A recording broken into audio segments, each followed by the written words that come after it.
Today on Attack of the Show, football's high holy day is this Sunday, and we raise a glass to it in a special Super Bowl edition of The Lush. Plus, you could watch the game on a 19-inch Trinitron, and you could also wear a party dress, Nancy. Today's AOTS hardware is all about the big screen TVs. And finally, our own Blair Butler headed to Utah for the one and only Troma Dance Film Festival. It's bloody, it is perverse.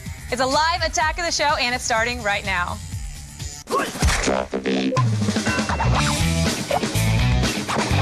Attack. What's going on here? Attack. Think about this. Attack. Attack of the Show. Attack.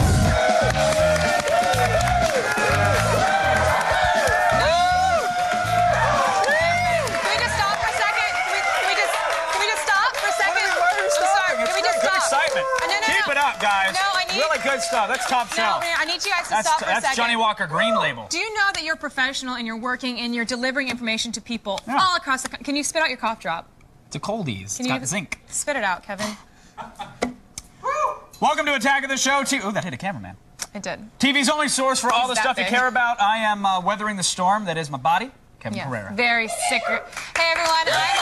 I'm Olivia Munn. Give them time. We are coming to you live from the G4 studios in LA. Now, this has been a strange week here at AOTS. What with the whole Aqua Teen Hunger Force terrorism thing. But we're happy to say that finally we have some bigger, more important news. Yes. There's one shadow, apparently, that America isn't afraid of. Not its own. Guess what? Woodchuckers. Woodchuckers. It's Groundhog Day! Woo! That's right, each and every one of you.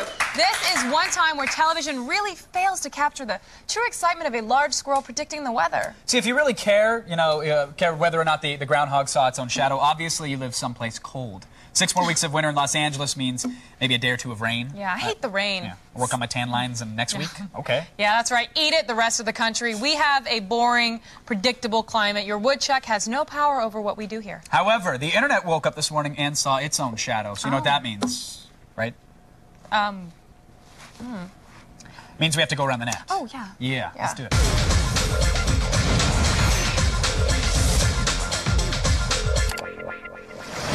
First up, this weekend's Super Bowl is more than just team versus team. It's actually species versus species. Which side are you on? The Bears, Colts? I'm going for the Bears, I think. Well, there's a new website that has actually taken on this challenge, so you don't have to. It's pitting the two beasts against each other in games of skill.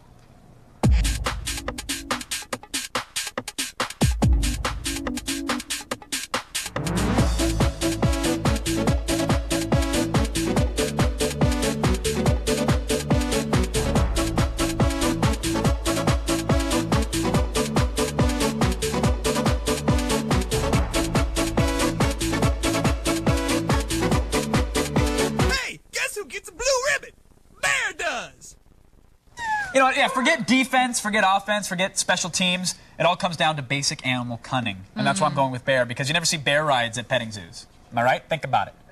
Think about it. And finally, folks, trampolines, they're fun, right? Because they count as exercise for people who are easily deluded, and they create deliciously unsafe conditions. Still, it does take a special brand of uncoordinated spaz to actually jump onto one and then miss. Yes. And you know who you are out there, and thanks to the video, we know who you are, too. Hey, ik weet met jouw nieuw idee en nieuw. Oh!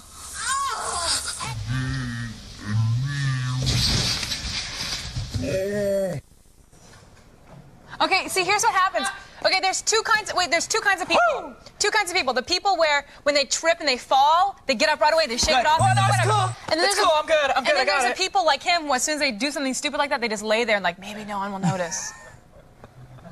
It never happened. It never happened. Don't look at me. I think that I say he'll never have kids again, but really, what are the odds that he were actually going to have kids in the beginning? Like anyone actually procreate with him? You don't have to be Darwin to figure that out. No. But it'd actually be pretty sweet if you were, though, because he'd have that awesome beard. Kick-ass facial hair is all I'm saying.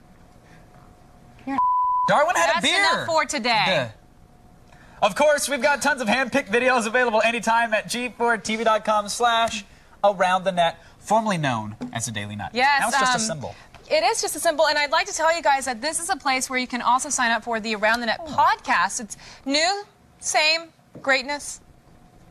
New name, same greatness. Right now, it's time for the only news you need to know. Here's Layla Cayley and the feed headlines. Thanks, guys. Here's what's coming up in the feed. First, find out what's making everyone cash in their savings for the new HD TVs. Then we'll let you know which free high-profile demos are en route to Xbox Live. And we'll stoke your fears with another possible computer-caused doomsday scenario. It's all coming your way in the feed, but first, back to you guys. All right, coming up, one man has decided to take the full brunt of the world's growing anti-Americanism. Who is it? Well, he's taking the brunt to the face, as you can see. We've got the patriotic action later in the show. He really gets slugged. He gets slugged, I love. I hit you a lot. You do. But you like it, kind of, sometimes, maybe. In the name of freedom. In the name of freedom. Now, we've got some commercials coming up, but don't worry, they're like tiny little movies with everything taken out except the product placement. Oh, it's the best part. Yeah, enjoy. We'll be right back. Watch. Here's what's coming up on today's Attack of the Show. The big game is coming up, so we're showing off the big screen TVs you wish you could watch it on when AOTS hardware goes high def. And we're heading to Miami, but not for the Super Bowl, just the crazy partying that surrounds it. They're taking to the streets and putting out the word, it's the fandom of Trauma Dance. All this and more when the Attack comes back.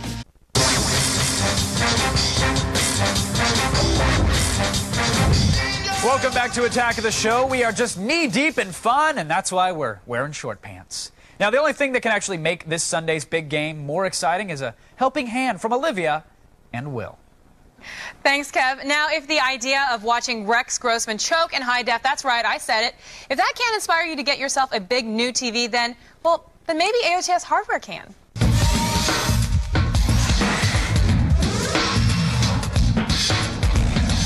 What's up, Will? Now, tell me if I'm right. You are a very popular guy on This Weekend because of your big home theater system. I'm a popular guy year-round. Year-round? Well, how big is your TV at home? 42-inch.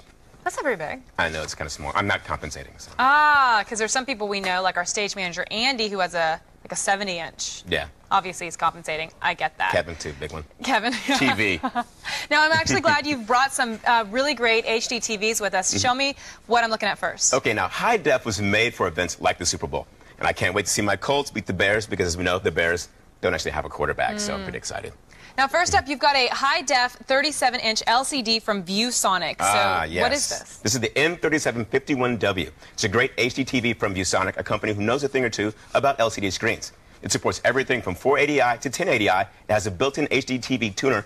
But, you know, cable management is also, it can be a huge problem with these huge TVs. But this one does have a nice removable rear panel for easy cord management. It also gets points for its 3 HDMI inputs, which a lot of the competitors will charge you extra for. I mean, this is a must. 3 is great. 3 is great, yeah. This is a must if you want to send multiple HD sources to your TV. It retails for a little less than $1,000. Very That's cool. great. Now, I have to say, ViewSonic isn't a household name. It's not like Sony or Panasonic.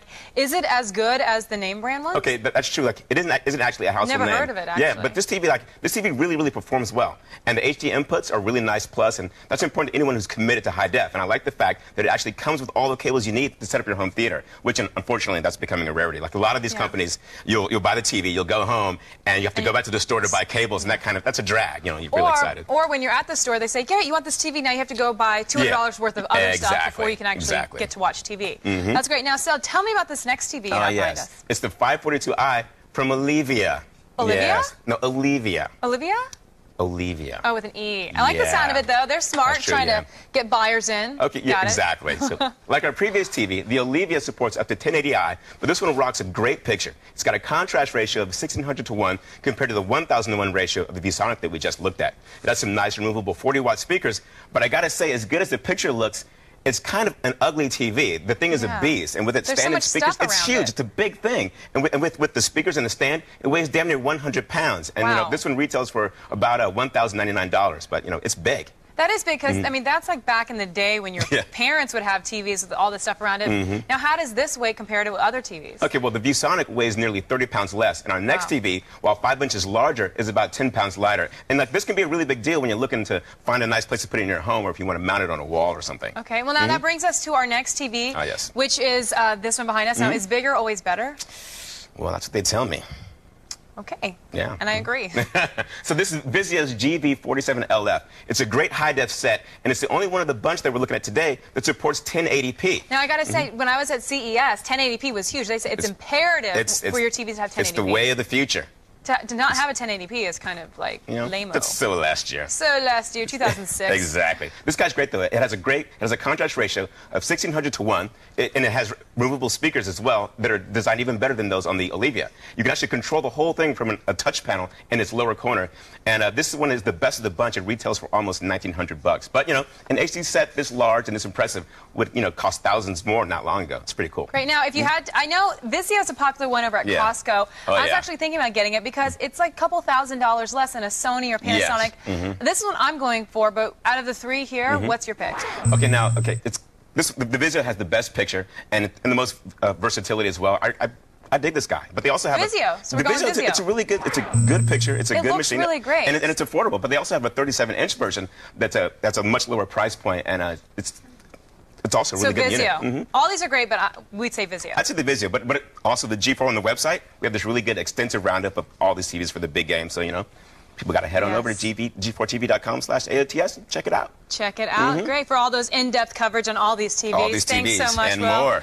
And remember, for even more of the latest news on computers, games, and tech, subscribe to the AOTS Hardware Podcast, available anytime at g4tv.com/podcast. Now, we all know you love the G4 Podcast, but you might be wondering what we're watching online. Get ready to grab some RSS feeds because it's time to attack this.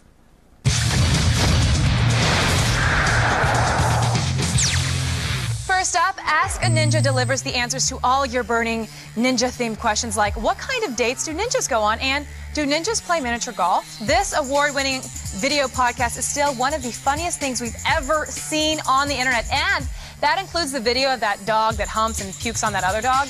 Now, the Masked Ninja is the master of the fast cut, and his menacing hand movements are enchanting, really. Subscribe to Ask a Ninja at askaninja.com. Next, the Dig Nation podcast is the weekly roundup of all the biggest stories from the front page of dig.com, delivered by the show's hosts, Kevin Rose and Alex Albrecht.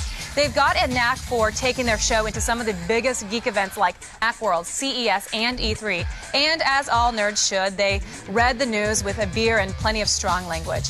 Next, Rocket Boom is the pioneering daily news podcast that covers internet culture, tech, news, and international events with the help of their team of international correspondents. Rocket Boom's anchor Joanne Colin delivers the news with a humorous slant, and she is one of the most likable newscasters on or off the TV. Check it out in HD at rocketboom.com. And finally, the Channel Frederator. Yes, the Channel Frederator. It's a cartoon podcast that actually is presented by these statues from last week to the winners of the first annual Freddy's Award.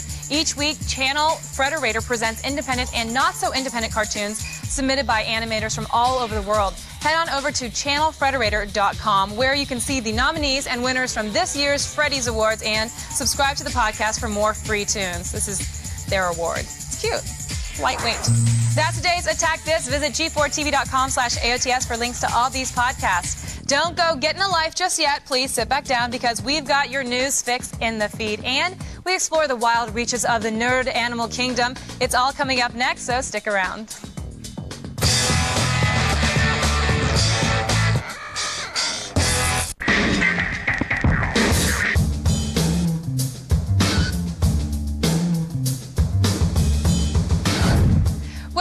To Attack of the Show, TV's only source for all the stuff you care about. I am Olivia Munn, and I have a hole in my heart that can only be filled by you.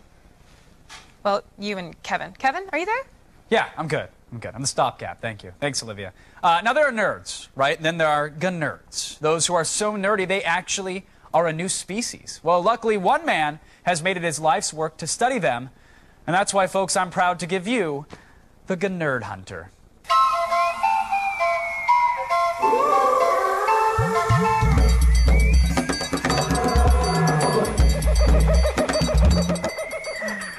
We are honored, really, to be joined once again by our resident anthropologist and nerd expert, Talisker Fernley. Hello, Talisker. Thank you, Kevin. That's Talisker Fernley, GED.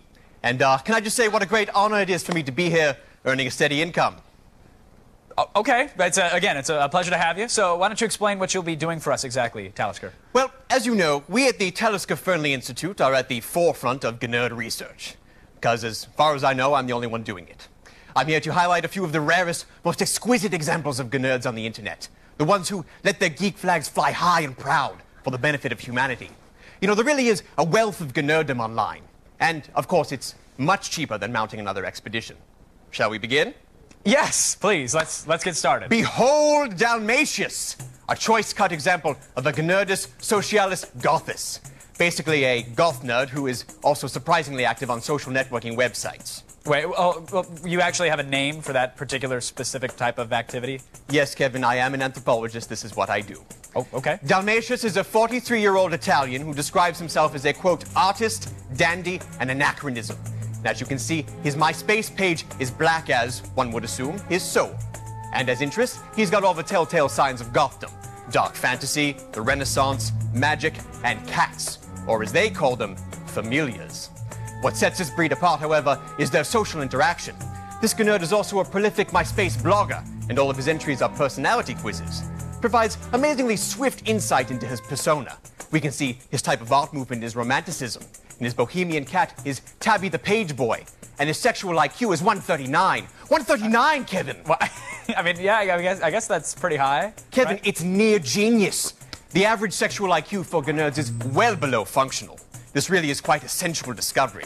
And he also is a prolific artist, as you can see from his personal website, producing the most amazing works of fantasy. Dragon riding knights, flamingo riding wizards, and smoking hot ladies in plate mail. Okay, but really, Talisker, it looks like a bunch of busty women and scary dudes with bad wigs, right? To the layman, perhaps, but to us trained anthropologists, this is like an internet version of the Louvre. I'd buy a print, but there's no way my catwise would let it in the house. They've got some body image issues. Okay, what else do you have for us, Talisker? Kevin, this one is quite exciting. It's a grammarian Gnerd, who are usually quite shy. It's rare to see them out and about. All right, so what's special about this particular species, if you will? The Gnerdus Vox Reclus Grammatis is an interesting hybrid of Gnerd tendencies. His grammar expertise is razor-sharp and unyielding, but highly specialized. The Gnerd in question appears to be an expert on the proper usage of aviation terms, and when he noted a discrepancy in his local newspaper, he went into a fit of Gnerd rage and left a voicemail. Let's take a listen. It says, Forest Service begins testing pilotless drone. There's no such thing as a non-pilotless drone. They're all pilotless drones. Pilotless airplane. Drone. Drone. Drone. Drone. Get it? Drone. Pilotless airplane. Drone. Drone. Get it? You high school dropout? Huh? Oh, okay, was that a paper bag with a mustache glued to it, Talisker? What? Never mind. But a voicemail. That's pretty cowardly, though. If you're calling someone out, you do it in a... Kevin, I'm personally stunned he didn't just leave this on a message board. Gnerds will rarely engage in actual or RL conflict. But specific and correct verbal complaints directed at the person they're complaining about is pretty spectacular. Well, it's definitely the angriest I've heard someone get about a language redundancy. Then you've never been to the Elements of StyleCon. Those grammarians really pull out the word daggers, let me tell you. Okay, so you have one more for us, Talisker? You know, I was a recipient of some pretty painful multisyllabic bobs in that convention hall. Mr. Fernley? You got a... Oh, yes, sorry. Yeah. And the final, most impressive Gnerds of this series are a roving herd of Star Trek Gnerds. They live in secrecy, creating their own twisted versions of the universe's continuity for nothing but the pure joy of doing it. Well, so they're fan fiction writers, right? And so much more. Okay. This is the group writing and filming the storylines of the original series as if it had never been cancelled. Take a look. As I'm sure Lieutenant Uhura has told you, my request has Priority 1 authorization. You may confirm this with Starfleet Command, but you must comply. Spock out. Well, Priority 1 it is. Lieutenant Uhura, sound red alert. Helm, set course for Gateway. Aye, sir. Coming to course 011, mark 30. Commander. All right, so, I mean, The series was cancelled.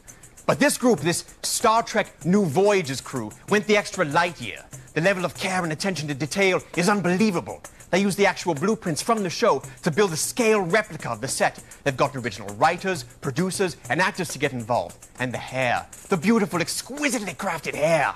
Oh, I think that might have been a wig. That's preposterous, Kevin. Nonsense. Okay, all right. Mr. Fernley, as always, I guess it's been an education, or the general equivalent of one. Yeah, thank you, sir. There's no better way to really de-nerd than to have a little sexy time. So here's Olivia and Anna David with another dose of In Your Pants.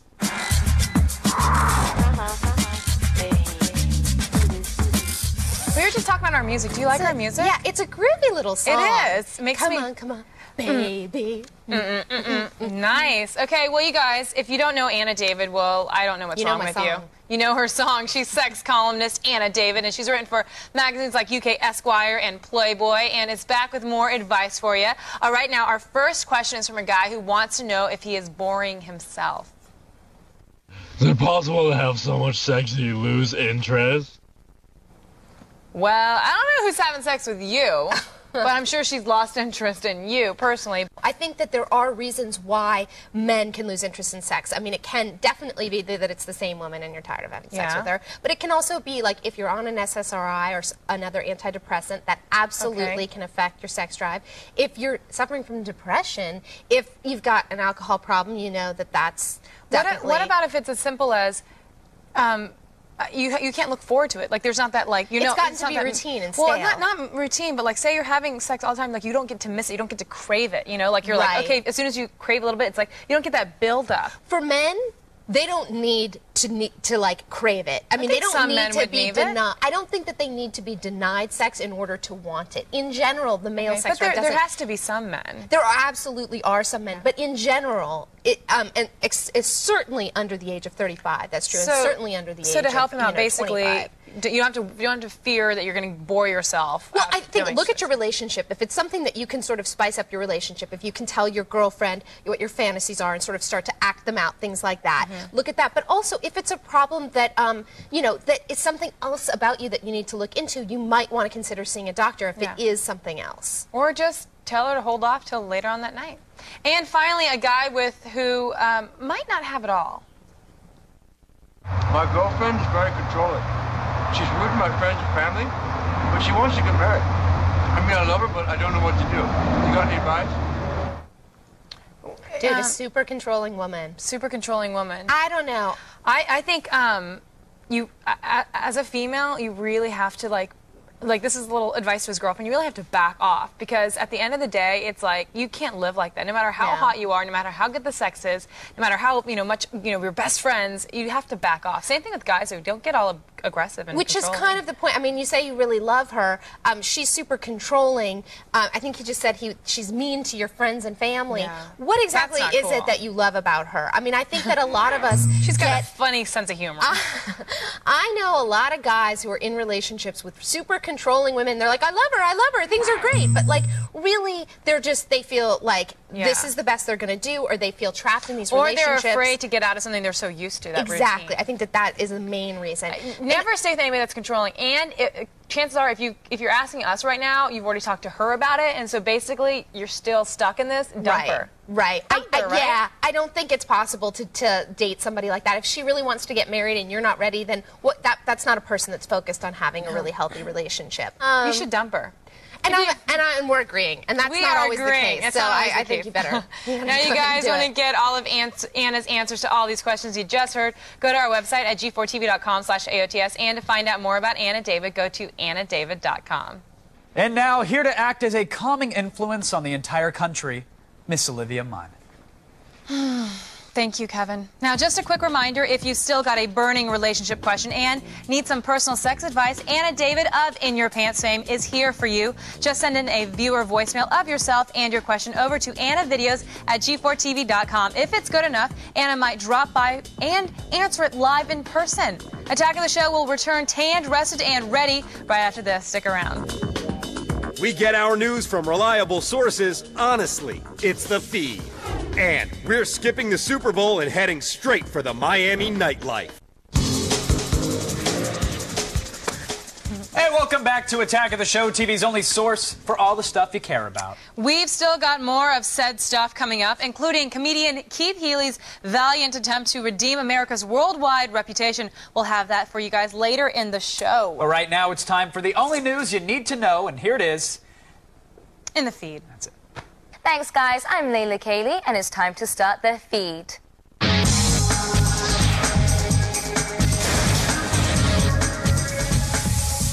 If you are thinking about dropping $10,000 on an impulse TV purchase before Super Bowl Sunday, you are not alone. An estimated 2.5 million Americans are buying new HD TV sets for the big game. Sales are further fueled by special Super Bowl discounts and the fact that the Chicago Bears are making their first bowl appearance in 21 years. Prices of HD TVs are down almost 30% from last year, but can still reach prices of over $150,000 for an 80-inch set. That's a lot, I can't even speak. If new Xbox Live Arcade titles aren't enough to get your gaming going, then Microsoft's Major Nelson's got you covered. The vocal staff member announced 2 new high-profile free demos for the service available today. First is a single-player demo of Tom Clancy's Ghost Recon Advanced Warfighter 2, which will hit store shelves in March. Electronic Arts is also releasing a demo of NBA Street Home Court, which is a 7-point game between the Pistons and the Nuggets at Venice Beach. Earlier this week, the Xbox Live Arcade announced a new collection of arcade downloads suite. If you still have any leftover canned goods stored away in your bomb shelter from New Year's 1999, you might want to dust them off for this March. In 2005, Congress moved the start date of daylight savings time from April to March. Most people are not aware of the change, which has the potential to cause significant scheduling problems in computer systems. IBM warns on its website that any time-sensitive functions could be impacted by this change. Banks, air traffic controllers, and many corporations are now scrambling to make sure their systems will handle the change. The new start of daylight savings time is March 11th. I better hit those banks. And finally, Neil Patrick Harris has agreed to make a repeat appearance in an upcoming sequel to Harold and Kumar Go to White Castle. The actor will reprise his role in the original, where he played himself in a self-spoofing turn. 11 actors have committed to the project, as well as the original writer and director. The sequel will follow the pair as they get mistaken for terrorists detained in Guantanamo Bay and make their way back across America. Sounds like fun. Well, that's it for today, but don't worry, the feed doesn't stop here. Get all the news you need to know anytime at G4TV.com. I'm Layla Kaylee, and you've just been fed. Back to you.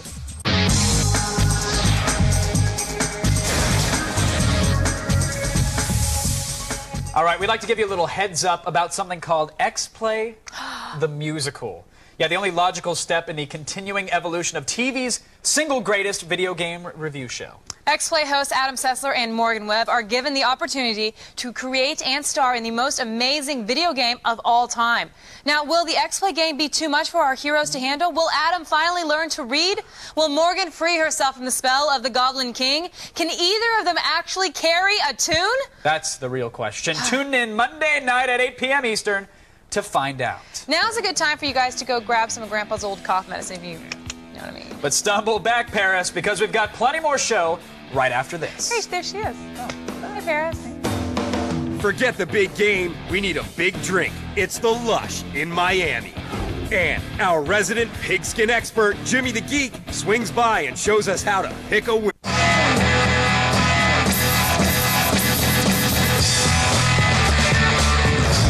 Welcome back to Attack of the Show, where we firmly believe the most talented Manning brother is Shemp. Now, when the feed's Layla Kaylee isn't in the White House press room or secretly bugging Bill Gates' office, she can usually be found drinking. Heavily. She recently hit the streets of Miami for a special big game edition of The Lush. What's up, you guys? I'm Layla, and I'm here at Miami's Dolphin Stadium, and this place is going to be the center of the universe come Sunday. But we all know the Super Bowl has some amazing parties as well, and I'm going to be hitting the hot spots and showing you guys where to go if you're lucky enough to be in South Beach for the big game. Check it out!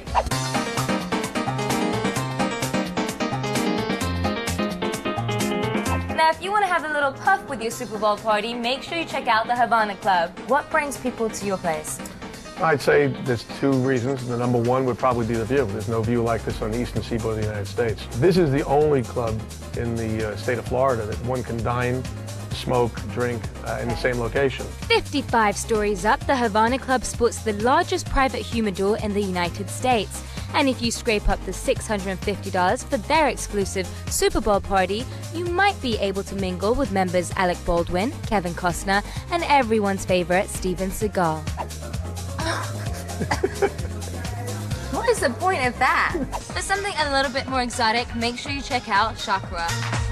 So, Chaim, what's the theme of tonight's party here at Chakra? It's gonna be leather and laces. That sounds kind of risque. Very risque with all those beautiful women. Speaking of beautiful women, I heard Carmen Electra, Jenny McCarthy, And Kelly more. Monaco, they're all going to be here. Parties will be raining down all weekend at Chakra, with performers like Diddy and Ludacris dropping in. And for a mere $8.50, you get access to all the VIP venues. So you're cool. Pay the rent or play with the ladies. So if hanging out on one floor isn't enough for you, make sure you check out Bricks Nightclub. Cheers. There's a lot of Super Bowl parties going on. Why is this one going to be so special? Well, this particular venue has 3 separate fields. It has an upstairs garden. It has the main room, which is very New York style, being that we have quite a large dance floor. We have the main courtyard outside, which is very old Miami. Hosting tonight's Pure Rush Super Bowl party, Bricks event is sure to be hot. And if you drop $4.50, you'll get access to all the VIP areas and bottle service, and hopefully a booth close to our favorite bartender. So if you're in Miami and have the money, now you know the places to be Super Bowl weekend. And now someone who can knock them back with the best of them, Miss Olivia Munn. Thanks, Kevin. That is right. I did win our beer chugging competition. That was me. Now, it was not rigged. Speaking of all things Super Bowl, though, we wouldn't think of watching without first checking in with our very own numbers man, Jimmy the Geek.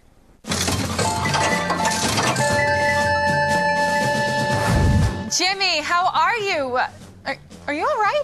You look like you're sweating a little. I mean, well, more than usual anyway. Are you okay? Yeah, sure, Olivia. You know, everything's fine. Some guys that kind of make Tony Soprano look a little bit like a Nancy boy are expecting a lot of money from the Geeker, which he does not have at the moment. Well, you know, Jimmy, this guy came by the studio asking about you earlier. He looked kind of Soprano-ish. He was cute. He had a little hat on. Great, Olivia. That's just what I needed, you know? What do you say we get this thing over with real quick? Okay, let's do it. How do you think Indianapolis will do this weekend? All right, the Colts have had an amazing season. This team has a killer offense led by Peyton Manning. The beginning of the season was all about the sibling rivalry with brother Eli, and now the real story is how the guy has more commercials than touchdown passes. Now, Jimmy, what about the Bears? They're this year's Cinderella story, if not the biggest in years. Yeah. The Bears season, fun to watch. That Rex Grossman looked like a leader at the start, but now he's looking just like he's barely holding on there. But what the Bears lack in offense, they make up in the defense, and they'll need it if they want to keep Peyton from doing another one of those MasterCard commercials. Now, who do you think is going to win the big game?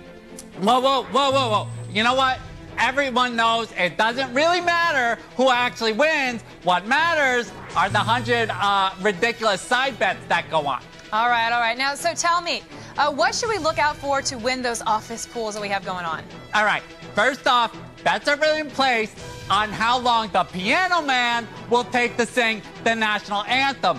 1 minute 44 is the magic number. Will he go over or under? The Geeker says you should expect this thing to drag out forever, especially if he's tickling the old ivories. The old ivories. Now, Prince is performing the halftime show, and there's a lot of speculation over what he'll actually play. All right, the smart money here is on Let's Go Crazy, but if you want my honest opinion, it's going to end up being some Jehovah's Witness crap.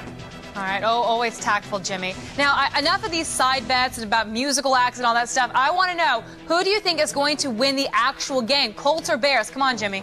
I would bet my life on this team, babe. Now, according to my research... You son of a bitch! Oh, my God! Jimmy! Jimmy! Oh, great. Oh, my God. Oh, that sucks. Jimmy, what happened? Oh, what the hell do you think just happened, babe? I just got shot in the gut, and now it looks like the Geeker is a goner. And don't worry, Jimmy, hold on there. We've got people in the studio calling the paramedics right now. We're going to get you safe, Jimmy, I promise. You know what? I'm not seeing the light and all that stuff. Jimmy, you got to hold on for me, man. You got to hold on. Olivia, before I go, one last thing. Yes, Jimmy, anything you need. I'm right here. What? Will you show me your rack there, babe? Oh dear. Oh, that's tragic. Bears by 7. It was bound to happen, really. Well, we'll find out this Sunday if Jimmy was right. Let's go over to Kevin right now, who better have learned a lesson from this last incident. Why don't you guys take a break while I sort out some very conflicted feelings that I have right now. Thanks. We pay a visit to the wildest and weirdest fans of independent film when we stop by Troma Dance headquarters.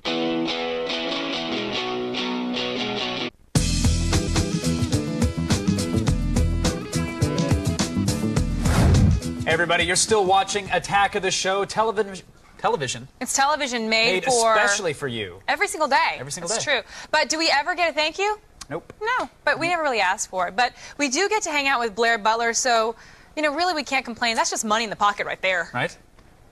Thank you. I paid her to say that. Anyway, I recently packed up my down jacket and my rubber masks and headed to Utah to find out what our favorite low-budget schlockmeister Lloyd Kaufman is up to. Brace yourself for the Film Festival of the Damned. This is Troma Dance.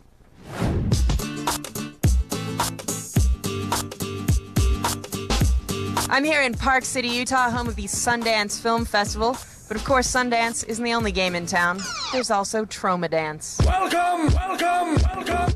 Now in its 8th year, Troma Dance is a free film festival dedicated to supporting truly independent cinema. And unlike Sundance, there are no movie stars or studio directors here, only true film fanatics. How fanatical? I was about to find out. I'm here at the Troma Dance condo. I've heard a lot of stories. Let's find out if any of them are true. Inside the condo, I came face to face with Team Troma, the happiest film fans on Earth. These folks are volunteers who have come all the way from Washington, from France, from Montreal. And we all live in this beautiful, beautiful room, and we're helping to promote the independent films. What kind of sacrifices did you make to get out here to Troma Dance? I came out here with $20 in my pocket. I've got absolutely none of that left, but it doesn't matter. I'm here for the love of the film to promote independent cinema. What's it like being in the condo? It's like family.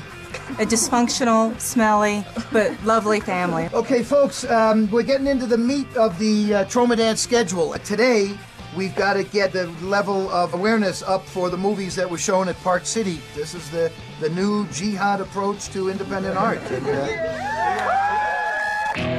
So the Troma Dance team took to the streets. I'm just not sure Park City was ready for them. The 8th annual Troma Dance Film Festival. Gary, a lot of people don't realize that actually some pretty established people now, like Trey Parker and Matt Stone and James Gunn, actually, and Eli Roth all came from Troma, right? It's true. Troma has skyrocketed the careers of many different people. Samuel L. Jackson in Death by Temptation, Kevin Costner, Sizzle Beach, USA.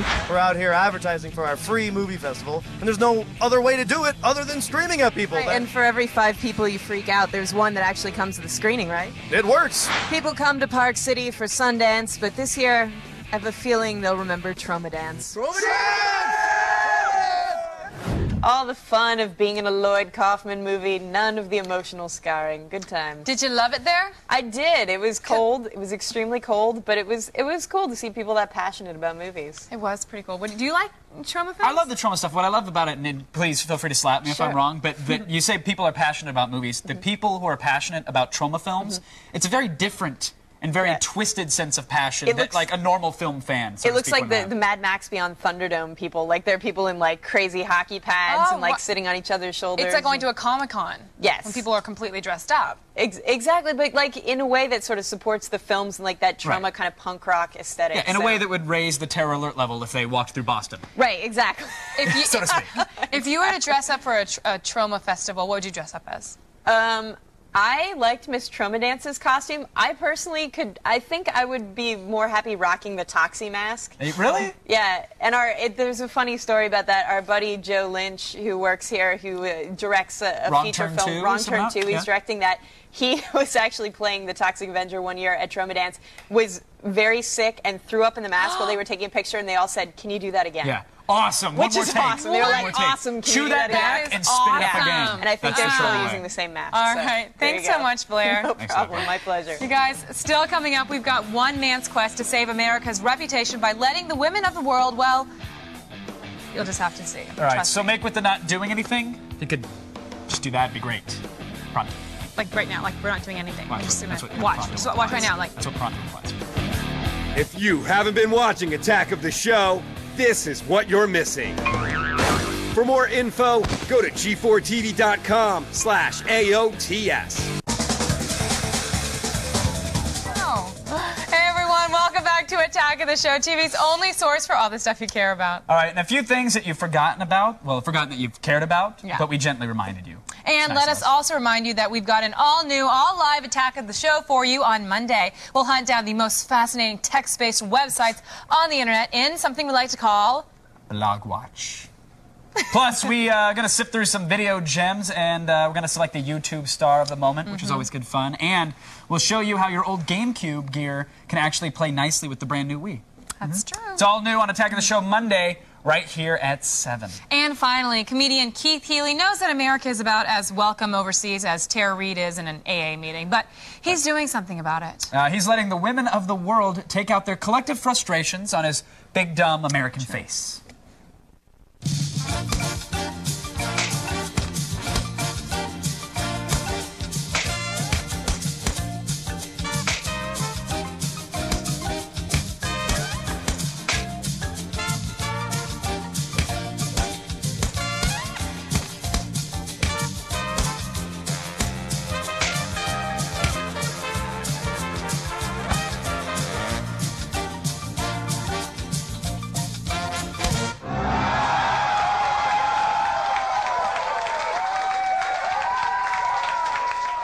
Wow. That second before the last one was a man. That wasn't a woman of the world.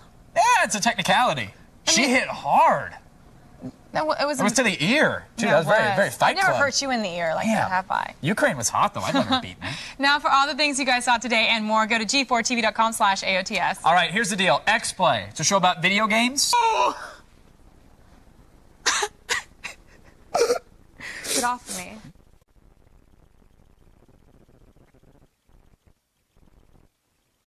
Today on Attack of the Show, Will O'Neill wants to take you on a camping holiday, but don't worry, AOTS Hardware has the high-tech hiking gear to make sure you come back alive.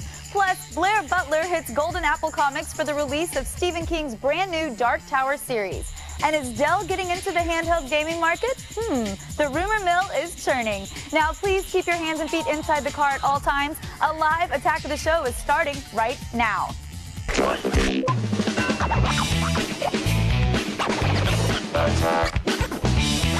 What's going on here? Pick up on this.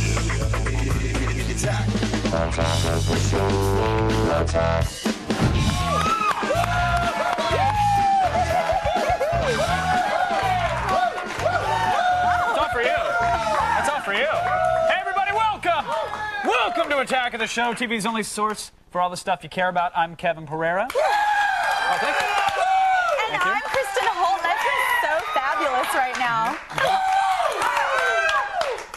Quit it some more, quit it some more. We're coming to you live from the G4 studios in Los Angeles, where kindergartens have replaced nap time with working lunches.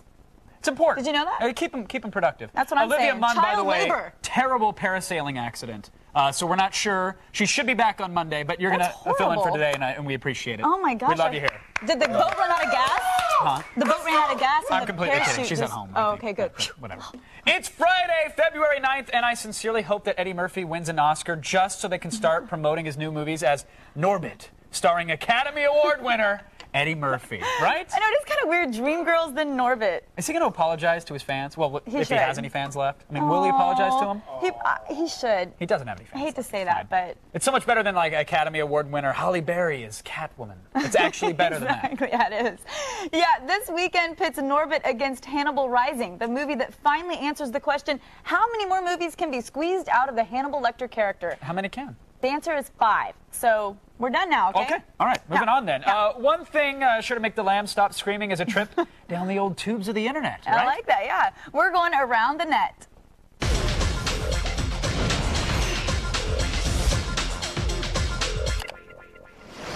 All right, we've actually got a theme today for the whole around the net. Things being shoved, snorted, or otherwise crammed into people's noses. I smell Emmy. Got Lowen's attention. First up, we have a guy who says, chugging the worm? That's for housewives and little girls. Real men snort the worm. It's true, it's true. It's a video that'll put you off the tequila and your lunch for a very long time. It's simply titled, Boy Snorts Worm. Clever.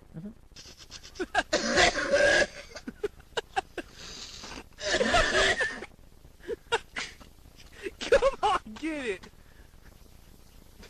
One more time. Alright, listen, I'll give you $1 if you try one more time. Like, I just feel something moving around. Yeah? Ugh. You know, that video just leaves so many questions. Yeah, like, are worms baby snakes? So many more questions. I thought it was a good question. Whatever. It's not really what I was thinking. Judge all you want, sweetheart. All right, next up. I think, most of us can agree, if you have a balloon crammed into your sinuses, odds are you're either in traction or you welched on a bet like in a dangerous clown neighborhood. Those are really weird neighborhoods, those clown neighborhoods. Seriously, they're carjacking, like 40 of them come out of a tiny little VW bug. That's weird. And yet some people out there do it intentionally. I mean, bizarre, yes, but at least they have the decency to videotape it. That's all I'm saying. Any more of the balloons, it actually goes down your throat, and sometimes you can even get it out of your mouth.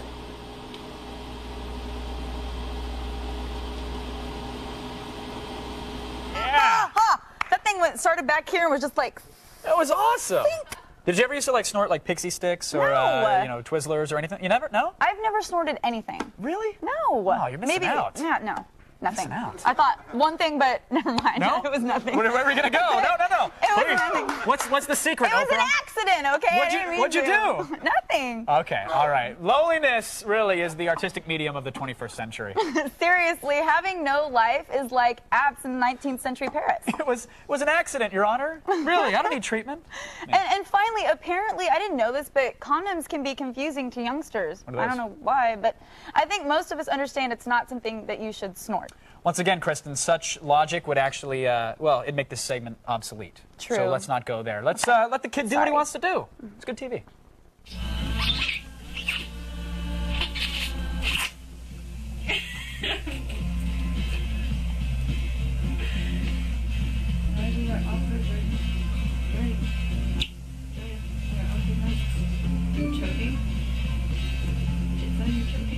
I'm getting like really weird sensations in my nose from watching these. I took Flonase this morning. I can't feel a thing up there. Just numbs the whole stem. But When I see stuff like that, it just... I heard a girl laughing in the background of the video, didn't you? No. It sounded like there was a chick laughing in the background. Really? Yeah. It's not surprising that's what he's using the condom for, up the nose, because, obviously not going to get the girl, but... I guess so. Interesting nonetheless. I mean, luckily, though, by the time this kid is old enough to understand what a condom is for, and by the way, it's not for snorting, he'll be old enough to stubbornly refuse to wear one. That's right. That's how you men work. That's how you learn. Don't forget, it's just, it gets in the way of me feeling my true love for you. That's what I tell him. Why are you bringing me into this? No, not you specifically. I'm saying that, don't forget you can get your fix of daily web weirdness at g4tv.com/aroundthenet. And while you're there, sign up for the Around the Net podcast. It's great. I mean, since you've already made the trip and everything. Yeah. Just a couple clicks. Right now, though, it's time for the only news you need to know. Just happens to be with Layla Cayley in the feed headlines. Thanks, guys. Here's what's coming up in the feed. We've got some early info from the Chicago Auto Show. Plus, we'll tell you which highly anticipated game got delayed again. And we'll show you which MMO is letting you subscribe for life. It's all coming your way in the feed. But first, back to you guys. All right, thanks, Layla. Coming up later in the show, very excited for this one here. This is a tease. You got to stick around for it. The new trailer for Hot Fuzz. I just like the title. It's great, and it's a comedy cop thriller from the guys who brought you Shaun of the Dead. Which is great. That's why I know everybody can't wait to see this. I can't wait. Attack of the Show continues. It's all-out assault on everything you hold dear right after this.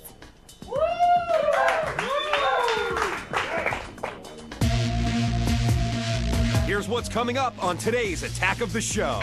We're showing off the tech that will keep you trekking on AOTS hardware. Blair Butler is bringing us the latest comics to hit the shelf on Fresh Ink. And they're ranked and ready to watch when we check out vdiddy.com on WebTools. All this and more when the attack comes back.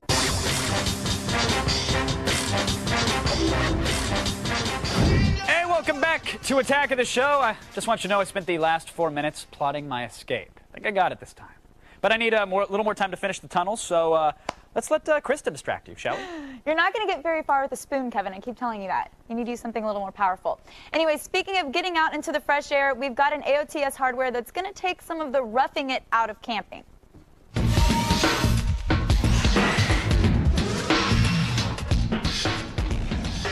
And hey, Will, by the way. How's it going, Kristen? If you can actually take the roughing it out of camping, I might actually go. Yeah, me too, actually. With Lost premiering earlier this week, we thought we'd ask you to bring in some of the gadgets that, you'd take with you if you were stranded in the middle of nowhere. So what'd you bring to us? Yeah, well, spring is right around the corner, and a lot of people's thoughts are turning to camping trips and spending time outdoors. I've got along everything today in a little sport bag, as you can see. Very cool. Ooh. This thing's from a company called Symbiote, and it's a great upper torso pack that will cost you about $40. As you can see, it's got some clips. It's very sturdy. What's cool about it, it's an upper torso pack, so it gives you a lot of freedom for like hiking, bike riding, things like that. It's very It looks cool. like a fanny pack for your back. Yes. You're bringing the fanny packs back. I'm bringing it back. I like it. So I hear you have a little high-tech water bottle in there. Yeah, so check this guy out here. So staying hydrated when you're out in the rough is extremely important. What I have here is the world's first interactive water bottle created by Hydra Coach. This intelligent water bottle can automatically calculate your recommended daily water intake. It monitors what you drink through the day, and it paces you to make sure that all of your drinking goals are met. Different kind of drinking goals than what I usually aim for. It's also really durable. As you can tell, it's easy to clean and fill and operate. It's really cool. It's affordable, little less than $30.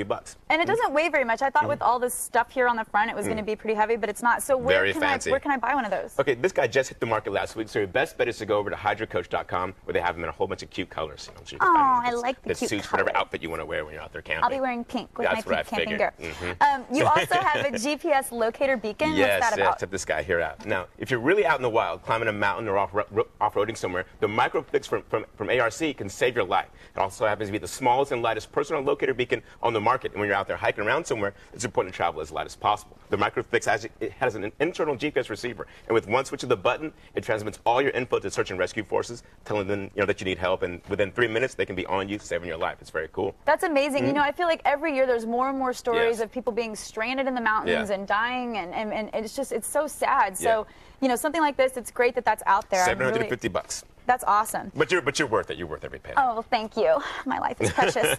So it wouldn't be a good idea to turn it on in here then, Oh, right? no. If you did that, we'd have the authorities swoop down on us faster than when Snoop Dogg stopped by the green room. You know what I'm saying? Yeah, that was a little weird when he came by. Anyways, finally, what do you recommend for capturing that perfect setting on film? So camcorders keep getting smaller and smaller. What I have here is this one by Sanyo. It's a palm-sized camcorder called the Zacti. It might not look like it, but this thing shoots both photo and video, and it has a 6.37 megapixel camera. This one has all the features that you'd come to expect in a camera, 5 times its size. Digital image stabilizer, filters, any camera editing, but most importantly, it's waterproof, which is essential if you're out there in the harsh environments. And believe it or not, this thing only costs $350. That's awesome. I feel like a Bond girl with this. This is just and so you look James like a Bond girl. This is fabulous. You can just put it in your pocket. Exactly. It's very sexy. I love it. How much footage does it store? Okay, so this guy actually takes SD cards, and Sanyo sent along a 4 gig card with it, which will run a bit of money. But with 4 gigs, you can store about 4 hours of footage at 640 by 480. It's pretty cool. Very cool. Thank you, Will. I always learn so much when you stop by. And remember, for even more of the latest news on computers, games, and tech, subscribe to the AOTS Hardware Podcast, available anytime at g4tv.com/podcasts. All right, keep your eyes front and center because we've got breaking news in the feed. Plus, Blair Butler makes a pilgrimage to Stephen King's Dark Tower. It's Attack of the Show, now in color.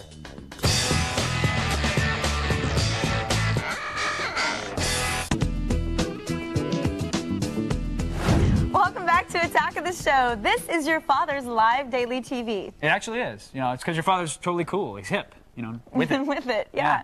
But why go on about him when Blair Butler, she's so close. Look at her. I could almost touch. Look. I know. It's like quarter E.T. order. phone got home. you. Oh, well, thanks, Kevin. The hottest thing I've seen in 24 years of existence, by the Really? way. Just the finger touch? It was like Michelangelo, the Sistine Chapel with Yes, God. like God imparting knowledge to man. Okay, I'll be back in 5 All minutes. right. Anyway, Kevin, really. He's feisty today. Just go, Blair. Just so talk. cute.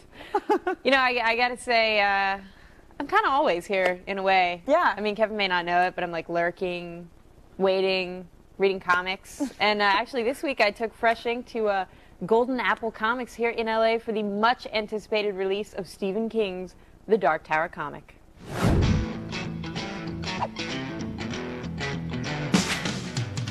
It's a thrilling day at Ye Olde Comic Shop. Why? Because Stephen King and one of his most enduring characters are branching out into comics. Hey, how's it going? Stephen King's Dark Tower series spanned 7 gigantic novels. And even though the series ended with a little more of a whimper than a bang, the fans still want more. Now King and Marvel are bringing us the origin of the gunslinging knight named Roland in the Dark Tower, The Gunslinger Born. Written by King, Robin Firth, and Peter David, this first issue tells the tale of Roland's training and the test he must pass before he can hold his first gun. It's gory, gritty, and gorgeous, and it's a great entry point for longtime King fans and Dark Tower virgins alike. Of course, it's not all about the Dark Tower. Here are a few other things that came out this past month that are worth your attention. My favorite figure of the past month? Hands down, it has to be this limited edition Paul Pope Batman black and white statuette. All the Batman black and white statuettes are made to look like the work of a certain artist. And this one, it really, really looks like Paul Pope's Batman Year 100. You gotta love that little bat face and those sexy bat short shorts. This is the New Mutants. This is the comic that got me into comics when I was a little kid, and now Marvel is finally giving it a long overdue re-release with New Mutants Classic Volume 1 and 2. It includes the Marvel graphic novel that introduced the New Mutants, as well as their first Uncanny X-Men crossover. For the most part, this is pure retro goodness. Plus, it's fun to count how many times Wolfsbane gets shot, stabbed, or hit in the head per issue. It's a lot. She gets beat up all that time. And finally, it wouldn't be a real Fresh Ink without a review of a zombie book. And I have a disgusting one for you this week. Meet Pieces from Mom. It's vile, revolting, unspeakably gross, and I love it. It's the story of 2 boys who survive a zombie holocaust only to discover that their mom has become one of the walking undead. So what's any good kid to do? Why, strap your decaying zombie mom to a chair and take care of her. By feeding her people. People. At heart, it's a story about a kid who really, really loves his undead mom. And who can't get behind that? Good stuff. Yeah, thank you. Thank you. Now, for more Fresh Ink, head on over to G4TV.com. All right, thanks, Blair. We appreciate it. Now, where else but on this show can a discussion about comic books lead to sex? See, that's why you love us, and you love an encore presentation of In Your Pants with Anna David and Miss Olivia Munn. Go ahead and pour yourself a tall one, unzip those jeans of yours, put them to the side, because right now I'm about to dive in with some sex advice you can use right in your pants.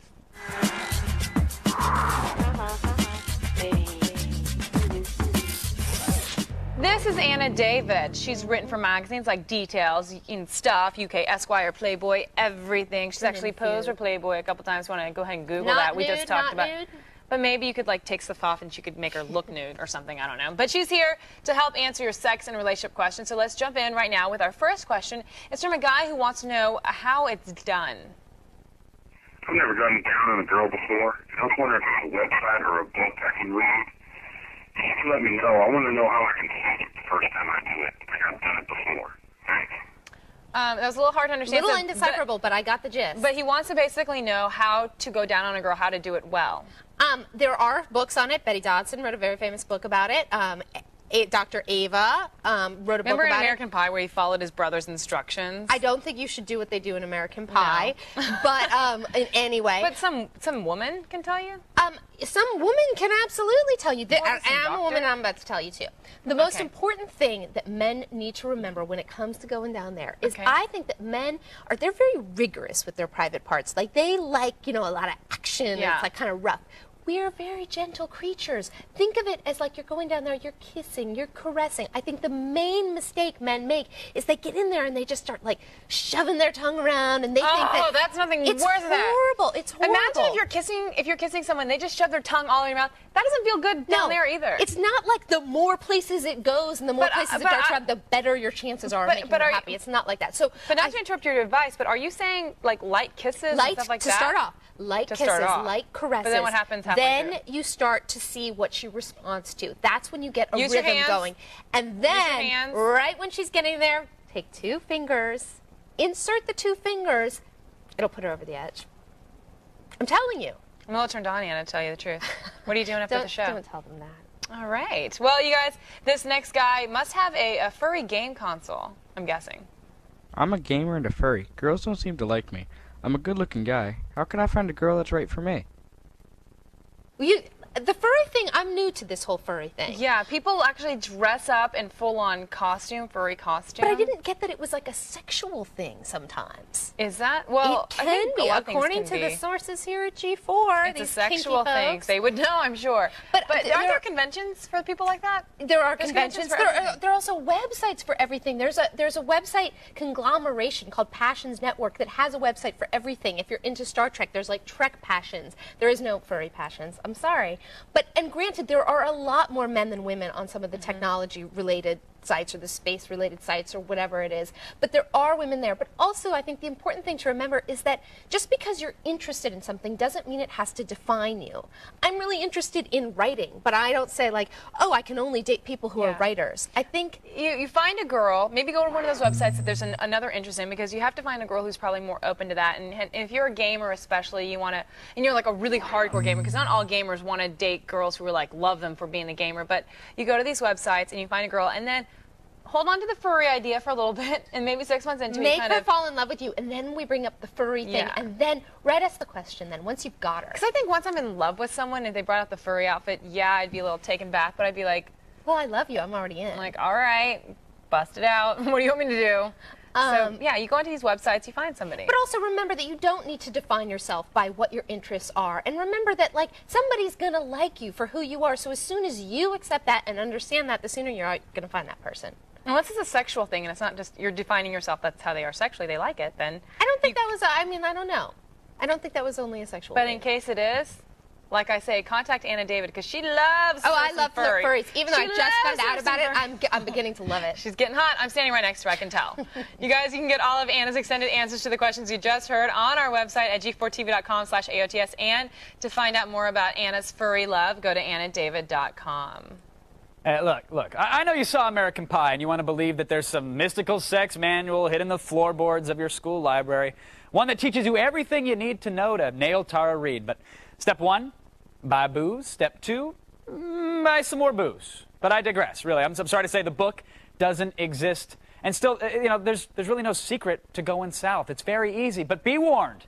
That whole notion that you can't get a girl pregnant through oral sex thing, it's an urban legend. In fact, 80% of people who engage in the old cunning linguistics, they end up with mouth babies. It's a fact. Look it up.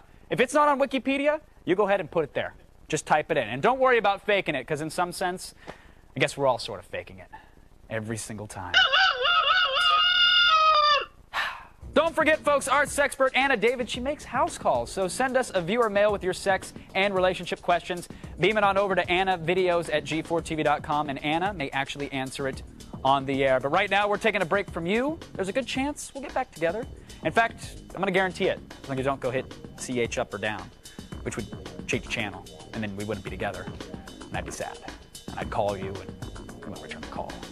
And I understand that, so I'd leave long-winded voicemails.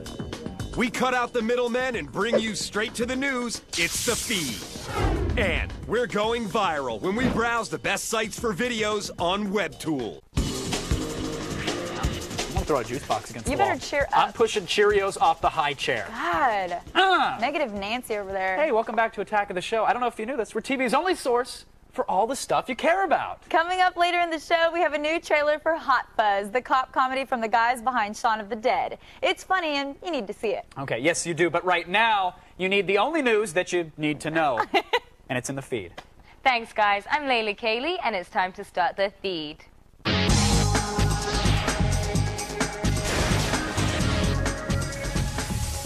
The 2007 Chicago Auto Show starts today, and what may be tomorrow's hottest cars are visible now. Toyota showed off its FJ Soft Top, a 4.7-liter sport utility truck with an easily removable top and rear window. General Motors unveiled 2 new limited edition of Corvettes designed with a nod to the car's racing history. One model is modeled after the Indy 500 pace car, but the most attainable new model were the Scion XB and XD, which both feature increased interior space, cargo room, and integrated iPod steering wheel controls. The 2008 Scion models will go on sale later this year, while the Corvettes are limited to 500 each. The Toyota Soft Top is a concept car and is not currently slated for production. If you've been eagerly awaiting the release of the new episode of Half-Life 2 sequels, you're gonna have to wait a little while longer. Last year, Valve Software CEO Gabe Newell announced the new sequel will come out for PC, Xbox 360 and PlayStation 3 for the holiday season, but they never showed up. Yesterday, Electronic Arts announced the game will now have a release date of fall 2007. The companies plan to release the game in 2 box sets, each with a different bundle of Valve games like Team Fortress 2, Portal, and the original Half-Life 2. If the monthly fees of MMOs have kept you away from joining in on the level grinding, a new game might be the answer for you. You'll still need cash though. Lord of the Rings Online, Shadows of Angmar, a new MMO by the team behind Dungeons & Dragons Online, is currently available for pre-sale. Customers who pre-order the game are entitled to lower monthly fees and special in-game items, or they can choose to pay a one-time lump sum of $200 for a lifetime subscription to the game. The lifetime subscribers won't have to pay any monthly fees to play the game. The pre-order program will continue until the commercial release of the game at the end of April. Sounds like a deal. And finally, the next time you get sweaty from hitting the gym, you might not want to shower before hitting the clubs. Researchers at the University of California, Berkeley, discovered the scent of pheromone in male sweat increases an arousal hormone in women. The researchers noted that while the smell of sweat changed the hormone levels in women, they have no evidence of women actually being more attracted to sweaty men. I like them sweaty and dirty. Well, that's it for today, but don't worry, the feed doesn't stop here. Keep your iPod fed with all the news you need to know by downloading our Daily Feed podcast. Get it now at g4tv.com/podcast. I'm Layla Cayley, and you've just been fed.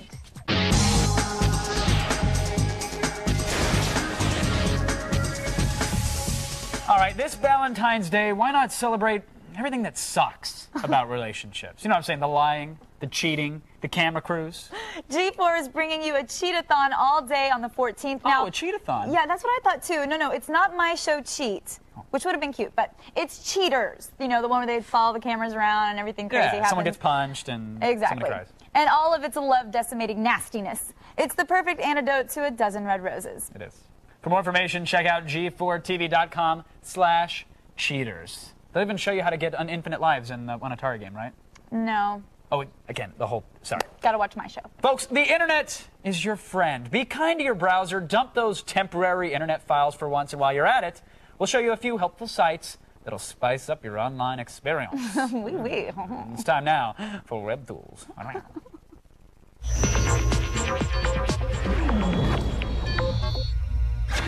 Nowadays, viral videos are all the rage. Oh, the kids love them. They love them. Everything from car commercials to million-dollar Super Bowl ads are being influenced by what we, the people, choose to double-click on during work hours. Very true. So today, we're not only going to show you a great alternative to YouTube, but we're also going to point out a few of our favorite internet video aggregators. Nice. 2 for 1 special today.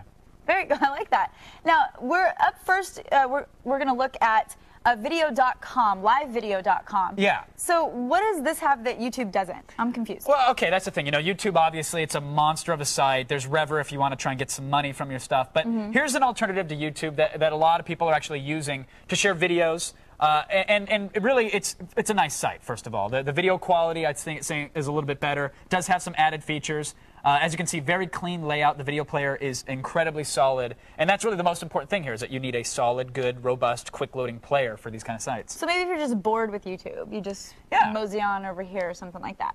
So it's all about the special features, though. What does live video let you do? Okay, so like YouTube, you can create, your own profile, right? Customize the appearance of your site, the layout, etc. A little MySpace, that kind of action going on there. And then there's added features that support posting videos directly into your WordPress blog. So let's say you've got your own blog at, do you have a KristenHolt.com? Yeah, but I don't really blog. Okay. If you were to, you could use this site and take a little video, hit a button, boom, it appears on the site and on your personal blog all at the same time, which is nice. It's a little Video Express feature. It'll prevent you from having to start videos over and over again in case you get messed up. You can also share photos, all sorts of cool things. That's cool. I hate when you have to start the video over and over again. That's very annoying. And so like here's the player running. Here's a little clip. Obviously we can jump to other clips that are related somehow. And here's like Oh, it's me, which is great. Any site that has me on it. Totally coincidence that this clip I'm was really a was fan there. of. Yeah. It's like our legal department was very strict. No. So here you can see the player. Obviously, it buffers very quickly, very nice, as you would expect a Flash player to. Also has sort of this built-in kind of democracy-esque dig functionality where if you Sure. like it, you say, oh, it's good. Let's vote that up. Right, If as you they're were logged involving in. the people. That's nice.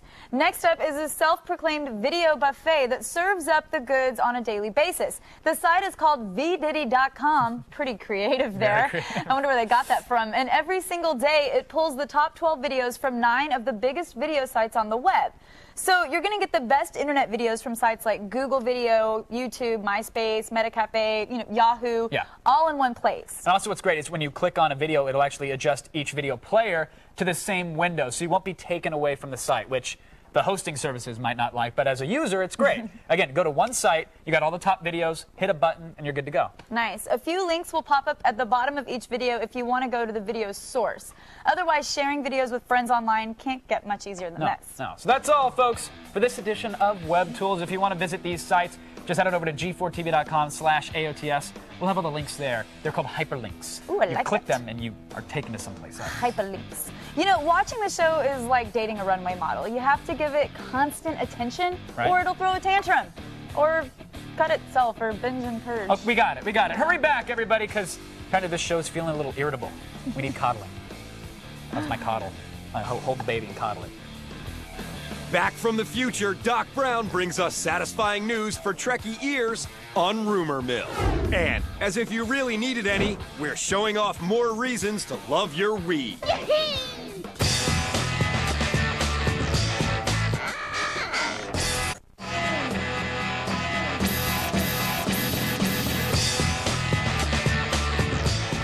Welcome back to Attack of the Show, where your innermost desires come to life, but in ways you didn't expect. The show is basically a magic monkey paw. So now for those of you who wish to see Kevin, your wish is granted. Oh, thank you. Welcome. Thank you very much. Folks, I don't know if you knew this, but our word for fame actually has its roots in the Latin word fama, or fama, meaning rumor or reputation. So gossip itself is woven into the very fabric of our language. That, and it's time for Rumor Mill.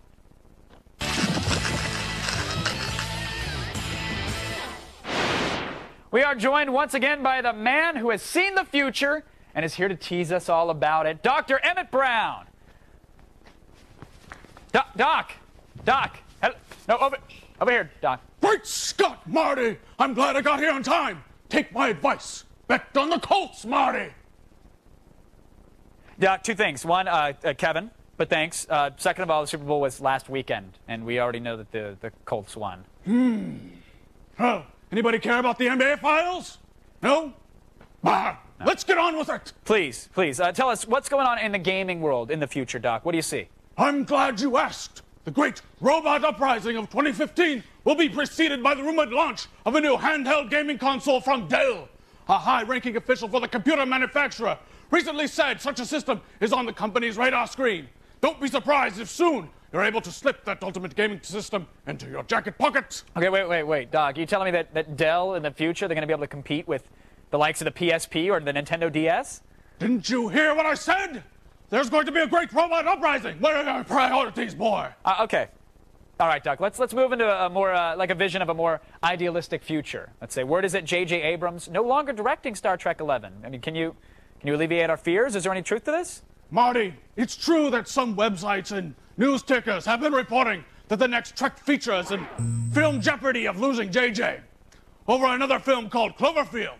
But have no fear. It's Abrams' destiny to bring a relaunch of the Starship Enterprise to the big screen. Well, what about any developments with casting? Anybody slated? Yes, the frontrunner to play Captain James Kirk still appears to be Matt Damon. But the big news is that last King of Scotland star James McAvoy is strongly rumored to have been approached to play Scotty, the ship's engineer. McAvoy isn't confirming or denying speculation, but don't be surprised if you see an announcement before too long. I've seen the film, and let me tell you, there's an Oscar-winning performance by Abrams' childhood friend Greg Grunberg as a young Spock. Wow, that's pretty good casting, Doc. All right, now let's go back to gaming. Yes, I'm glad you agree with me, Doc. Me too. Okay, the gaming thing. If we can go back to it, the future. What do we have to look forward to? Oh, is great there more? Scott, you and video games. Listen, Marty, you should expect to see a new version of the Xbox 360 from Microsoft in stores this spring. So far, I can only confirm this release for Australia, but the console will be decked in black and feature a 120 gig hard drive plus HDMI port. This thing is more powerful than my flux capacitor. I thought that was impossible. Okay, Australia's one thing, but are we going to get this in the States? I can almost guarantee it, but the Australian launch is limited to time to counter the release of the PS3 Down Under, so it could be postponed here in the States until later the year.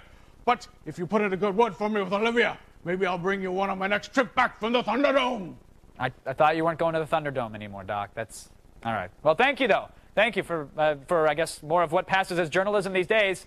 Check out our website. Oh, there he goes. Okay, Kristen, take us back to the here and now, please. Okay, thanks, Kev. Today we're bringing you our favorite screensavers. Even though current LCD technology renders them useless, we still love them. So it's time again to attack this.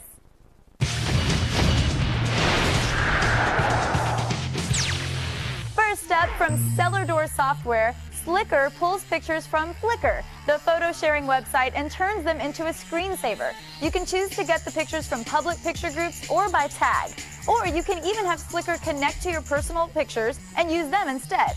The transitions are smooth, and watching other people's pictures appear randomly is mesmerizing. Next up, DigSaver turns Dig.com's Flash-based toys from the Dig Labs into two very cool and very nerdy screensavers. Watch each story as it is dug live. You have the option of watching Dig Stack, which shows each headline fall as it is dug, or Dig Swarm, where you can see diggers swarm around the most active stories, and the stories grow bigger each time it gets a vote. Next, the blue screen screensaver simulates a very real-looking Windows crash, including the dreaded blue screen of death and a reboot into Windows followed by another crash and reboot every 15 seconds or so. We like to use this one less as a screensaver and more like a prank that you install on your friends' computers.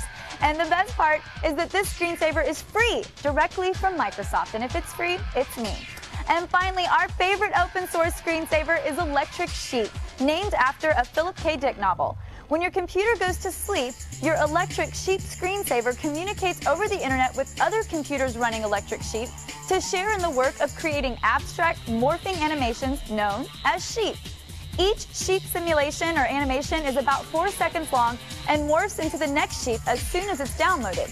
And while the screensaver runs, you use your keyboard to vote for your favorite sheep and increase their chances of being shared. It's actually really cool. Check it out. That's today's Attack This. Visit g4tv.com/AOTS for links to all of these screensavers. We'll be back with more things that make you question your sanity, even though it stubbornly refuses to answer you after this. Coming up, don't throw away those old GameCube games. The Wii wants to put them to work.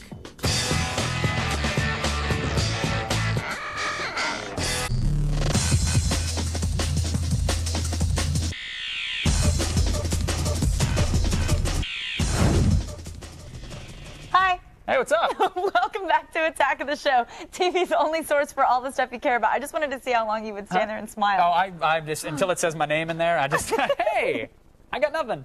We're Kevin Pereira and Kristen Holt, also known as your bestest friends ever. BFF, totally. Unless you start dressing all gross, then we're not really into hanging out with you anymore. Seriously, who wears Hot Topic? Not me. Losers, D-bags. Well, Kristen, you got a Nintendo Wii, right? You enjoy it? I love the Wii. See, everybody here, we love to play the Wii, especially with a group of friends. Recently, I had a bit of a Wii party, and everybody sort of... I was not invited. Oh, no, I sent you the invite. Honest. Okay. Okay. But we all discovered that you can use your old GameCube stuff to give the new Nintendo Wii kind of a boost. It's backwards compatible. Right, it's awesome. So here's a look at the GameCube games and accessories that are an absolute must-have for all you Wii owners. Totally didn't invite her. The first one comes as no surprise. It's The Legend of Zelda: The Wind Waker. It was the first time that players got to take control of a cel-shaded Link before embarking on a huge quest to seek and, of course, destroy the evil Ganon. He just misunderstood, though. The adventure had gamers sailing over vast oceans and discovering islands while searching for shards of that oh-so-mystical Triforce. And with a little help from a magical wand, Link is able to control the direction of the wind and help his sailboat reach its destination. Now, in case you're freaking out or wondering, no, we didn't forget about the GameCube version of the Twilight Princess. We just figured that if you're smart enough to pick up a Wii, hopefully you're smart enough to pick up the Wii version of that game. We trust you. We know you're smart. Our next game was originally met with some criticism for not being a true sequel to its Nintendo 64 predecessor, but don't be fooled, my friends. Super Mario Sunshine proved to millions that a water cannon backpack and a tropical island setting were perfect for a Mario platformer. Of course, Mario's mission is to save the princess, but he'll also have to clean up the tropical Isle Delfino with his powerful water cannon to collect sunshine stars. Look, I don't care what your spoiled PS3 owning buddies have to say about Mario. He's a platforming god, and this game is awesome. Chick's biggest stash. Our next game, it's a must-have game, and it's from a third-party developer called Capcom. Of course, it's Resident Evil 4. Yes, with advanced artificial intelligence and impressive over-the-shoulder camera systems and cutscenes that keep gamers on their toes, this is, above all others, the GameCube pick for the Nintendo Wii. Players are going to take control of Leon Kennedy and embark on a thrilling mission to save the president's daughter, just like bad dudes. You'll battle hordes of infected zombie-like enemies and fight through a number of huge boss battles. If you haven't played through Resident Evil 4 from start to finish, you owe it to yourself to pick it up. And guys, listen, take my advice. Instead of paying for like a few lame movie tickets and a handful of greasy popcorn, stay home, call your girlfriend over, have her play the game. She'll be in your lap in no time. Guaranteed. And finally, if you're going to play any of these games, you'll need a few GameCube peripherals.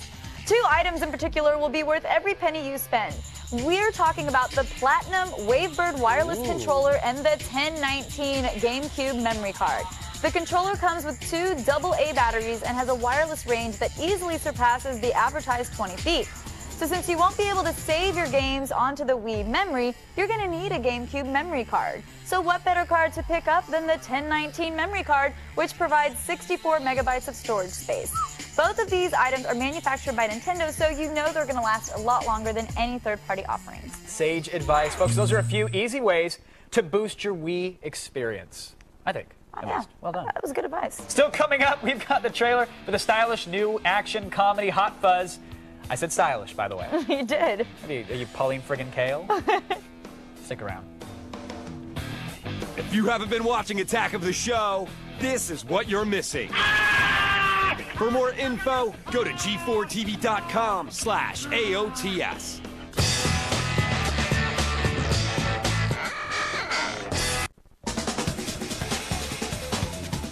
You like goofing around during commercial breaks, don't you? What are you talking about? I find my center. You freak me out because I never know if you're going to be ready. Always ready. Are we on? Hello? Go. Welcome back to Attack of the Show. It's really the show that other TV shows watch to find out what's going on in the world, and that's a fact. I'm having a heart attack right now because we're live, and to prove it, Kevin, ask me something that I would only know if we were live. What time is it? Dang it. Just take our word for it. We're live. See? Tough, right? Might be a repeat. You don't know. Yeah. No one ever knows. We're going to continue to be live this Monday, though, with an all-new Attack of the Show. We're going to sort through the internet's wordiest and wisest in Blogwatch. Plus, the Rules of Engagement star Patrick Warburton will be joining us. And we'll crown another YouTube star of the moment. That's always fun. That's an all-new live Attack of the Show right here Monday at 7 p.m. You heard her. I just like saying that, like chingy. It's good. Can you ghost ride the whip? No. Okay. That sounds weird. What? No, all the kids are doing it. Really? It's the latest rage, yeah. Kids these days. I'll teach you it under the thing we're about to watch. All right, finally, the guys behind Shaun of the Dead have taken aim at their next target, the action movie. It's cops, it's robbers, it's funny British slang, it's Hot Fuzz. 3 people have died in a week. Accidents happen all the time. What makes you think it was murder? There hasn't been a murder in 20 years. From the guys who watched every action movie ever made and created Shaun of the Dead. You never taken a shortcut before?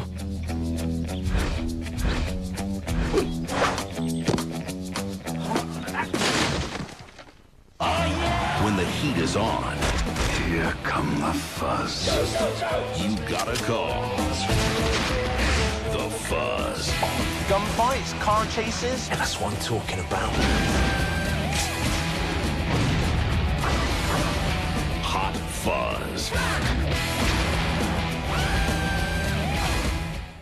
Just so you guys know, Kevin's in love with someone that is taken. What are you? You're stalking her on MySpace. Why you gotta? I'm sorry, I'm ratting you out. I'm sorry, I missed the bus schedule. I'll throw myself under it next time. who it was. Hey, for all the things you saw today and more, go to g4tv.com/AOTS. X-Play is up next. Someone's stalking you. And I am off to win the love of a very special someone. Lock your doors tonight, everyone. Every woman in America. Oh, she knows what's up. Just I'm make coming sure. for you, sweetheart. Close the blinds. I'm killing the cat! He did it to me before. It's freaky, I'm telling you. I walked off again. That's like 7 times at 2 shows. It's all I got. I'm just a hack. I got nothing else.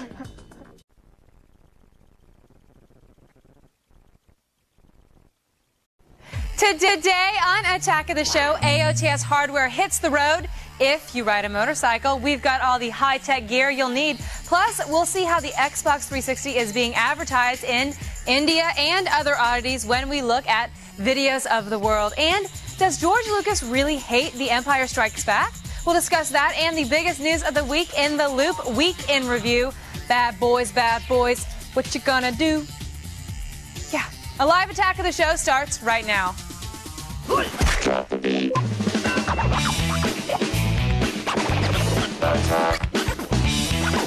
going on here? Think upon this. Attack.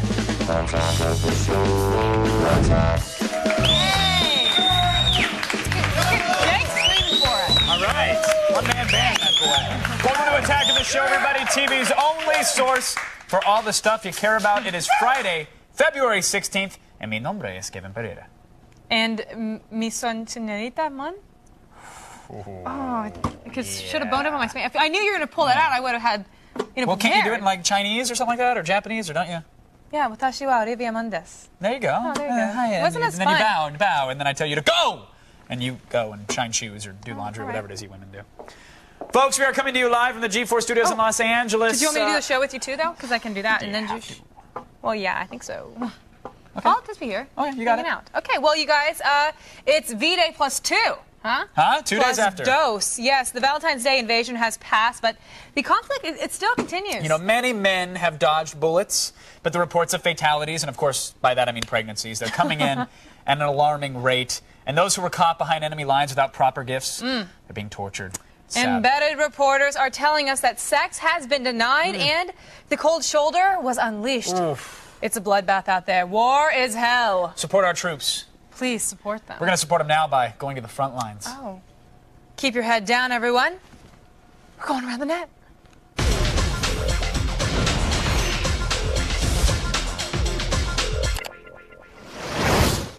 Alcohol does strange things to people. It makes ugly people more attractive. Too much can lead to pee pants, and of course, it leads to foolish decisions like drunk driving. Well, there's nothing more embarrassing than getting a DUI. Am I right? I mean, we know. Lindsay? Trust me. She's raising her hand. Especially, though, if you fail the sobriety test with flying colors. Yes. We'll make us a line. Can you hold on to the end of that tape for me real tight? Right, so set that on the ground right there in front of you. Oh!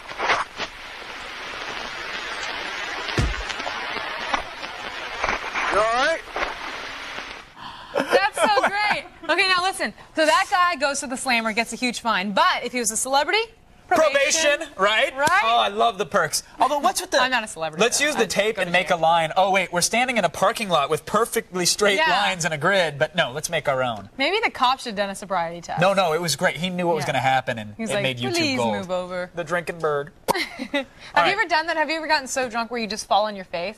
We used to have Jack nights where it was literally me and 2 other friends, and we'd try to get through a whole big bottle, like a jug of Jack, and we'd always end up pushing each other in shopping carts home.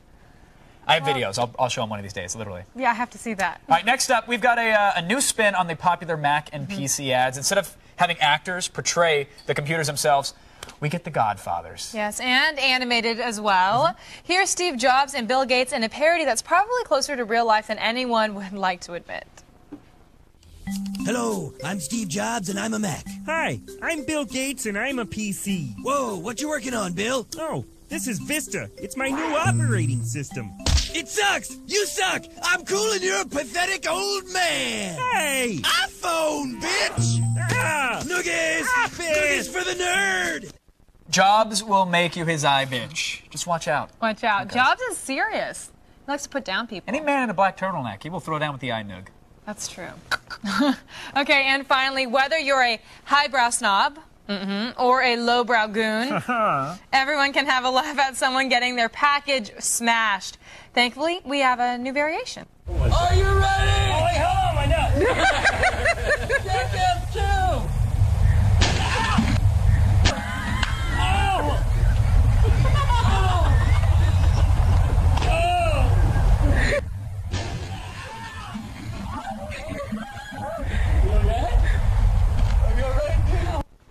Okay, how is that supposed to protect you during an accident? How? I don't know. I don't know. I've been in 3 car accidents, and every car accident totaled the car. And I've been hit in the face with it hurts so bad. It shows. I know, trust me.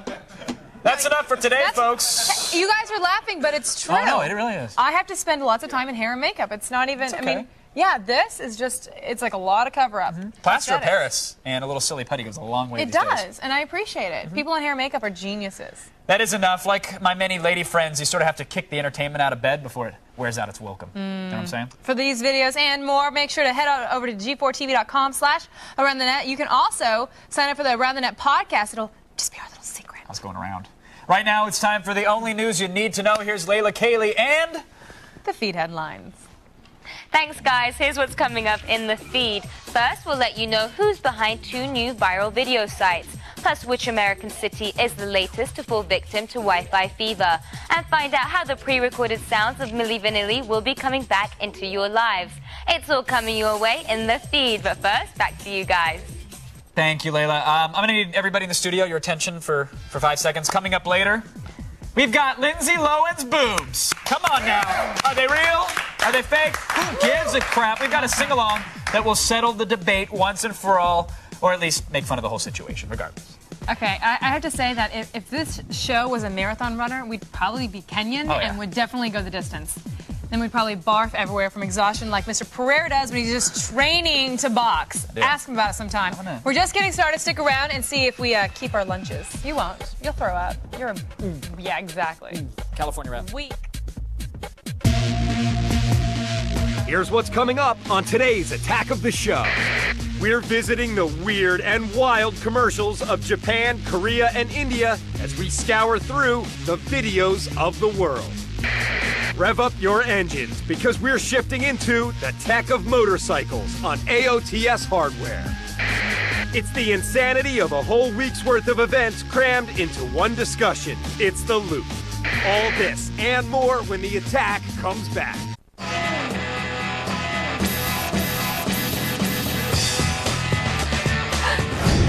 Welcome back to Attack of the Show, everybody. We are TV's only source for all the stuff you care about. On this day, folks, 39 years ago, the first 911 call system was set up. Yes, Fantastic. but now, fun fact, within 15 minutes, someone called up and asked the operator what they thought of Howard Stern's penis. It was a classic, one for the ages. It was classic. Baba Booey. Click. And then the police showed up. Now it's time to pull back the curtain. Good. You want to pull it back? No? And unveil a... Wow, that was my pantomime golf swing. You got one of those in there? Yeah. Time to unveil a new segment on the show. You know, thanks to YouTube and Google, we get ridiculous videos, not only from the U.S., but the entire damn world. Yeah, let's face it. People from other countries are strange, and their culture and their customs should just be mocked for, just for our own amusement, really. Absolutely. So let's see some passports and check out videos of the world. Videos of the world. Now, we've all seen the likes of Little Superstar, and who could forget the psychotic, angry German kid video? But today, shifting gears. That's right. You didn't pop the clutch. Today, our video travels will take us down into India, up through Japan. We're going to swing past Korea just for good measure. There's really no reason to go there. Today, we've got a handful of foreign video game commercials, my friends. Yep. First up, we're diving into the pop culture of Japan with a commercial for the popular Metal Gear Solid franchise. Forget Solid Snake. The real star? It's a Japanese businessman. You know, what better way to advertise a chance to escape from your ho-hum workday than with a tease from your latest snake-eating, disguise-wearing espionage thriller?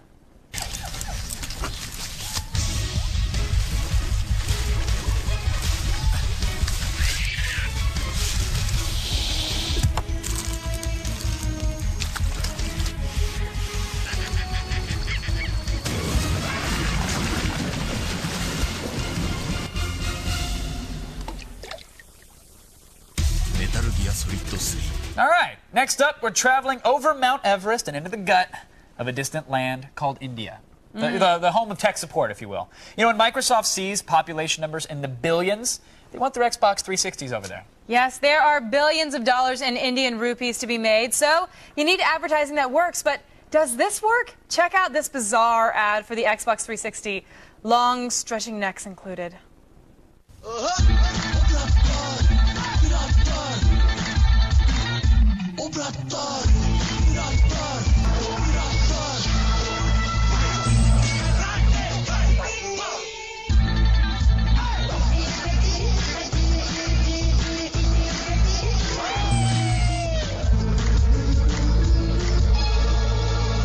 Is the key.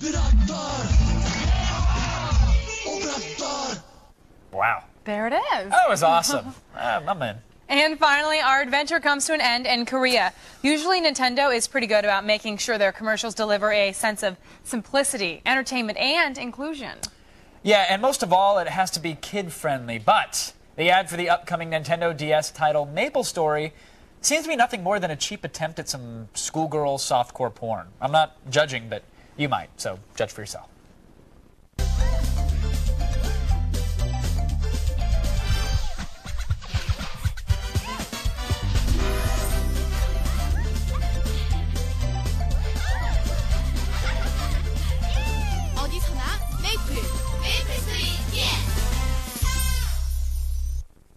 Yes! Nice. Pre-ordering now. Nice mini skirts, girls, but what the hell do they have to do with an MMO on the DS? They shouldn't have shown any gameplay.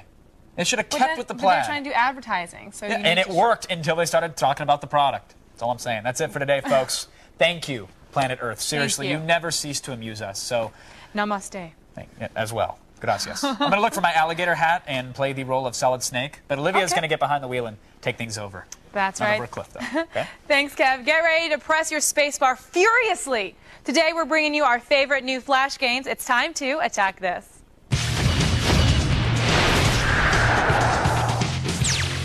First up, if you long for those old point-and-click adventure games, you are in luck. Thanks to CDX, this episodic Flash game was produced by the BBC to promote their new TV series about the ancient Roman Empire. CDX begins in true adventure game fashion with a loss of memory. You'll have to click through the game's dark and moody levels to solve the mystery of an ancient Roman sacrificial blade. Next, Swords and Sandals 2 is what happens when you cross Flash gaming with Russell Crowe. Customize your gladiator using a ridiculous array of options and take to the arena to battle other warriors to the Flash animated death.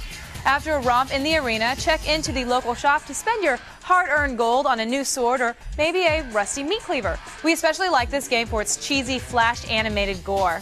Next, Flash Trophy is a simple little racing game that recreates all the fun and disappointment of real slot car racing. Build your track for maximum wreckage or choose one of the supply tracks and then take to the plastic streets. Rev up and race against the computer or go head-to-head against a friend on your custom-built track. These are slot cars, so there's no steering and there's only one button to press. So if you're the unfortunate victim of a fireworks mishap, then this is totally the game for you. And finally, Hot Air is a pixel-perfect game that's much harder than it looks. Now, you use the mouse to guide your propeller blade and then click to blow air and steer your hot air balloon. Collect the stars and avoid the spikes or your balloon will pop. And if the mouse seems too restricting, Wii owners can play Hot Air through the Wii's internet channel using their Wii mode. That's today's Attack This. Visit g4tv.com/AOTS for links to all these games. Still ahead in the feed, if you thought free Wi-Fi in San Francisco was cool, then we'll tell you what plans Los Angeles has in store. Think bigger. And up next, Easy Riders can get a little more tech savvy when we show you cool motorcycle gear. AOTS Hardware is coming up next on TV's only source for all the stuff you care about. We've got the gear to keep you riding all day long on AOTS Hardware. And for those who need to know the news, there's the feed.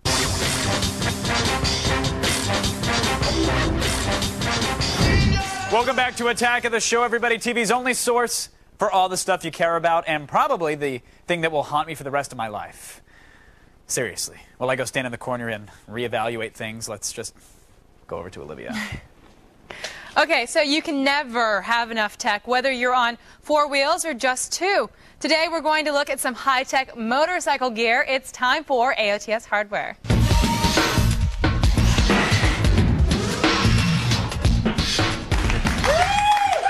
it is. This is for you, Will O'Neal. Soak it up, drink it up. Yes.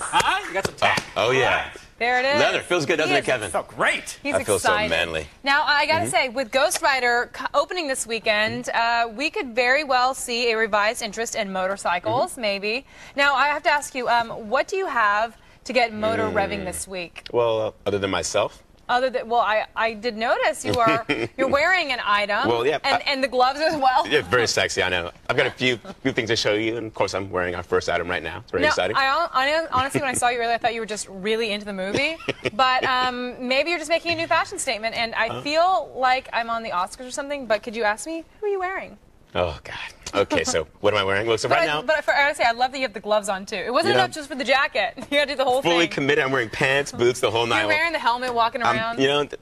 The whole thing. Gotta just dive in completely. Anyway, so I'm decked out in a suit that's supplied by Icon, and while you might not think that riding leathers qualify as hardware, the tech that puts these things together is getting more and more state-of-the-art all the time. So this jacket, for instance, it's made of near weightless metal alloys with carefully woven textile fibers, so not only does it feel like a second skin when you're riding, it essentially qualifies as body armor. I'm wearing gloves, jeans, pants, and the jacket, all from Icon. But along with the helmet, the most expensive thing I'm wearing is the jacket, which is about $350. Now, I gotta say, it looks pretty sturdy. I know that it's like a second skin, but you're hot right now. I mean, it's not... Yeah, I'm a little bit warm. You are a little bit warm. hot. It has ventilation. It does, yeah. But with gel and top. Yeah, but I'm not actually riding. I'm sitting here, standing here, and there's lights and everything. True. But, you know, but the I've thing been is, on motorcycles, and it's really windy. Yeah, it is. Cold. This thing's got crazy armor plating in it. So, you know, if you're going to ride out there, it's important to protect your money makers, you know. So there actually is armor in this thing that can keep you alive as well as fend off road rash, you know, which is very important. It's very important. Now, next up, you've got headgear, a head display from SportView. What's this about? Okay, so the MC2 is a hip little device that may look funny when it's mounted on your helmet, but what it does is it's pretty cool. Without hindering your view, it feeds you a ton of information right at eyesight level. So you don't actually have to take your eyes off the road. You know, I'm talking about your speed, RPM, what gear you're in, your tire pressure. There are also different models, but the one we have here is the latest, which can actually work with your radar detector, let you know when you're about to get a speeding ticket, which is, you know, all too common. That is nice. Yes. Now, the MC2 has been tested at speeds of up to 160 miles per hour, so you don't have to worry about the thing capping out at 65 or anything. And this guy runs for just under $250. So. Now, I have to ask you, I mean, it's clever and it's useful, but doesn't any motorcycle rider just have all of that right in front of them on the gear panel? Okay, well, sure, that's true, actually, but having it right at eye level is nice. It's the type of information that military pilots have on their HUD or their heads-up display. Now, I'm not saying they can't improve on this design. They need to find a way to put it in the visor itself or inside the helmet. It's not exactly a chick magnet when it's sticking out the way that it does. Yeah, because if you have it inside, it's like RoboCop. Remember RoboCop? You would just see it. It would just come up like that. I'm feeling like RoboCop right now. Actually. And RoboCop was like back in the 80s, so that was a long time ago.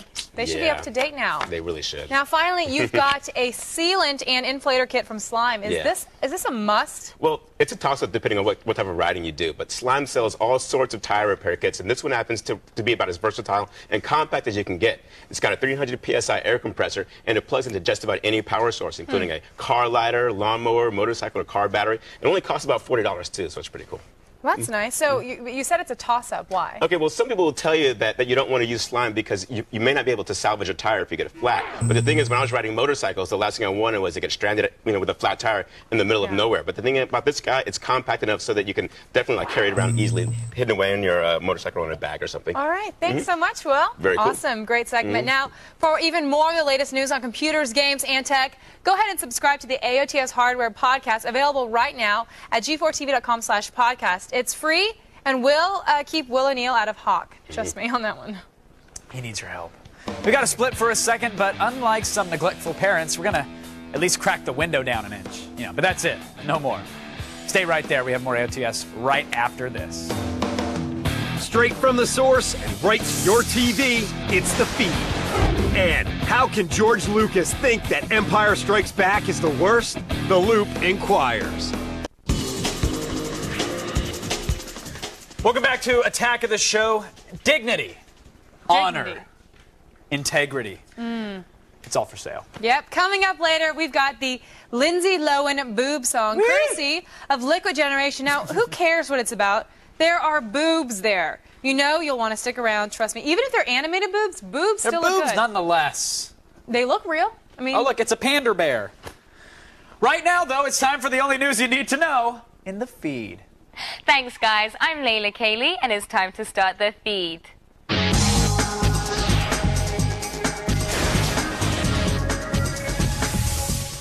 Two new viral video sites have just gone online, but they're not for homegrown explosions or crotch hits. They're for game shows. The sites YouGottaSeeThis.com and YouGottaSeeThat.com were launched in cryptic print ads and magazines like Daily Variety. The sites themselves are collections of clips from Sony shows Jeopardy and The Wheel of Fortune, and have information on the show's hopeful daytime Emmy nods.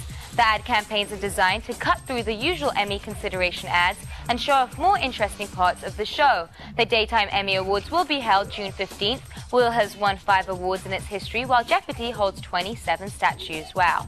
The city of Los Angeles is throwing its hat into the municipal Wi-Fi ring. Mayor Antonio Villaraigosa announced a study group to determine the cost of covering 498 square miles of city with solid Wi-Fi signal. Initial estimates put the cost at around $60 million. It is still not known whether LA would partner with a service like Earthlink or Google, or provide its own service. Los Angeles joins the growing list of American cities either currently or working on providing city-wide Wi-Fi. Houston, Texas has the largest planned network at 600 square miles. Good for them. And finally, Universal has acquired the rights to make a film about the infamous lip-syncing pop duo Milli Vanilli. The members of the producer-assembled group, Fabrice Morvan and Rob Pilatus, who died in 1998, were reluctant to license their story to a Hollywood production company until now.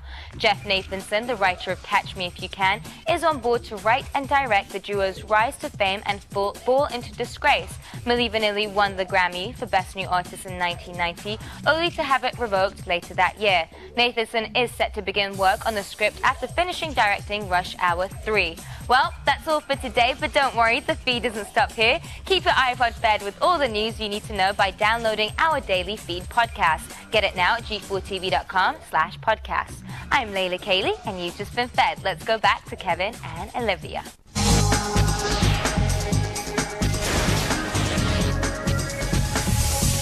Thanks, Layla. You know, hitting theaters today is the latest comic book adaptation. It's Ghost Rider. Yes. Little Nick Cage on a Hurley. From the director of Daredevil, who claims that he got screwed by bringing Matt Murdock to the screen. Well, hopefully he'll have better luck with Johnny Blaze. But you guys, we sat down with the stars, Nicolas Cage and Eva Mendes, and here's what they had to say about this film. Hey, I'm Zach Selwyn. We're here checking out Ghost Rider. Let's go collect some souls, people. Let's ride. We have this red shopper. It was all flames and stuff. His face was a skull, and it was on fire. On fire? Like... Nick, what's it like to work on such a low-budget indie film like this? This was a dream come true.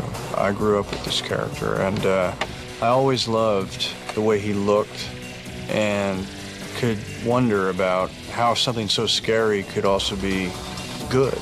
Whenever I'm around evil, I change into Ghost Rider. So tonight you'll... I believe so. I was writing in Hawaii regularly, and I was shooting a picture called Wind Talkers, and I read they might be making Ghost Rider into a movie. And that's when I said, well, I'm so into this, because I love this character, and I like motorcycles. Howdy. Howdy, howdy, howdy. Are you trying to kill yourself? I knew that Nicolas was doing it, of course Nicolas Cage, and I was like, okay, gotta work with him. I have kind of like this hit list in my head of actors I have to like work with. Well, you can cross me off now. Yeah, absolutely. This is crazy. You are crazy. What was it like to work with Nicolas Cage? Are you serious? That's what you're gonna ask me? Yes, because I forgot to ask him what it was like to work with you. He loved working with me.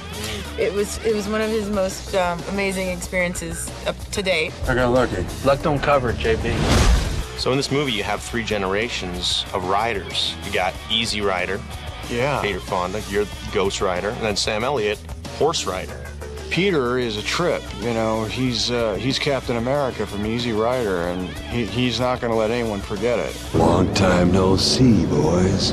When you saw Easy Rider, you're like, that's it. I started riding bikes. The next day, I became Captain America, bought a Harley Davidson, and went to San Francisco. That's great, because after I saw this movie, I got a bike and lit myself on fire. Well, let's hope not. Look into my eyes. You all right? Yeah, I'm good. I feel like my skull's on fire, but I'm good. So if you're looking for an alternative to the highfalutin Oscar flicks, the film is in theaters right now. Highfalutin. Why did you say tarnation and hijinks? Ooh, I should have. I wish you really had told good. me that because I would have used it. We'll get there next time. All right. All right, if you're looking for some musical distractions, and who isn't? Not me. We've got you covered. Wrestler and rock singer Chris Jericho sat down recently with Attack of the Show's own Zach Selwyn for the debut installment of G4TV.com's Acoustic Interviews. Now, besides doing some singing, the two chat about Jericho's heavy metal career, the Police reunion, his upcoming memoirs, and the rumors of his return to wrestling. And he's You believe going back? that? That's what the rumors are. Head on over to G4TV.com/AOTS for the interview. Now, this show will continue in just a bit, much like when the lead singer of the band dies. You gotta press on. FYI, he's actually the third Kevin Pereira. But I kick higher. He does. We're TV's only source for all the stuff you care about. Do that again. One more time. Kick here. Can you hit here? Can you hit here? Kevin, go. Oh, you did it. Good boy. We're straightening out the ridiculous mess that was this week in The Loop. And not sure if you measure up to the competition?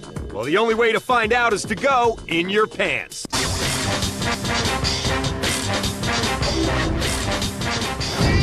Welcome back to Attack of the Show. We are live on February 16th, and our native resolution is 480i. Take that, 21st century. Right now, let's go over to Kevin, who, trust me, looks completely different in high def. It's not pretty. It's true. I kind of look like Abe Vigoda. Hotter, younger. No, I don't. All right. Every week, folks, there are those stories that just aren't big enough to talk about in The Loop, but that doesn't mean that they're not worth discussing. Oh, no. It's time to bring together the best minds and get the rest of the story. It truly was the best week ever. Folks, it's The Loop Week in Review. Look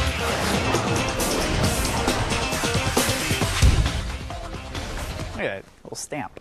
Joining us this Friday night, the one, the only, Christopher Gore, and associate editor for CNET.com and co-host of the daily podcast Buzz Out Loud, Veronica Belmont, and TV editor for Variety, Michael Schneider. This is an all-star loop. I have to take a second and drink this in. This is incredible. Okay, I'm done. Let's get this started. Earlier this week, Cartoon Network general manager Jim Samples, he resigned over the whole Aquagate scandal. He told his staff that he, quote, felt compelled to step down effective immediately in recognition of the gravity of this situation that occurred under his watch.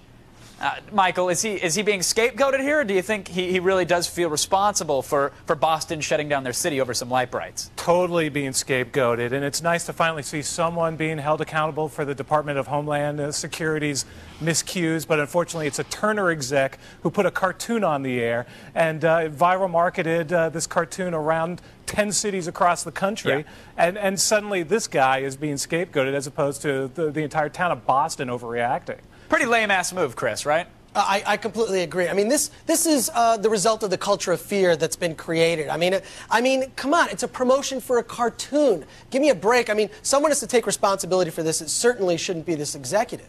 Yeah, Veronica, you were quoted as saying he deserved to step down and all of William Street should resign immediately. Was that a misquote? I'm sorry?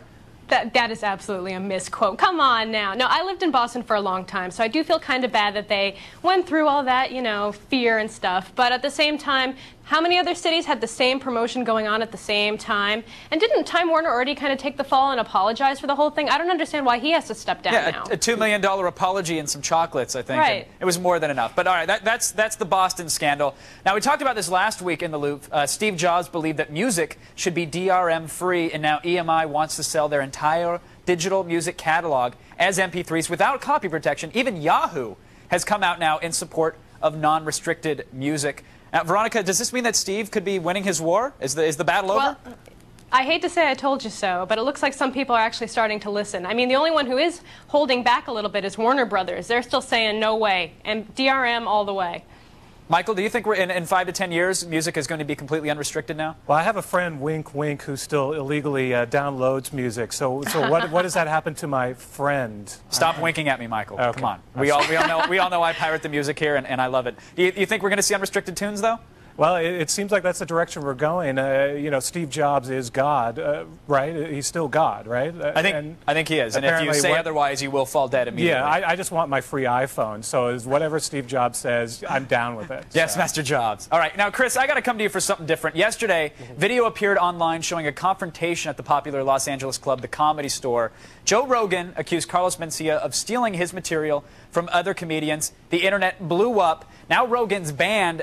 Did this peg on your radar at all? Do people care about the story because it makes Carlos look stupid, or do they just like seeing Joe Rogan confront somebody on stage and throw profanity around? Well, I'm not sure if average consumers care about it, but definitely comedians care about it because, you know, stealing material from another comedian, I mean, that's worse than dating their mom. I mean, you know. So I just want to say, by the way, stealing from another comedian is worse than dating their mom. Yeah.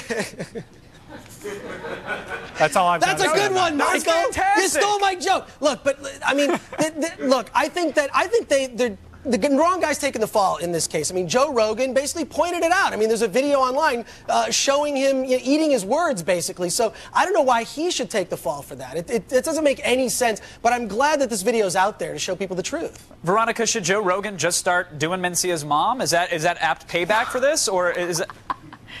Well, the evidence looked pretty bad when they showed the whole building the fence along the border situation joke. That was clearly not. Yeah, clearly stole the joke from Ari, the amazing racist, right, as he's known. So, do you think the punishment fits the crime here? You know, I don't know. I mean, I really don't know on this one. Carlos is pretty funny, though, I have to say. Carlos Mencia. That's advantage Joe Rogan there. Yeah, by the way, I've never thought Joe Rogan was all that funny, but I do have a newfound respect for him. I think, yeah, if anything's come out of this, I think people respect a lot of guts. Joe a lot more. All right, now, according to the iPhone World, which is apparently some iPhone-friendly device, the device itself is primed to run the most popular PC game of the last 2 years, World of Warcraft. And I'm going to you, Veronica, because I know you're the WoW geek on the panel. Is this going to come to a phone? And if it does, are you going to play it while you're in traffic and you're supposed to be text messaging like everybody else? Well, it seems like a pretty good rumor. I don't know. I don't know if it's true, but can you imagine going on a raid with a tiny little phone like that? That would be impossible. Maybe for checking your mail or something, but I can't imagine myself doing it for an actual World of Warcraft experience type of deal. Chris, too small. Are you psyched for the iPhone? I'm actually not psyched for the iPhone. I mean, I really just want a phone that can work in all parts of Los Angeles, and there still doesn't seem to be one or a carrier that exists. So I think it's going to be too expensive, too restricted, and then adding, you know, this game to it. WoW. I mean, I'm not a WoW player, but I don't need more of this extra stuff on the phone. Kevin, did I mention that Steve Jobs is God? And by the way, you can send your iPhone to me, care of Attack of the Show. Yeah, they can. I swear, cool. I'll make sure I pass it on, Michael. You don't have to worry about that at all. It'll definitely see its way into your hands. All right, finally, at an industry luncheon last week, George Lucas gave an award to Sid Gaines, who was the in-house publicist on Empire Strikes Back. And George said that Sid is the only reason why Empire Strikes Back is always written about as being the best film when it was actually one of the worst. Chris, you're our resident film guy. Well, I mean, anyone that knows about the making of The Empire Strikes Back knows that Lucas was actually supervising all the special effects and the guys in cockpits, while Irvin Kershner and Gary Kurtz were in England shooting the live action and trying to make something of the script. Lucas calls furious, screaming, "You're ruining my movie," as he saw footage coming back from England. The Chris, what do you think, though? Is it the worst film? First of all, absolutely not. I mean, I don't know what Lucas was thinking. I mean, amongst fans, everyone will say The Empire Strikes Back is what really solidified and made it a series, made it worth seeing more than 2 movies. Veronica, you're nodding. You agree with Chris on this one? Oh, absolutely. It's like Rivers Cuomo from Weezer saying Pinkerton was the worst album. Yeah, that guy has bread crust in his fanny pack, by the way, so I don't know if I'd ever want to compare George Lucas to anybody that does that. Michael, final word, sir. Was he taken out of context, or are you still just waiting for your iPhone? Well, waiting for the iPhone, but also there are no Ewoks and there's no Jar Jar Binks in Empire Strikes Back, so do with that what you may. Well, then you can't have the motorized lollipops. That was the best part of the... All right, never mind. Want to thank you guys. Thanks to Chris, Veronica, and Michael. Thank you for joining us and keeping us in the loop. Look, you gotta love Lucas. You know, despite the fact that the movies are done and the fans still have something to complain about. He's a giver, not a taker. Let's go over to Miss Olivia Munn. Well, this force is strong with this one. Thanks, Kev. Up next, we'll discuss some touchy subjects like STDs and small packages. We'll have all the sex and relationship advice you'll ever need when we go in your pants. We'll be right back. Stay with us. Worried your date isn't exactly clean? We'll help you make the right choice when we go in your pants.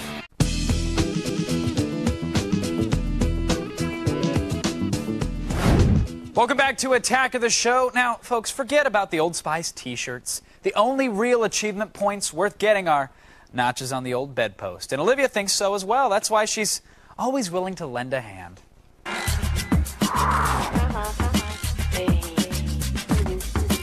Do you need a release? I thought guys needed release. A release? Hey, sometimes girls need release too. A little something, something. You guys, this is sex columnist Anna Davis. She's written for magazines like Details and Stuff. And again, she's back to help and answer all of your sex and relationship questions. Again. Right now, we're going to jump in with our first question. Is from a guy who wants to know how to ask nicely.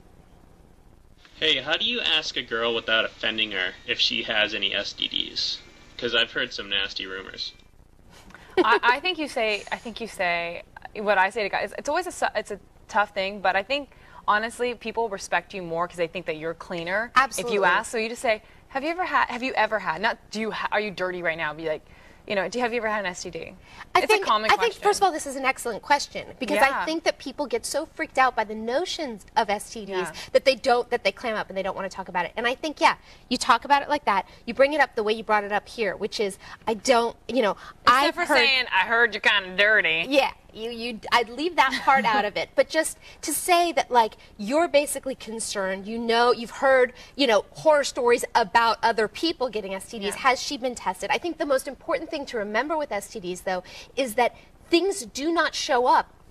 You have to give it 6 months to show up. Mm-hmm. So a lot of couples, the best thing to do is, if you can, to wait, let the petting not get too heavy before the 6-month mark. Certainly use condoms up until then, and then go get tested together. That's really hard to do because getting tested isn't exactly glamorous, and it's like you kind of get. But nothing. STDs aren't glamorous. No, but it's something that people really have to be aware of. I really do think that the biggest thing to remember is that.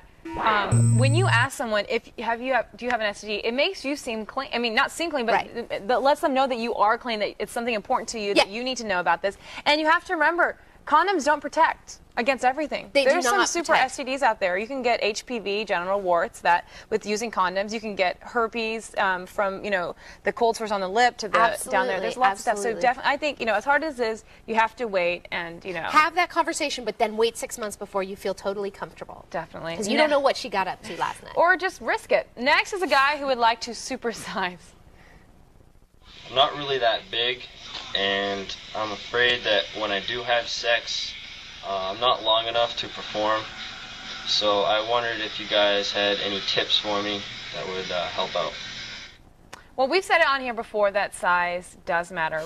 And I'm going to say that it doesn't matter as much as society says it matters. There are also... Yeah, it depends on how small you are. I'll tell you, there are men that make it so you cannot walk.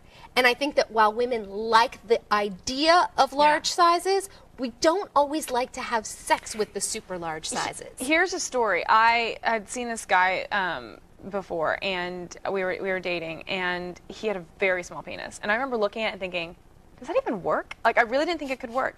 But the fact that we didn't have sex, but he was so good at everything else. We never actually had sex, but he was very good at other things that if I was ready to go to that next step, if we didn't end up breaking up because he was racist, come to find out, it would have been really good. So as long you have to oral sex is your friend. Yes, oral. I'm like it's like going into school and having I was crappy at a certain subject, get really good at the other subjects, and you can just fly through. But the other thing is doggy style. That is the position that makes the guys seem Is it really? bigger. Yes, absolutely. Well, why is that? Well, because of how where it's positioned. Like, think of when you've had doggy style sex. I'm sorry, suddenly I have an image of you having doggy style sex. Not that you've necessarily ever done that. But you know how much deeper it feels. I guess, okay. So I'll think about it next time. And also, if a woman is lying down and she has her legs all the way up, or so your legs are up like this and the guy's in front of you. Yes, that is also something that. But what about missionary? No, not missionary as much? is not necessarily it's not your friend. But remember, what's the expression? It's not the size of the boat, but the motion of the ocean. I think here's a great idea. Before you kind of let her do whatever, start, you pleasure her and do everything to her, and then just put it in so she doesn't feel it. Don't let her feel it first, and then just impress her with how good it is when it's actually inside of her. That's not a bad tip. That's great. I just thought of that. Thanks. Thanks, Anna. You don't need me. Yes, I do. I need you for everything else. You can read Anna's extended answers to the questions you just heard on our website at g4tv.com/AOTS and go to Anna's website at annadavid.com to find out so much more about her. Still coming up, we've got animated boobs courtesy of a mean girl, and we'll find out what's really inside of them. You want to see it. It's next on TV's only source for all the stuff that you care about. If you haven't been watching Attack of the Show, this is what you're missing. For more info, go to g4tv.com/AOTS. Welcome back to Attack of the Show, TV's only source for animated GIFs on internet forums. And when it takes one lick to live in infamy. That's right, I know. Coming up on Monday, we'll be getting the honest truth about all the issues in the news from one trusted source. My mom. Plus, we'll investigate the science of Godzilla when we go on a blog watch. We really are going to chat with your mom, aren't we? She's very excited to be on the show again. Can't wait. She feels famous. Plus, we'll make the kid inside you insanely jealous when Zach Selwyn takes us inside Toy Fair. It's the biggest toy convention in the world, and you'll get a sneak peek at all the latest statues from Sideshow, like the new Spider-Man and the new Venom. So. And finally, we got an animated sing-along for all you kids. Come up to the campfire and get some s'mores. We're going to sing about boobs. Specifically, Lindsay Lohan's. Oh, not mine. Okay. No, Lohan's. They've been to rehab and back, and who knows how many Red Bull and vodkas have been spilt on them. But courtesy of Liquid Generation, here's a song about the long-standing debate surrounding her chestal area. I don't believe that you had surgery. No, I don't think they do that when you're 17. Oh, no, talk to me about your boobies. I feel good. Sloppy Joe and a gay pierogi. A bull and sits George Clooney when he's horny. Loose change, driving range, and a fatty with road rage. Hairy palms and a wet salami. A can of oysters, piano player, and Indiani. There's a world of joy that we might find. There's a world of joy that we might find. There's a world of joy that we might find. There's a world of joy that we might find. There's a world of joy that we might find. You think they're real? I think they're real. You really do? I really do. I mean, they get smaller and big. I mean, oh, well, no, maybe now they're fake. Real boobs don't get smaller and bigger, do they? Really? Yeah, maybe she has fake boobs. I think they are. Maybe she does. I mean, so many girls have fake boobs now. What would you go saline or would you go like malto meal? I think that there's one that people do. It's called like the teardrop, and it's like halfway under, halfway over. And so, and they use saline, and it looks real. Oh. The girls who have the boobs that just literally stay up like this, and they're near their collarbone, that doesn't look real to me. And I think the only thing you think of when you see girls like that is boob job. You want to think nice boobs, right? Guys don't think in terms of boob job or not. Guys just see boob. I think that's really how it works. That's not always true, because I was at a club not too long ago, and somebody came in with really big boob, and they're like, she has a bad boob job. Anyway, now for all the things you guys saw today and more, go to g4tv.com/AOTS. X-Play's up next. What? These are real. Are they? They are real. Okay.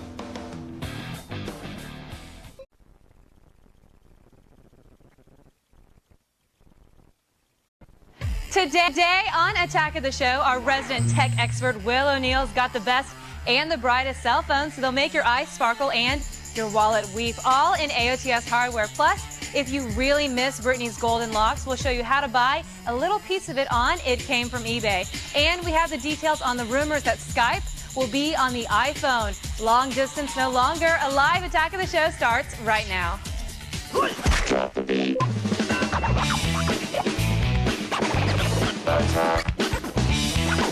going on here? Pick up on this. Attack. Attack of the Show. Attack. Why not? Why not? Yes. Why not? Thank you. Thank you. Thank you. Thank you. Thank you. You need to stop. Welcome to Attack of the Show, everybody. TV's only source for all the stuff you care about. It's Friday, February 23rd, and my name is Kevin Pereira. Yeah. Please, wait. And I'm Olivia Munn. There you go. Yeah. Heard something over there. Now, we are coming to you live from the G4 studios in L.A. You excited about the Oscars on Sunday? Not really. No. No? You got to be a little bit excited. I really want everybody from Little Miss Sunshine to win. I want supporting actress, best picture, done, put it in. And other than that, I don't really care about anybody else. I would go on record in saying that this has been a banner year for the art of cinema. I'm going to say it. The Departed, Babel, yeah, okay, Jackass 2. Jackass wasn't nominated. Borat. Not nominated. What? What about Jackass? Wasn't really? Not nominated. What about digital compositing? I mean, they should at least get awarded for that. Not nominated. They're out of touch. They are out of touch. See, that's why people aren't, but I think people are going to watch. I want to watch because it was so bad. I'm like, the thing is, when people get an Academy Award, it's for life. And so this year, it's good if you were in a movie because it's not that strong competition. So you're, pretty much guaranteed to win an Academy Award. It's not that strong. The girl from American Idol is going to get an Academy Award, and she was, not that great. I mean, she was a great singer, but she's the best actress? No. Oh. Okay. Jealous. Hey, I should have won. It's time now to check the expiration date on the milk carton and the refrigerator of electronic communications. We submitted, right? You submitted when I gave you that tape. You submitted it, right? Let's go around the net.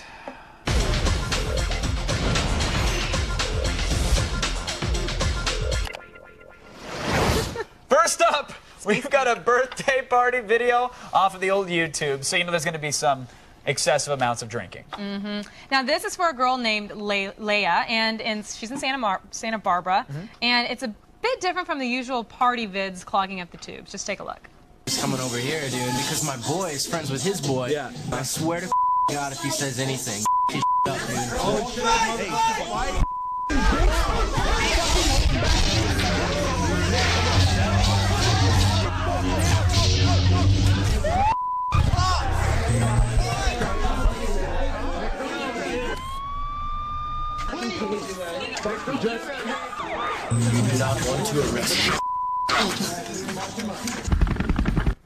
Oh, that Leia, huh?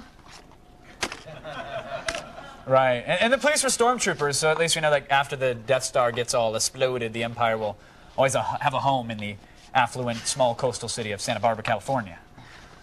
That's true. Thanks. And finally, you know how shopping carts are starting to get those automatic locks on them now?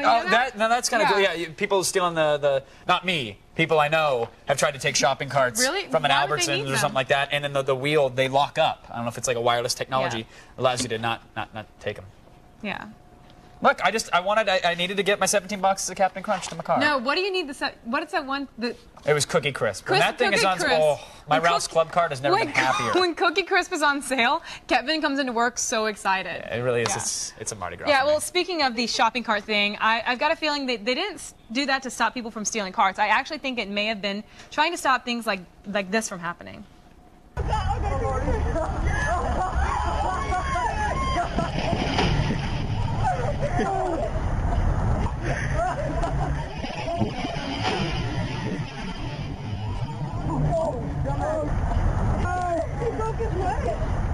Yeah, according to the video, by the way, that little stunt, what do they call it, stunts anyways? But that stunt resulted in 5 broken bones and a concussion. Yeah, and that, viewers, is why adults don't trust you. Enough for today. Enough. To get more of your daily viral fix, make sure to head on over to g4tv.com/AroundTheNet. There, you can also sign up for the Around the Net podcast. So convenient. Right now, it's time for the only news you need to know. Here's Layla Kaylee and the feed headlines. Thanks, guys. Here's what's coming up in the feed. The Oscars are this Sunday, but the nominees are already busy on their next projects. We'll give you the details. Plus, we'll tell you which planetary body is next in line for internet access. And with Conan O'Brien leaving for The Tonight Show in a few years, you're not going to believe who's in talks to replace him. It's all coming your way in the feed. But first, back to you guys. Thanks, Layla. All right, coming up later on today, we're going to have an in-studio musical performance by our very own Zach Selwyn. It's Zachariah and the Lobos Riders. Oh, look at Zach. They will be rocking our studio's architecture with tunes from their new album, Alcoholiday. It's actually really sweet. So you guys do not go anywhere. I mean, you just got here and all, and it'd really be kind of rude, and I would take it personally if you just left. I mean, I'd understand it, to be honest. Do you think they're leaving? Like, please don't leave. I mean, I'm asking nicely. Maybe when you have billions of viewers, it really doesn't matter if 3 or 4 of them go away. All right. Click away. here's what's coming up on today's Attack of the Show. From a Halo 3 cameo to a GOAT's greatest gift, you never know what we'll find when it came from eBay. It's this week's craziness slammed into one wild discussion that we like to call The Loop Week in Review. And we got the hookup on the latest cell phones in AOTS hardware. All this and more when the Attack comes back.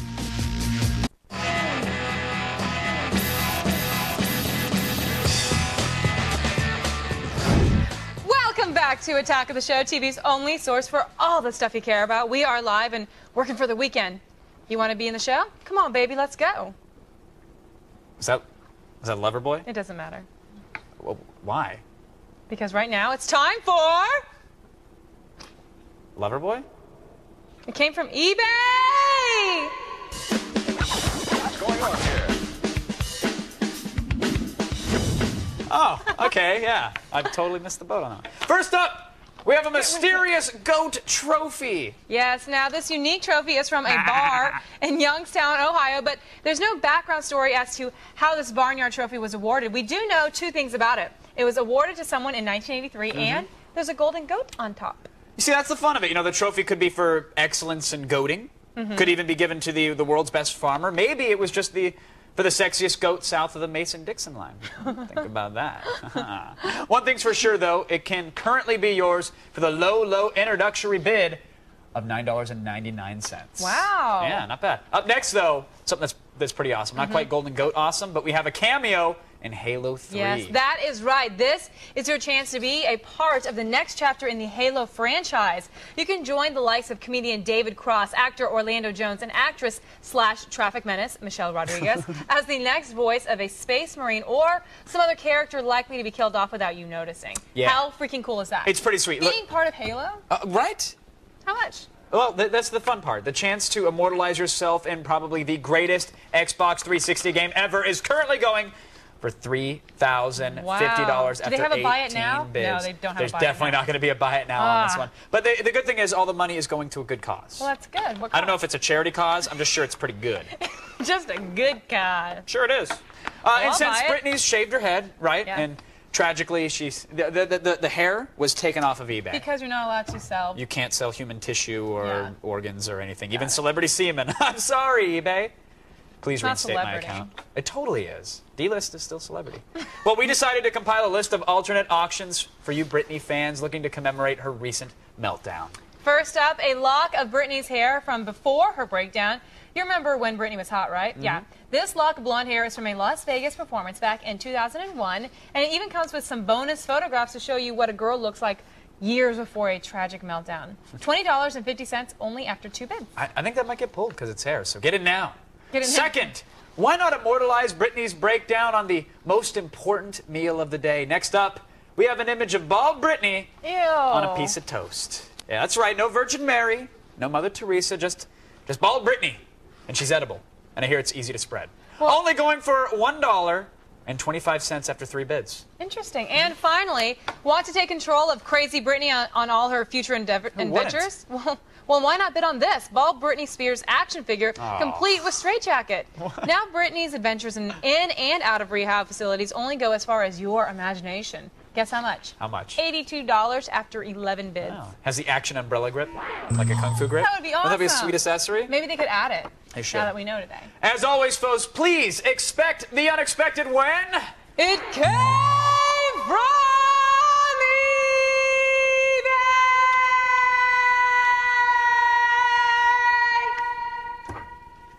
Thanks.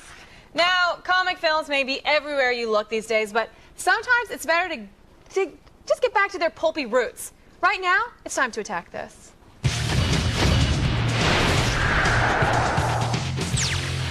First up, if you're a fan of the classic Super Friends cartoon, and really, who isn't, then you'll love the second volume of Justice. It's a tale that sends DC Comics' bravest and boldest to hell and back, facing off against a retooled Legion of Doom who believe they can save the Earth by killing off its heroes. Superstar artist Alex Ross has really outdone himself with this one. Next up, Civil War may have just ended at Marvel, but you can read up on how the cataclysmic event impacted Earth's mightiest heroes in New Avengers Volume 5. written by the ever-present Brian Michael Bendis. The 5 issues contained within Spotlight Captain America, Luke Cage, Spider-Woman, The Sentry, and Iron Man. Now, you don't need to have to know the entire Civil War series to enjoy the Bendis-tastic storytelling captured in these pages, each inked by a different guest artist, by the way.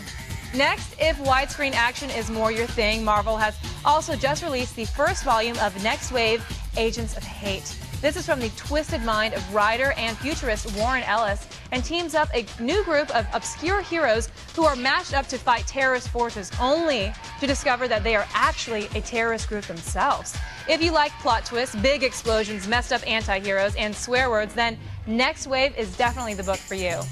And finally, Flesh-Eating Zombies. The 6th volume of The Walking Dead hits shelves next week, and Robert Kirkman's Image Comics series has never been better. This story demonstrates that mankind may be far more of a threat than any zombie apocalypse ever really could be. Now, when an evil bastard known as the Governor tortures and mutilates the characters we've come to love over the past 30-some issues. But in case you didn't hear me the first time, this book has flesh-eating zombies. Zombies, people! That's enough just to buy every single issue. That's today's Attack This. Visit g4tv.com/AOTS for links to all these products.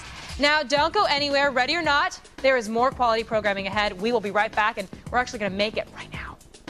We're looking back on the insanity of the week and breaking it all down for you in The Loop Week in Review.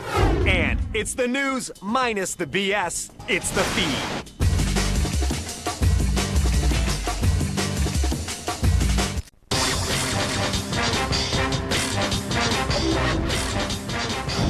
Welcome back to Attack of the Show, TV's only source for all the stuff you care about. We are still live, and I am still Olivia Munn, and right now we're going to go to Kevin Pereira, who is waiting for me to finish talking so then he can start talking. And Come on with it! When I stop talking... Let me make some TV. But I wasn't done talking. Just let me make some TV. Hey, everybody. You know, every week there are those stories that they're not big enough to take up a whole loop, but that does not mean that they're not worth discussing. It's time to bring together the best minds and get the rest of the stories. This was the best week ever. At least until next week. It's The Loop Week in Review.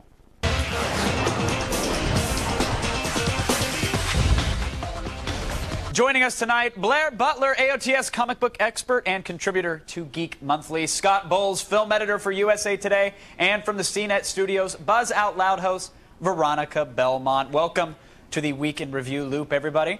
Good to have you here. Now, let's start off with Ghost Rider. Here's a film that hit theaters last weekend, had the biggest box office opening of any presidential weekend at $44.5 million. It was also the biggest opening for Nicolas Cage ever, so apparently the plugs are doing them well. Blair, I don't think anybody thought this would happen, did you? You know, the sad thing is I totally thought this would happen, and I am a huge comic book nerd. Was I lined up to see this movie? No, I was not. But you know what? There were a lot of 12 to 15-year-olds excited to see a guy riding a motorcycle with a flaming skull for a head. And I think the business is going to drop off dramatically because the word of mouth on it is really, really dreadful. And Scott, would you agree? Huge opening weekend, and it's downhill from here? It's absolutely downhill, but what's interesting is it just shows that the comic book genre is bulletproof. It doesn't matter if the films are good or bad. Daredevil got horrible reviews. Fantastic Four was savage. This is a genre that the shut-ins and the nerds are going to come out for opening weekend. Hey, this shut-in didn't go out for Ghost Rider. And then they'll limp back to their caves and try to avoid the sunlight. I get it. Veronica was shaking her head at this film while I was still talking about its huge opening weekend. Well, it goes to show that the cleavage of Eva Mendes can go far, especially in an opening weekend. That's true. We'll see if it can carry it into the second one. All right, look, that's Ghost Rider. When we're talking about females here, though, we got to talk about Britney Spears. Oh. Huge week for her. Of course, she shaved her head and checked into rehab, and then she checks out of rehab, and then today she jousts with an SUV using an umbrella, then goes back into rehab, and somehow Federline ends up with the kids. All the while, Iran is threatening a nuclear showdown with the UN, but Americans wouldn't know that thanks to Fox News and CNN looking more like Access Hollywood these days. Scott, you tell me, is America's obsession with Britney, I mean, is it warranted, or Or do we all just have serious issues in this country? Well, you know, we do have serious issues, but there really is something larger at work here, and that is these young actresses who have all of this fame, all of this attention foisted on them, and they're not ready for it, and they have meltdowns, and you can see it in her and in Lindsay Lohan, in the Paris Hiltons. These kids are not used to the attention that they're getting. They don't know what to do with the money and fame. And as funny as it is, you can make all the jokes, we're going to be seeing it for a week. There really is something to examine here about how these kids are handling this sort of fame. It's really both intriguing and sad to watch. Yeah, attention and fame are one thing, but Blair, at what point is it Steel Reserve and making Coke Angels at the Viceroy? When is that the issue and it's not the fact that she had a #1 selling album? You know, this is the thing about Britney. You know, she had a horrible divorce. The world saw her vagina, and it was like, you can't go downhill from there. And then she was like, you know what, I'm going to shave the head and get the tattoos. And it's one of those things where when you're going through a bad time in your life, you really want to change something. And the easiest thing to change is usually your hair. However, if you're a mega-selling pop star, I don't know that shaving it all off and then attacking a car with an umbrella is the best way to go. That is true. All right, now late yesterday, Cisco and Apple, they settled their lawsuit over the use of the iPhone name. This was going on for a while, and now Apple gets to use it for their new upcoming cell phone. Now, the agreement allows both companies to use the iPhone brand and would explore opportunities to work with each other. Now, I haven't done all the math on this, but if Cisco and Apple are partners and Cisco and Skype are partners, then Veronica, could the iPhone potentially have Skype capabilities? Oh, well, absolutely, yeah. I mean, well, Cisco's so good with networking and also with security things that eventually the iPhone from Apple is going to start reflecting that, possibly. You know, it all depends. They could have just made nice to keep trouble away from Apple. Scott, are you excited for the iPhone at all? And would Skype inclusion make you any more excited or less excited? Skype I don't really care about, but Apple has managed to do something that almost every other technological carrier has not, and that is make things look cool. We've had smartphones for years. I don't know why it takes now for Apple to introduce something that people are going to be interested in, but I think you're going to see an absolute change in the way we make phone calls, in the way we listen to music, in the way we watch movies, and Apple seems to be the only one who takes charge in that. Sure. And I'm willing to bet well, there's already, Go ahead, Blair. There's already a lot of phones. There's already a lot of phones that are coming out that kind of look like the iPhone already. There's phones from LG and Nokia that are already kind of stepping up their production value and making the phones look really cool, as well as having a lot of extra functionality. Well, and it's great that, listen, I think it's great that they're going to have a phone where, you know, you can listen to music and all this stuff, but they still have yet to make a phone that I can actually make a phone call from my apartment and get decent reception on. Right, so at some point, it'd be great if they did that. That's the service part. Now you're asking for too much, Blair. Yeah, actually, if Cisco and Skype have anything to say, they want you to probably use the Wi-Fi in your apartment and make your call over the internet. But we'll see if that happens, of course. Now, another nail, folks, was driven into YouTube's casket yesterday when it was announced that the CBS Viacom deal had fallen apart. Viacom jumped the YouTube ship and is partnering with online video site Juiced, which was launched by the founders of Kazaa and Skype. Now, Veronica, if other content providers, if they follow Viacom's trend, can YouTube even really survive at this point? It's not looking very good for YouTube, is it? I mean, at least the BBC is actually possibly working on a deal with YouTube, so they'll have some of their older content available on YouTube. But as far as like the United States providers, it's not really looking that good. I mean, Viacom jumped, and then CBS, and who's going to be next? Right. You know, I have to disagree with that in that YouTube didn't have these large alliances when it started out. The one thing that YouTube has... But it's different now. The one thing that YouTube has always had is an easy interface for users. I thought you were going to say cute kitten videos and skateboarders hitting their groins on rails. I thought that's what you're... Well, and Lonely Girl 15. And they have these things that users want. And every time you find corporations and conglomerations trying to get their foot in, it essentially screws it up. I think YouTube is going to be fine the less it's messed with. Go ahead, Veronica. The whole point of the YouTube acquisition by Google was to try to legitimize YouTube and make it so that everyone could enjoy it without the problems with piracy and copyright issues. And so if they lose a lot of these viable sources of content, then it's going to be hard for them to justify having any kind of content that's not totally user created. And while a lot of people like watching people get hit in the, with baseball bats, there's still people who want to watch old TV shows, and that's only something that the content providers can provide. And the second it becomes profitable, then the people, the companies that aren't CBS and Viacom that are contributing their material are going to want a piece of that pie. So it's going to be, I think, a little a delicate tightrope for YouTube to walk. Absolutely. All right, finally, folks, this Sunday, half the planet will probably be watching the 79th Annual Academy Awards. Ellen DeGeneres is set to host, and as some would say, there don't seem to be any guaranteed winners. Others would tell you they know exactly what's going to happen. Now, the Academy is even reaching out to the YouTube audience with the new Oscar.com and on-camera interviews, an Ellen blog. All right, I guess we needed that. A thank you cam, which is kind of cool, and an online game to find hidden 79s that are spread out throughout the broadcast. Scott, is this going to be worth watching? Is this like a new alternate reality game with the award show, or are people still going to be TiVoing and blogging about it themselves? People are still going to be TiVoing it. The problem with the Academy Awards this year is there's only one race that's up for grabs. Now, it's the Best Picture race, and that's the last event of the evening, so viewers are going to stick around for that. The problem is that the awards industry has destroyed the awards industry. You have all these shows, all of these people already picking the winners. We know the winner of every race except Best Picture. That's not going to be enough to bring in as many viewers as the Academy would hope for. Veronica, are you planning on having an Oscar party up in SF? Honestly, the only movie that I saw out of the Best Picture category was Little Miss Sunshine, so I guess I'm rooting for that one. All right, Blair, what say you? Do you have a favorite pick for the Oscars? Well, you know, I tell you what, I think truly the best film of the year, Children of Men, wasn't even nominated for Best Picture, so, you know, I'll watch the Oscars because I think Ellen will do a good job. She did a great job with the Emmys after 9/11, but other than that, it's an Academy Awards you know, event that really holds not a great deal of excitement for me. I think, you know, they'll see Jennifer Hudson and Helen Mirren clean up. Go Silver Foxes, though. All three of them. I'll simply say no Jackass 2, no Borat, excuse me, no Pereira household viewing. It's just not going to happen. But thanks to Veronica, Scott, and Blair for keeping us in the loop. That was a lot of fun, you guys. Scott, we'll also see you on Monday to get your thoughts on the Oscars, because, of course, we're going to have to wrap up the madness after it happens. Right now, though, we're going to see where Miss Munn is standing. Well, I am right here, and please don't even think about leaving us yet. Kevin, I'm right here. You saw me. I was standing right here the whole time. Okay. Now, we've been squirreling away bits of a show, but now we're ready to share with you guys, so stick around. Why waste your time reading when you've got the feed? And they're the phones you wish you were talking on in AOTS hardware. Do not do the shooter. That was totally the shoot and shut. Welcome back to Attack of the Show. We are live and still being transmitted to your eyes via harmless radiation. Coming up later on in the show, we'll have an all-new musical performance by Zachariah and the Lobos Riders, which is Spanglish for Zach Selwyn and the Lobos Riders. I always wondered. Yeah, now you know. Right now, though, folks, it's time for the only news you need to know. Here it is. It's the feed. Thanks, guys. I'm Layla Kaylee, and it's time to start the feed.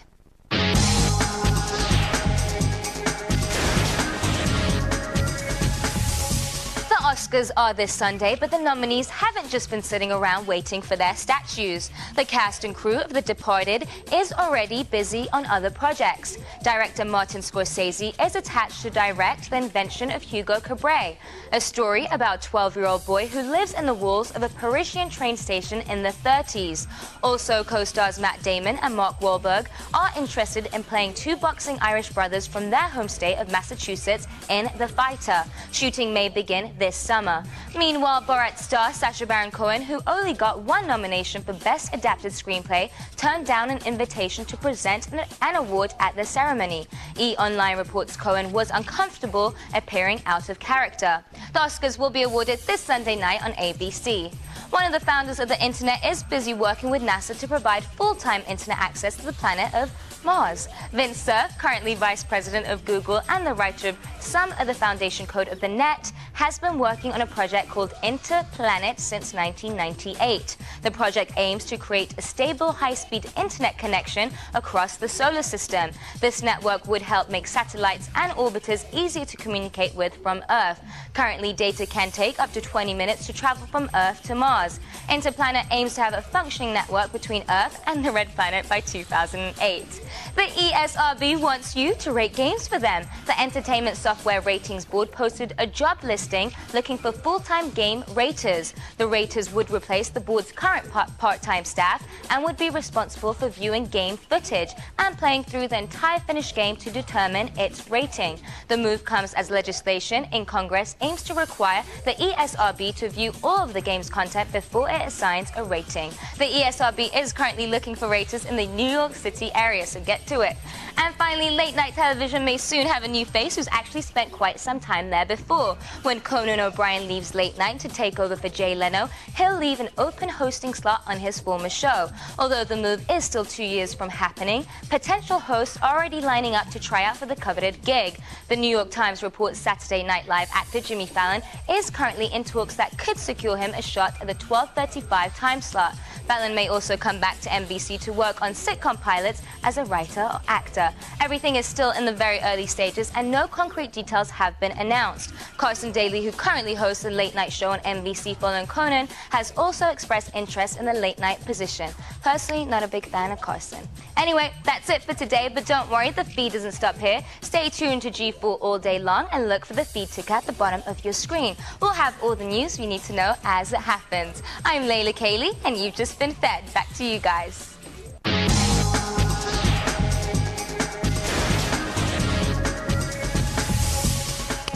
Now, with the Transformer movie heading to theaters soon, we thought it was the perfect time to bring out our resident Transformers nerd, Matt Kyle, for you to push his awesome and inspiring knowledge of the series to the limit. Folks, we have your questions ready, and if we read yours, you'll be getting your Transformers action figure from the Classic Deluxe series via the white glove door-to-door care of our U.S. Postal Service. They're good. If you do stump him, you'll be entered in a random drawing to win a 20th anniversary Optimus Prime and a Comic-Con exclusive Nemesis Prime. Nice. Here is G4 TV's own Matt Kyle. All right. Oh, he's ready. I can tell he's in the zone. Let's bring it, Matt. It's time to serve the nerds. Now, do you really think that you can't be beaten, Matt? I mean, can our brilliant viewers spank your Unicron-sized brain? Oh, why throw away your lives so recklessly, viewers? Oh, he's wow. confident, I gotta headstrong. I gotta say, I love a man who's known for bringing the chaos. Honestly, I actually have a thing for Metroplex, but really, what girl doesn't, right? Even I'm a little warm right now, to be honest. All right, let's just jump right into our first question from Mark B. Now, Matt, in the second season of the original Transformers, the aerial bots ventured into the past and witnessed the creation of Optimus Prime. What was the name of Orion Pax's orange and blue buddy? Oh,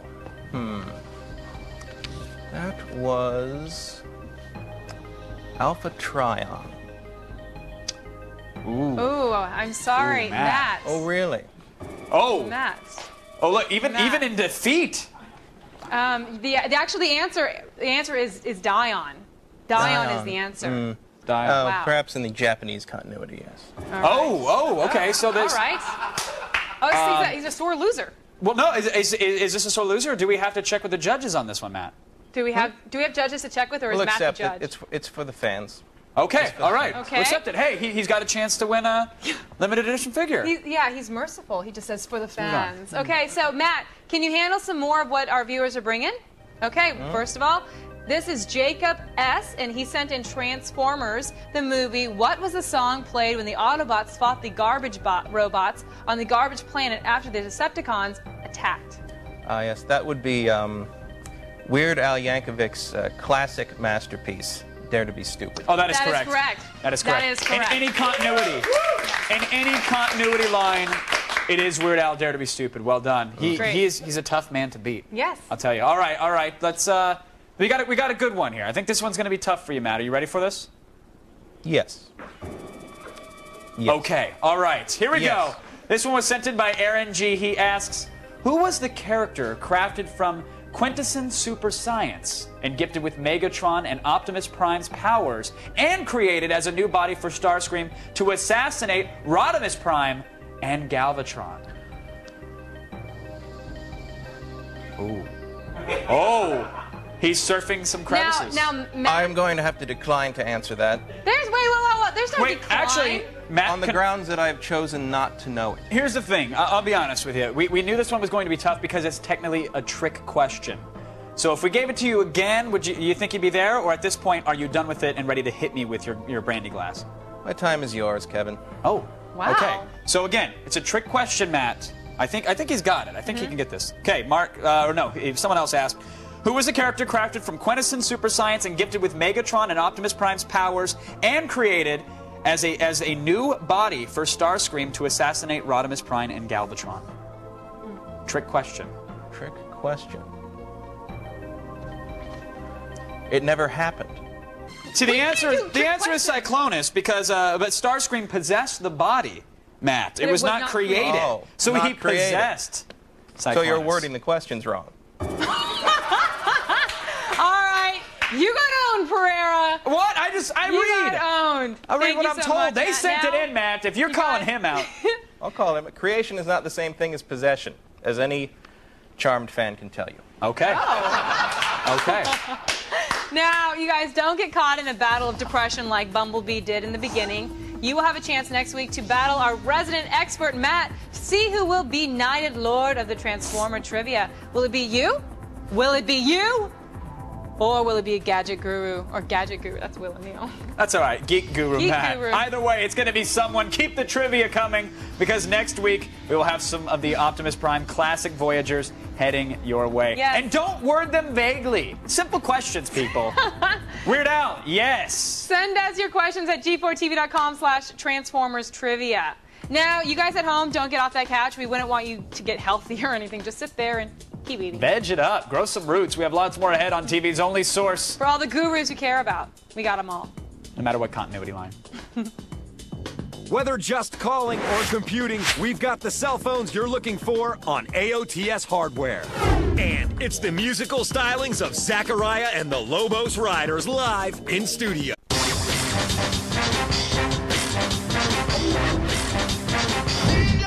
Welcome back to Attack of the Show, TV's only source for all the stuff you care about. We are live and currently have a total staff ethnicity that's 12% Slavic.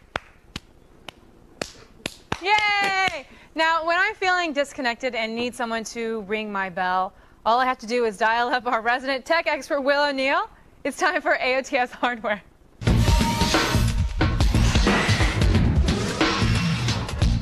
My bell. Ring, ring. That's right. Ring-a-ling. I'll ring Hey, your bell, Will. girl. How's it going? Hey, what's going on? So it is Friday again, and I know you've got some cool new phones to show off. I'm seeing them all around us, so let's just get started right now. So this first one looks interesting. I love my T-Mobile Dash. I love it, but the Samsung for Verizon also has a full keyboard. It flips, which I love. Yes, Tell me it about does. The Samsung SEH U740 has a nifty new trick. It has a unique dual-hinge design that lets you view the screen in either portrait or landscape mode. If you want to make a call, you open it up vertically and use it like a basic flip phone. If you want to text or surf the wireless web, you open it horizontally, of course, and it has all the bells and whistles, too.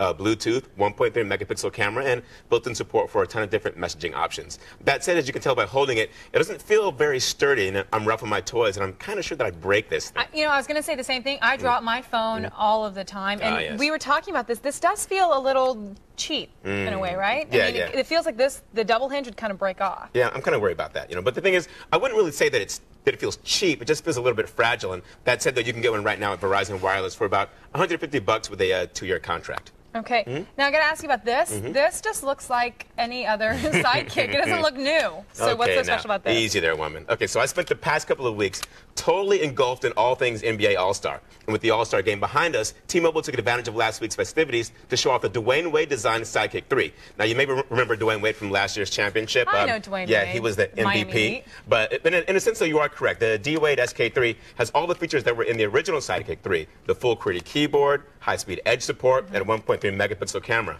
Now, I remember a while back, T-Mobile came out with 2 other Sidekick 3s, the Lifted Research Group model, as well as the Diane von Furstenberg model. Maybe I'm cynical, but are these limited edition models worth the extra money? Because they just have, like, different decals on them. Well, that's Just a actually decal. that's actually a very good question. It all depends, though. T-Mobile has done a great job of promoting the Sidekick as a lifestyle accessory. And basically, if you're a basketball fan, and specifically a Miami Heat or a D-Wade fan, you're probably going to dig it anyway.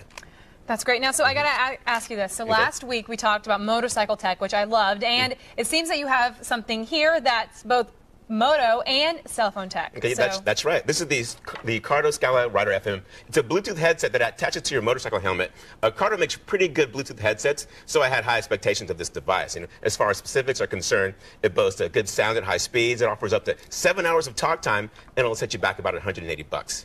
All right, that's all well and good, but I'm actually sort of skeptical. How does this thing actually perform? Okay, so I actually handed the Skylar Rider off to one of our studio crew, Jake, who rides a motorcycle to and from work every day, and he loved it. Now, according to Jake, the sound quality was really great, and he reported that the other people on the other end had no idea that he was actually riding his bike until they heard car horns in the background. And he said that the Bluetooth signal, though, was a little bit weak when the phone was in his pants pocket, but when he put it in his coat, it worked really great, and he said it's a really great product. That's great. So this is just it's just a Bluetooth headset. Yeah, exactly. To go is with there your phone. a reason it has to be so big? Well, I guess, if you're going to wear your helmet and you can be on a motorcycle, it has to have a lot of power. You don't really have much room in your helmet, at least I don't in mine. But all right, thanks so Yeah. much, Will. These are great products. And Now, you don't get to keep this. I promised it to Jake. What? Now you know. Well, that sucks. They take good care of us here. All right. Well, for even more of the latest news on computers, games, and tech, subscribe to the AOTS Hardware Podcast, available right now at g4tv.com/podcast. Now, you may think we're all at a show, and you may think we don't have any time left for any more awesome, but that just shows what you know. Nothing. Because there's tons more show left, and you'll see it after this. Live in studio, Zachariah and the Lobos Riders knock the dust out of your ears.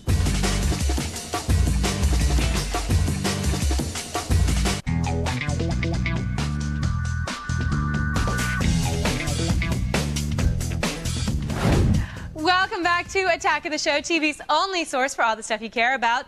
We are now part of a balanced media diet and full of heart-healthy fiber. And now, here's Kevin. Uncle Jim, you ready? I am. All right. Please welcome back to the show Zachariah and the Lobos Riders. This is a song about not drinking and how much that sucks.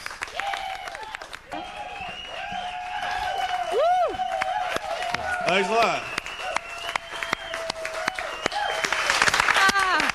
Yes. Be sure to check out their new album, Alcoholiday, or go to ZachariahMusic.com. Support him. Buy it. Buy He's 2, great. buy 12. He's very talented. You can't have too many of Because those if you're going lying to spend enough money on 2 albums, just spend it on 12. Right? You're going to spend that money. That's what I just... No, I'm just saying. No, I'm agreeing with you. Don't go away, folks. There's still a substantial amount of show left. Substantial. Stick around. Substantial. Buy 12. Or 2. Kick you. If you haven't been watching Attack of the Show, this is what you're missing. For more info, go to g4tv.com/AOTS.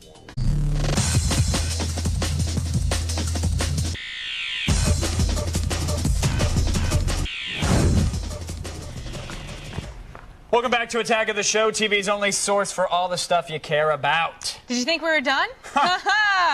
Were you even listening to us before? I said substantial. He said more show.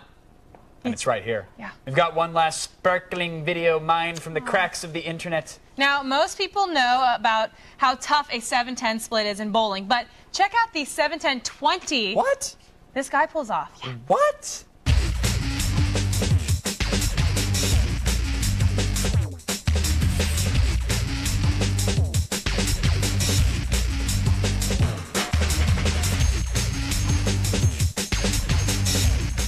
Wow. Say what you will about somebody with bowling skills, but the look on that other guy's face I know, was pretty incredible. Great. Yeah, what are you going to do to follow up something like that? Nothing! You got nothing. That's the bowling equivalent of getting the smackdown laid upon you. Let me do it. I want to do it. A for effort, D for execution. The only thing you do at that point, after someone pulls off a shot like that, though, is you leave the alley in shame. Yeah, you that's have all you to. do. Coming up on Monday's shows, folks, we are going to sift gold from the internet silt and pick you a YouTube star of the Very moment. descriptive, thank you. Thank you. And we'll determine whether the Oscars were a celebration of cinema or a travesty of television. Yes. All in the loop. And we'll get you websites to vote to fictional digestive systems and Jack Bauer's body count and blog watch. Go to g4tv.com/AOTS. X plays up next. Anything else? No, that's it. Okay. Bye, everyone.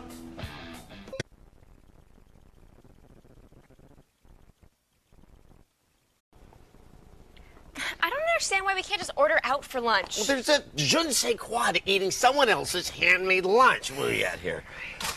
Ooh, what about this? Don't eat that one. That one's Kristen Holtz. We do not want another incident. No, we don't. No, we don't. Ooh, there's a note. Okay, read this. Today on Attack of the Show, with the bar already set impossibly high, can Grand Theft Auto 4 revolutionize next-gen gaming? I hope so. Find out when we get in the loop. Plus, our gaming senses tingling because we have a live demo of the Spider-Man 3 game. You won't see this anywhere else. Hey, Morgan, what's salad? I'll tell you later. And buckle up, because we get behind the wheel with Quentin Tarantino's Death Proof. And by reading this aloud, you have waived all rights and are contractually obligated to host a live Attack of the Show right now. Oh, crap. What's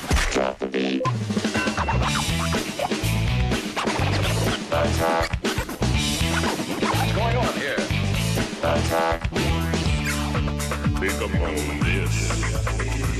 Attack. Attack of the Show. Attack.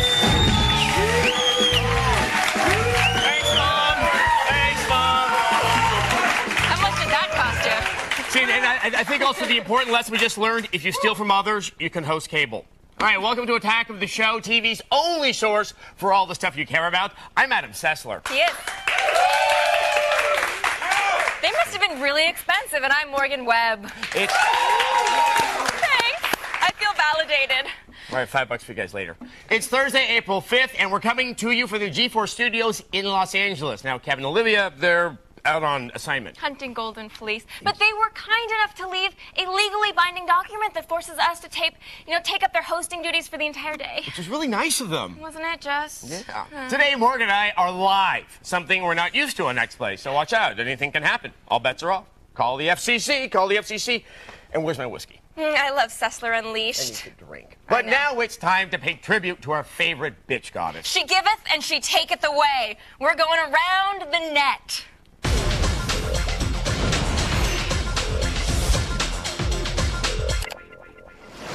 First up, we have an interstitial which ran during children's programming in 1979.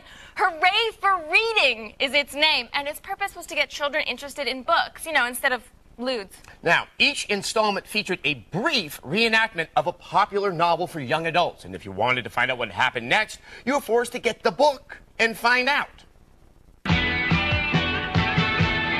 It's fun to play soccer, so exciting. But I also like to read about the dangerous or exciting things that happen to other kids.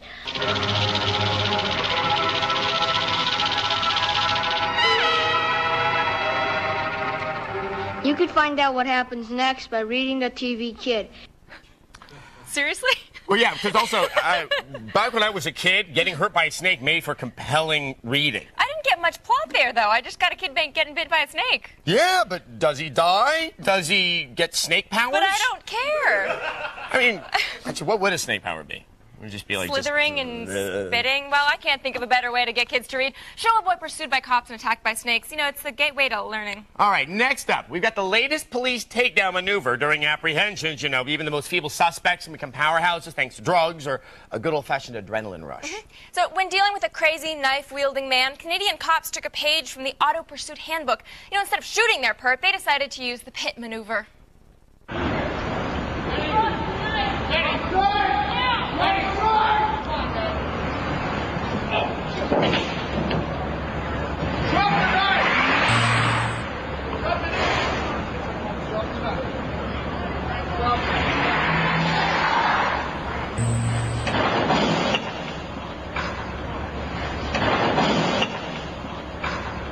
Awesome. The ragdoll physics in that are incredible. I think it's like the new Havoc engine. That's really impressive. Don't you just want to shoot him in the crotch and see what happens? Or just ram him a couple more times and see if get that blood stuff.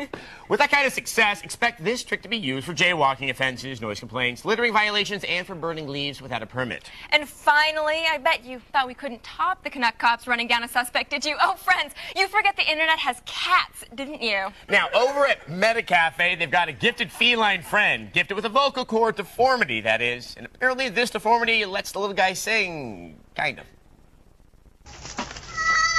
Oh, no way. No. Watch it. Okay, here we go. Please. Better than Sanjaya. Yes, but would India vote for the cat? That's the question there. But we need to move on. Goodbye, internets. You hardly knew these. Sad. Go to g4tv.com/aroundthenet to sign up for the podcast so you can get more daily virals. Right now, it's time for the only news you need to know. Here's Layla Cayley and the feed headlines. Thanks, guys. Here's what's coming up in the feed. First, we'll tell you what cars were named the best of the year at the New York Auto Show. Plus, you'll find out all the details about the new Gears of War multiplayer update. And the RIAA is at war with music fans, and you won't believe why. It's all coming your way in the feed. But first, back to you guys. Thank you so much, Layla. Now, let's hear from you in the army of monitor heads with our video viewer mail. Here's Adam from Kingston, Ontario. Hey, do you really think that the 360 Guitar Hero is any better than PS2? I mean, I don't. I wonder if he has a vocal deformity. Yeah. He and the cat should, they should get the new game with the band, and he'll play with the cat. I don't know, he's trying to hide his identity. Maybe it's that. Maybe he's embarrassed. Or maybe he's a heavy smoker. It could be. It could be. Anyway, to the question. Okay, yes. Is it better? It's great because it's on the 360, so if you own the 360, it's good. And if you don't own a PS2 already, which most people do. Exactly. But it's I good have on that PS2. too. I was going to go out and buy it for my 360 if it had a wireless guitar. Right. Which it doesn't. Right. So now what's the point? So, I mean, yes, it does have a few extra songs, but you'd have to be a very, very devoted fan of Guitar Hero to buy both copies. You're not missing out if you only have one and you don't have the other. Yeah, it's not worth the extra $80 it would cost No, it's you. not. Plus the Xbox 360. That's true. Yeah. A week ago today, the first Grand Theft Auto 4 trailer was released by Rockstar, and everyone is still like a buzz. They're like, Huge. With GTA 4 running on the Rage game engine and the detailed cinematics of the trailer, some people are calling this release the next big step. Others are calling it the next big thing. Oh, that's amazing. So Totally we want to different. know what you think with today's poll question. Will GTA 4 reinvent next-gen gaming? Well, you can vote at our website, g4tv.com/AOTS, or you can text your vote to G4TXT, that's 44898, to vote and register for AOTS live news alerts. All right, coming up, we're showing you the brand new PS3 game trailer for Ratchet & Clank Future Tools of Destruction. Developed by Insomniac Games, it looks like Sony is pulling out all the stops for this one, so stay tuned for a sneak peek later in the show. You can tell them we're going to handpick that one. Love it. We've got to take a short break right now, but don't worry. Like Douglas MacArthur, we shall return, hopefully with less bloodshed. Stay with us. A live attack of the show is just beginning.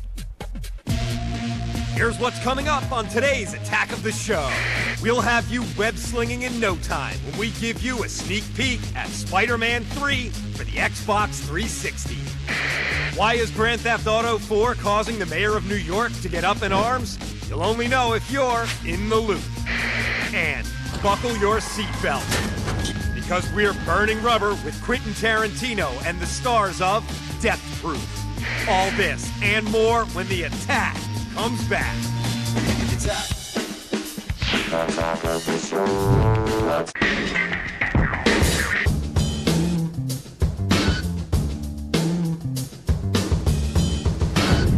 Welcome back to a live attack of the show, TV's only source for all the stuff you care about. And right now, the AOTS and X-Play forums are in another state of confusion. Everyone's like going boogie woogie. It's a cross between Identity Crisis and the Civil War, but kids, fight it out fair, all right?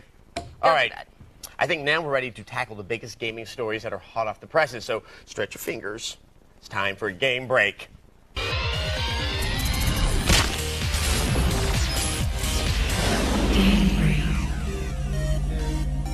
All right, Morgan, you do this every week, so I you know blocked the it out. drill. So you ready? Okay, Go. I'll do my best. Thank you. Here are the big stories hitting the gaming world as we speak. So let's start things off with news regarding Metroid Prime 3 corruption for the Wii. Now, Newsweek's video game blog Level Up recently interviewed Nintendo of America President Reggie Fils-Aimé and managed to get a few new details regarding the game's release date. Now, originally planned as an early 2007 release, Fils-Aimé has confirmed corruption will be available sometime after June. Apparently, fine-tuning the game to take full advantage of the Wiimote is proving to be quite a challenge, and Nintendo has no plans to release the game until the controls are perfect. Sounds like gamers who are hoping to get their hands on the game should pre-order now before the rush of this year's holiday season. And next, we're taking a look at whether or not the 120 gig hard drive for the Xbox 360 is too expensive. Gaming website and podcast creators Game Theory recently spoke with Microsoft's Aaron Greenberg, who defended the drive's $180 price tag.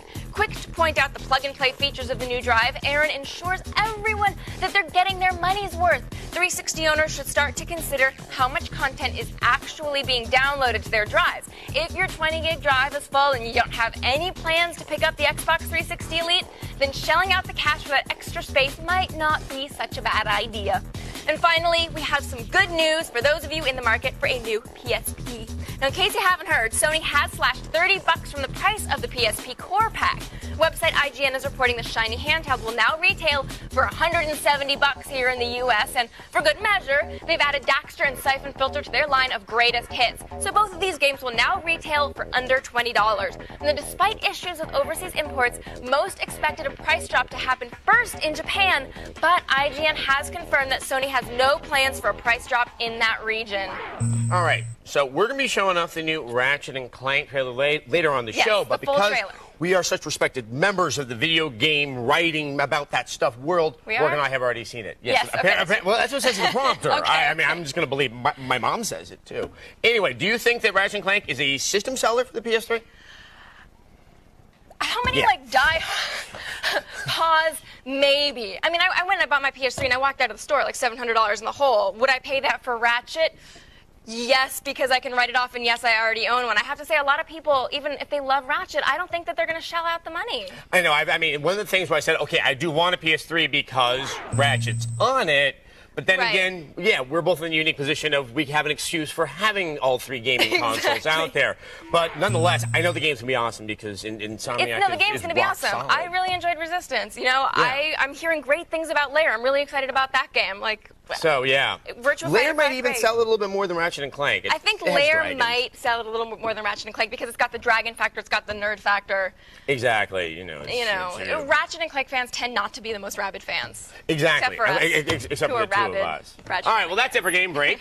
But you know the gaming never stops over on our website. And while you're there, be sure to check out the cheat sheet section, which has over 15,000 tips, tricks, and codes covering every platform since the Atari 2600. Just go to g4tv.com/cheats and get cheating.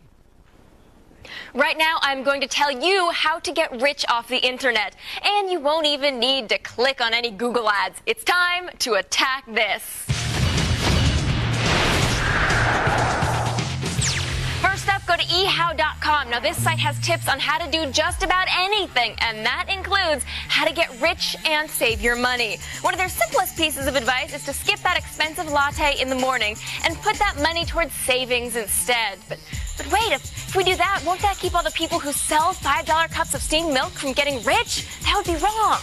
Next up, check out ChrisGardnerMedia.com. Now, if you're looking for a rich role model, he's best known as the inspiration for the movie The Pursuit of Happiness. And he has that smug smile on his face for a reason. He went from being homeless to working as a stockbroker and became a millionaire. Then wrote a book about how he fulfilled the American dream. You know, if Will Smith played you in a huge Hollywood movie, you'd probably be grinning too.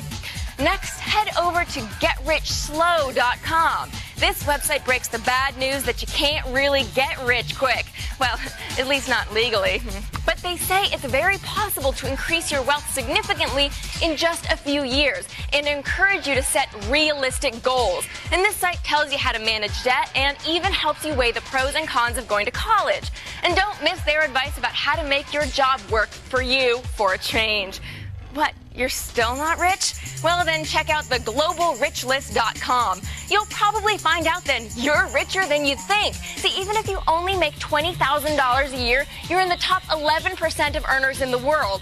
And more than 1 billion people on this planet get by on less than $1 a day. So you should feel pretty good about yourself. After all, you are one of the richest people in the world.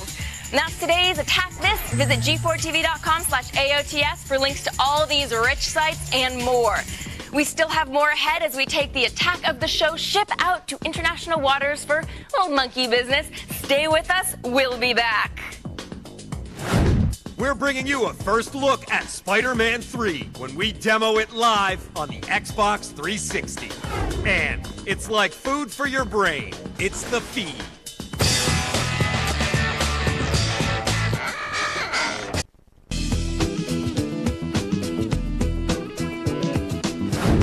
Welcome back to Attack of the Show, TV's only source for all the stuff you care about. We're live and about to do some test driving. Let's go over to Adam, who just got some new tires with custom chrome rims. Yeah, for my Segway. Thank you, Morgan. It's how I roll. Now, dust off those 360 controllers and refill your web slingers. Game designer Chris Archer is here to give us the inside scoop on the upcoming Xbox 360 title, Spider-Man 3. And, of course, we also have Chris's buddy Nevin right over there. He's me driving the game for us today while you and I chat about the game. I hear they're actually making a movie version of this game as well. They are. They decided to make a movie based on the game. And just for anybody out there who just might be worried that we're going to give away some great moments in the movie, we're not, obviously we're going to keep it clean of any spoilers or anything. Not too many spoilers, no. All right, so what can we expect from Spider-Man 3? Obviously, he's still there. How close is it to the movie? It's actually pretty close this time around. We really start with this game before we get to the studio, and we get a bunch of different storylines together, and then we get laid on us this great piece of material that with the script and the characters and things like that. And what happens is we actually merge that. It's like a Christmas present, like we actually get something for free. Look, it's like these are great characters. Looks good this time. We're excited now. So, what are some of the new abilities? Obviously, he has the black suit, and that brings some new powers with it. Like, what are some of the new tricks that we can look for from the game? Well, black suit in particular is pretty cool new thing. We basically take the Spider-Man base and we recreated all of the moves and made them much more edgy and much more like the character in the movie. And when you see the movie, you'll actually see what I mean. Now, obviously, what we're looking at here is very much a next-gen game. It has all the spit and polish. Is there, like, extra physics that's thrown in the game? What are some of the benefits that we can see in the next-gen aspect of it? Well, the cool thing about working on next-gen stuff now is that we almost get the art for free. The tech actually supports all of these things, so we can actually focus as designers on what's really important, which is the gameplay. So we have new physics system. We have, all of the gameplay aspects that you'd expect from a next-generation game. And obviously, some of the classic things that made Spider-Man 2 such an awesome game are back there, like the web swinging. Is it even more of a detailed recreation of New York City, or is it does it go to the outer boroughs even? It's actually bigger than the last game. I don't know what we were thinking, but we actually made it bigger, and it gives Spider-Man this huge playground to play in. As far as the web slinging goes, we actually did do some changes to web slinging. Even though we thought it was pretty good in Spider-Man 2, we actually did some work with the camera to actually make you feel like you were floating around in space versus just the physics of the system. Now, what are some type of the missions that you're going to be able to go on within the game?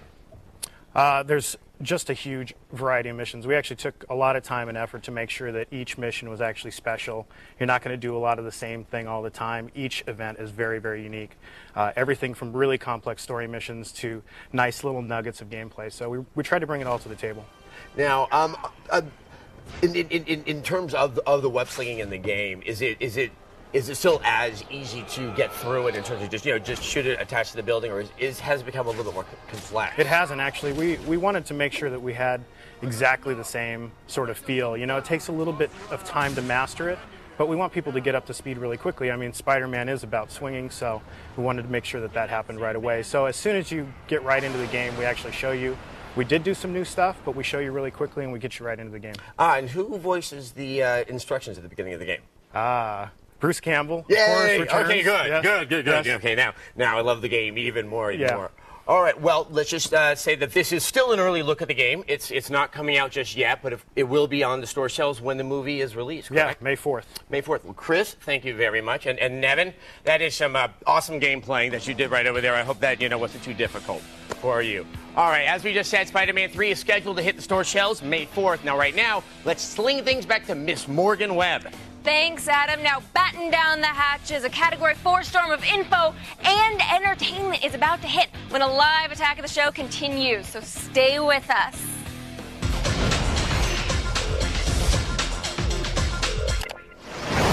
Today on WrestleMania, we have a Hulk Hogan in training. What happens next? Does he perform a sleeper upside-down facelock, a top rope front flip, or a suplex belly-to-back chicken wing? Tune in after the break to find out the results.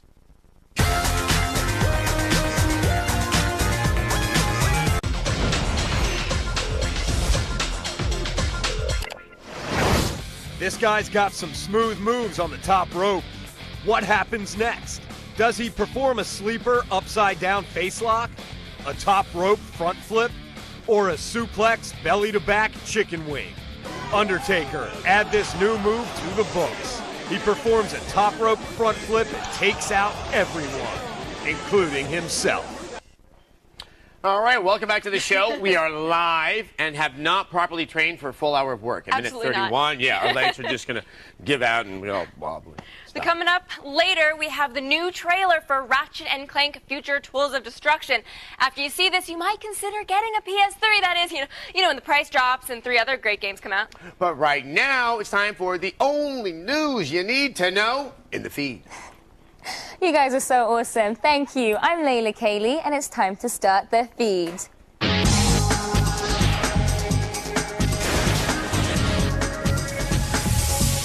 The New York Auto Show has just announced its 2007 World Car of the Year Awards. The recently redesigned Audi TT was given the Best Award for Best Design of the Year. The company also snagged another accolade for its RS4, which was named the World Performance Car. The Mercedes-Benz E320 Blue Tech was named the World Green Car, and the big win came from Lexus. Their LS460 was named the World Car of the Year. Sadly, it's 2007 and we're still waiting for a flying car. If only we could go back to the future.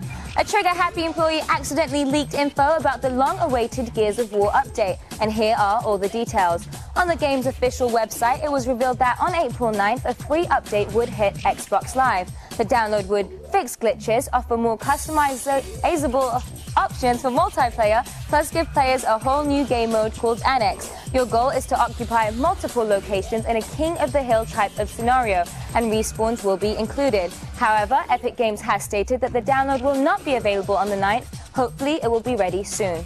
If you've been wondering why Duck Hunt and Hogan's Alley haven't been on the Wii's Virtual Console yet, there might be an answer. At last year's E3, Nintendo showed off an attachment for the Wiimote, which would turn the controller into a gun. It hasn't been seen since. And then, without notice, GameStop added a listing for a Wii Blaster on its site. The device will cost $20 and should be available May 1st. There is speculation that this peripheral will be used with the rumored Resident Evil 4 port, as well as the Umbrella Chronicles rail shooter. But remember, just because there's a listing, it doesn't mean it's official yet. The Peabody Awards recognize the best in electronic media, and they've just announced the latest winners. NBC was a big winner, and 3 of its primetime shows were singled out. Scrubs was given an award for its Wizard of Oz parody, The Office was recognized as a series for its continued success, and Friday Night Lights was praised for being grounded in American reality. But like the Emmys, HBO dominated and took home a total of 5 awards. And finally, the RIAA is at war over music piracy, even despite the artist's wishes. 9 Inch Nails' new album is on the horizon, and they've taken some unconventional methods to promote it. There have been hidden messages on t-shirts, secret websites, and even leaked tracks. Songs have been copied onto USB drives and left in bathrooms at 9 Inch Nails concerts. When this was discovered, fans swapped the songs, and numerous websites shared them as well. The RIAA responded by sending out cease and desist notices. Sources say Trent Reznor approved the leaks himself, and this is a huge misunderstanding. Let's hope so. Well, that's it for today, but don't worry, the feed doesn't stop here. Stay tuned to G4 all day and look for the feed ticker at the bottom of your screen. We'll have all the news you need to know as it happens. I'm Layla Kaylee, and you've just been fed. Let's go back to the beautiful Morgan and Adam.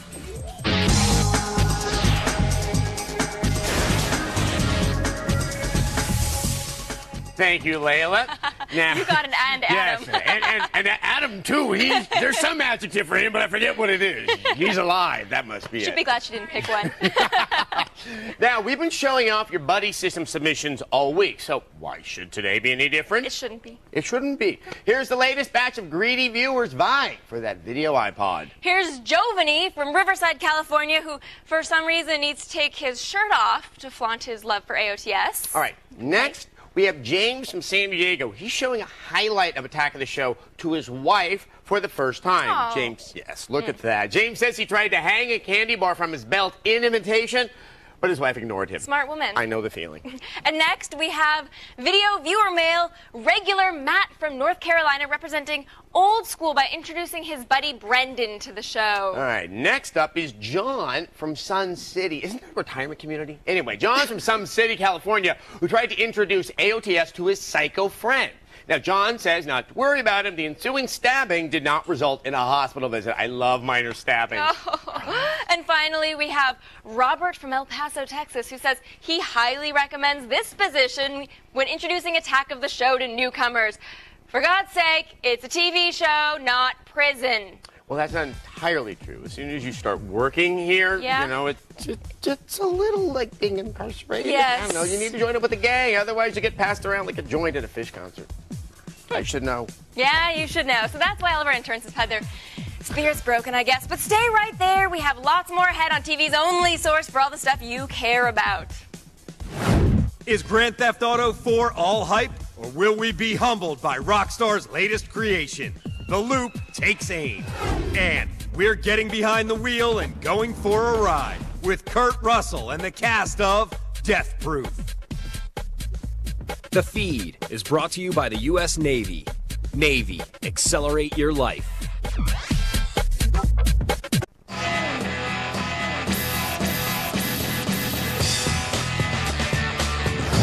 Welcome back to Attack of the Show. We are live and talking Grand Theft Auto. Now, earlier in the show, we asked you, will GTA 4 reinvent next-gen gaming? Well, according to the text message counting digital prostitutes on the G4 Street corner, it was a tight race with 51% of you thinking GTA will not reinvent next-gen gaming. So let's go over to my accomplice, Adam Sessler.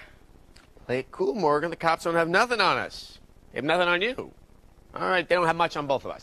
Now, the highly anticipated Grand Theft Auto 4 is just months away, but some folks are already complaining. Grand Theft Auto is one of gaming's most controversial, innovative, and successful franchises of all time. With close to a dozen sequels and spin-offs, the GTA series has sold more than 50 million copies and made billions for developer Rockstar Games. On October 16th, Rockstar hopes to strike gold again with Grand Theft Auto 4. The trailer released last week gave few details on actual gameplay, but has already sparked controversy. Like the games before it, GTA 4 features realistic landmarks of its city, in this case, modeled on New York. It should come as no surprise, then, that both the mayor and the police commissioner of New York City have already denounced the game. It's safe to assume they won't be the last to criticize. Is New York simply overreacting, and will Rockstar reinvent next-gen gaming with GTA 4? Life is complicated. It's The Loop.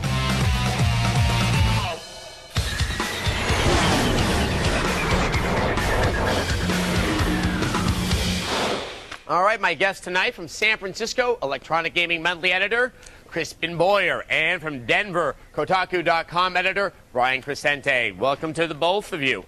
Well, okay, we do know that GTA and controversy go together like beans and flatulence, but, I mean, is it being kind of unfairly singled out? There are a lot of games out there, say like Narc, where cops are playing the bad guys. Crispin? Oh, yeah, I mean, I don't know why Mayor Bloomberg didn't raise a stink about, like, true crime Streets of New York or even, you know, The Godfather. Those games are set in New York, and they're, you know, have a similar play style. I noticed too that whenever he was like denouncing the game, that he also hyped that crime was down since he took over office. So I think there's a little bit of grandstanding going on here too, and Grand Theft Auto grabs headlines. Yes, definitely. Oh, yeah. Especially with Giuliani running for president, it's probably only going to get worse.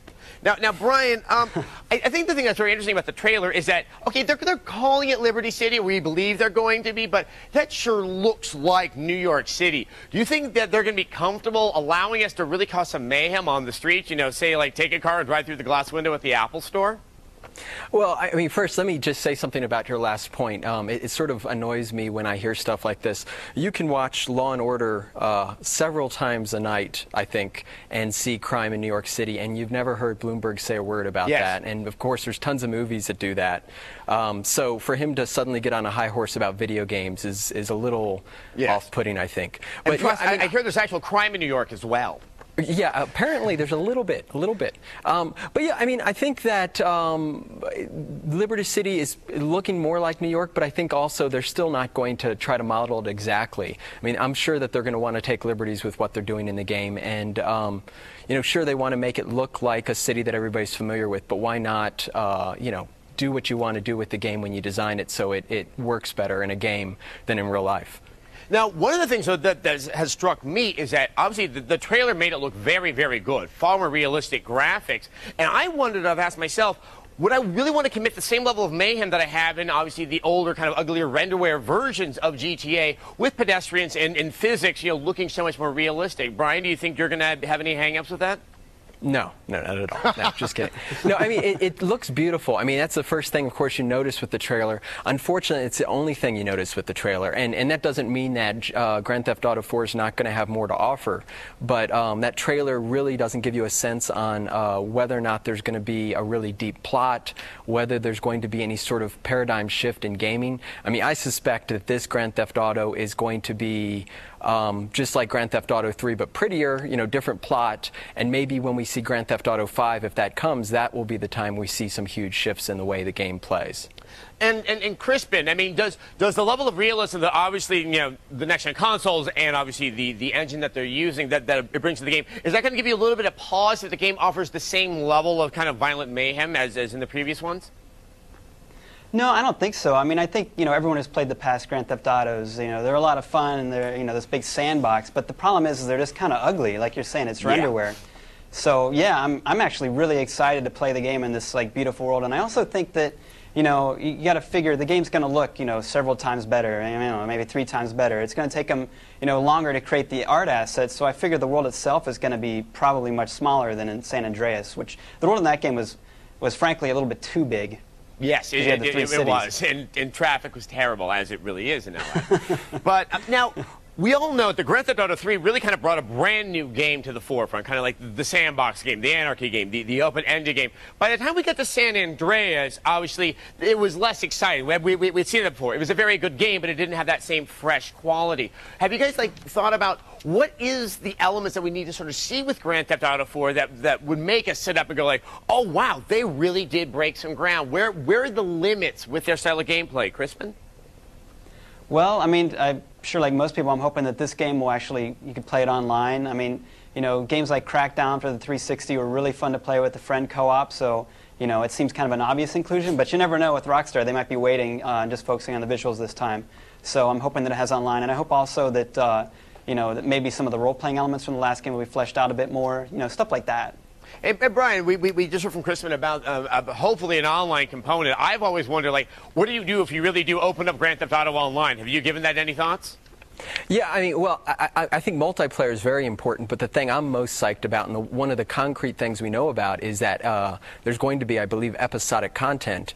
And to me, what that could mean, and they haven't said this, but with the 360 perhaps, and hopefully with the PS3, they could perhaps, after they roll out the game, start rolling out chapters, and actually, for the first time, I think ever, really deliver episodic content in a AAA title. And I would love to see that happen. Yes, an excellent point. I got to say, this is going to be one of the most fun parlor games we can play up until its release in October. Crispin, Brian, thank you so much for joining us.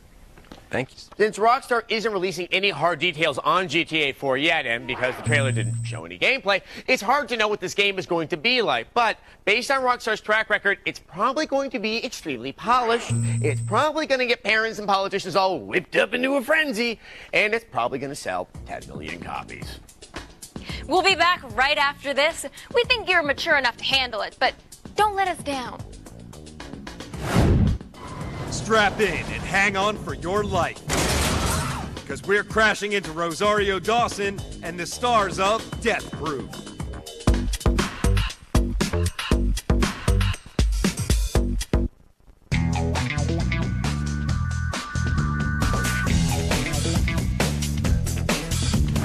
Do you guys think Spore is actually going to make it out anytime in 2007, or is this project even a little too ambitious for Will Wright?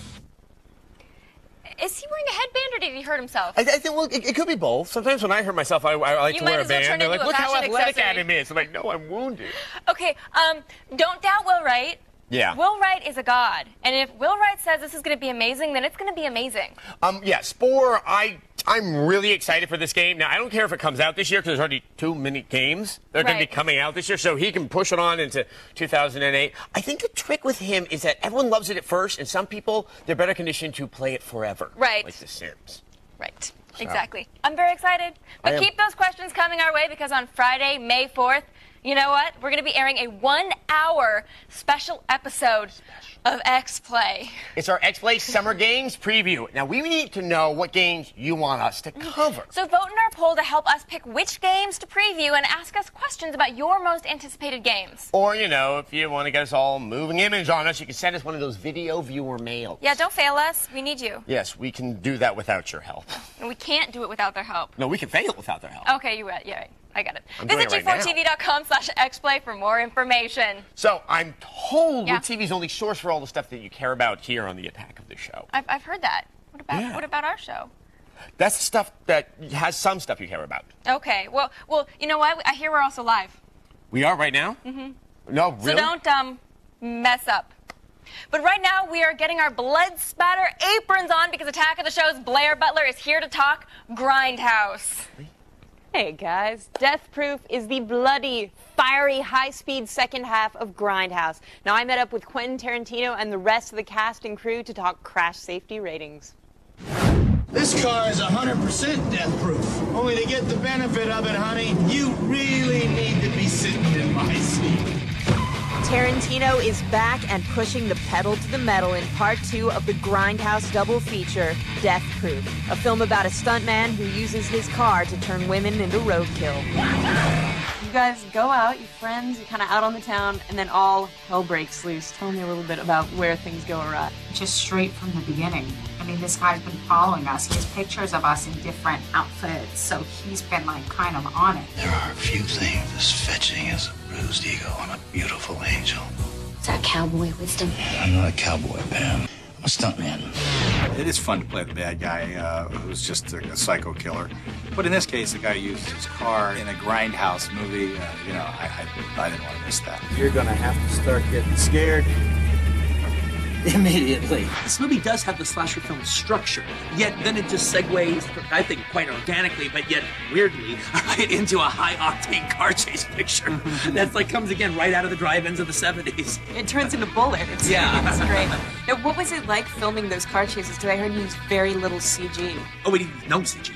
The cars are always going 70, 80, 90, or 100. And by the way, if the camera's in front of the car and it's going 100, that means we're going 110.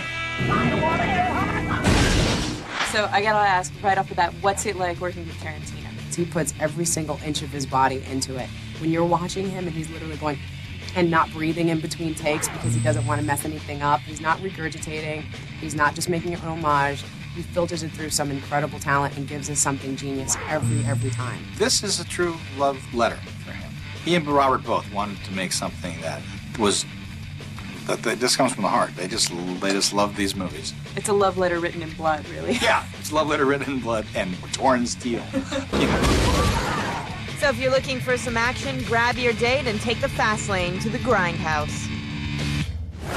Nice. All right, now I want to know what the best part of those movies were. It's definitely the fake trailers. The Edgar Wright fake trailer is hilarious, and then the Eli Roth one is all over the internet, but it's one of those total, like, sort of misogynistic, awful holiday-themed slasher films, and it's a really funny trailer. Nice. It's good stuff. Yeah. Now, Grindhouse comes out this Friday, and it's basically 2 movies and a bunch of great fake trailers for the price of 1 film. Very cost-effective. Thanks, Blair. So is Kurt Russell finally back to his old badass self? Yes.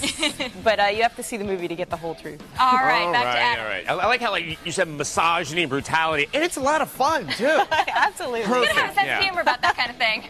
All right, still coming up, we're going to have the brand new trailer for Ratchet and Clank Future Tools of Destruction, not Destruction. That's next on TV's only source for all the stuff you care about.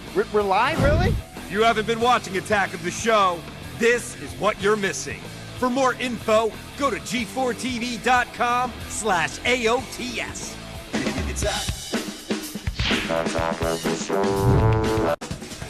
Well, welcome back to Attack of the Show, TV's only source for all the stuff you care about. We are live and still scouting out bassists for our rock band team, so get your audition tapes in soon. Now, coming up tomorrow on an all-new Attack of the Show, tech expert Will O'Neill proves smaller is bigger with an ultra-portable Vista laptop and AOTS hardware. Interesting. Plus, it's all the tastiest parts of reality TV, you know, with none of the fat. We call it Reality Bites. And we'll show off some great desktop widgets, YouTube players, baseball stats, and more in another round of web tools. Now, we've had a pretty good time here hosting Attack of the Show today, but tomorrow is the last day in this glorious week of the guest hosts. Yes, Kevin and Olivia will return next week, thank God. But tomorrow, back by popular demand, will be Zach Selwyn and Layla Cayley. So while we retreat back to the comfort of the X-Play stage, mainly the Globe. Relative comfort. Yes. Well, you know, the Globe, it's a smoker for us, too. We have meats in there. It tastes very good. Yes. So anyway, Morgan, now that you've gotten that whole bug of doing the live television, I'm under the impression that you're actually doing more tomorrow. That is correct. It's funny that you should bring that up. I'm in stage 3 again tomorrow, which means I'm hosting an all-new live free stuff at 10 p.m. Eastern and Pacific. We'll be giving away for free an HDTV, an Xbox 360, an Apple TV, and more. So tune in. Head on over to g4tv.com/free stuff and try to win some free stuff. You know, I actually could use a new HDTV. So not eligible. That's poopy. Why Sorry. not? Okay. All right, and finally, we've got the brand new trailer for Insomniac's Ratchet & Clank Future Weapons of Destruction for the PS3. It showcases the game's frantic 3D platforming and sense of humor, and it's still got that new trailer smell. So let's take a look.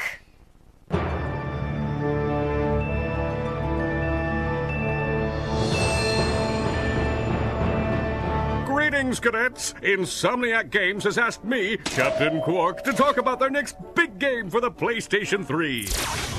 Thanks to the PS3's Blu-ray and cell processor thingamajiggy, you'll get to see me, Captain Quark, in mind-blowing, jaw-dropping, high-definition detail. Oh, yeah, and there'll be some furry guy with his little robot pal. If only we had some footage to show you. Captain Quark, we have the trailer right here. Whenever our galaxy is threatened, two heroes rise to the challenge. Two heroes stand up to the forces of evil. Two heroes can always be counted on to throw a wrench in the works.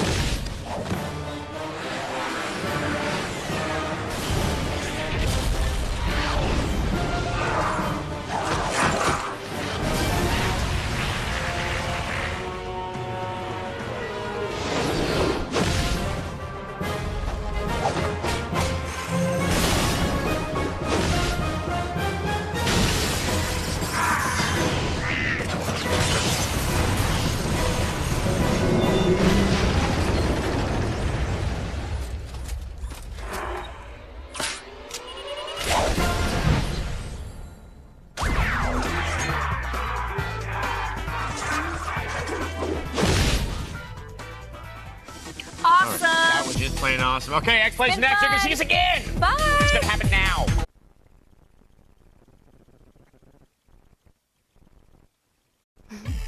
Today on Attack of the Show, if you need to compute on the road, we'll give you the specs on the ultra-portable 12-inch LCD laptop and AOTS hardware. Plus, from shocking to sensational, Andrew Dice Clay hits reality TV, and we'll show you the highlights in Reality Bites. And you know you love it, we'll have some girl-on-girl action when we go in your pants with sex advice. Time to launch the G4 rocket of fun. A live Attack of the Show starts right now. What's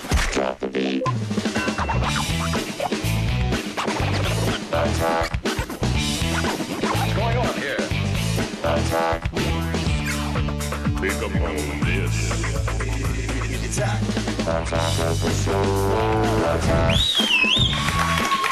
That's the Captain Morgan's pose right there. Hey, thank you so much. Welcome back. Welcome back. How about welcome to Attack of the Show, TV's only source for all the stuff you care about. How y'all doing? I'm Zach Selwyn. What was that? I'm Layla Cayley. Now, Kevin and Olivia are still in rehab in Malibu. We wish them well. Please, yes. Get well soon, guys. It's Friday, April 6th. We're coming to you live from the G4 studios in Los Angeles. Yes, and we've had some great guest hosts this week, but we're ending it with a familiar face again. It is so nice to have you back front and center. Thank you, and I haven't grown since we last saw each other. No, you look great. You look Thanks. great. Layla Kaylee back in the building. You excited? Just don't get creepy on me again and we'll be okay. I don't know what you're talking about. Of course you don't. Well, let's get right to the juicy content. Yes, fresh from the grill. We're going around the net.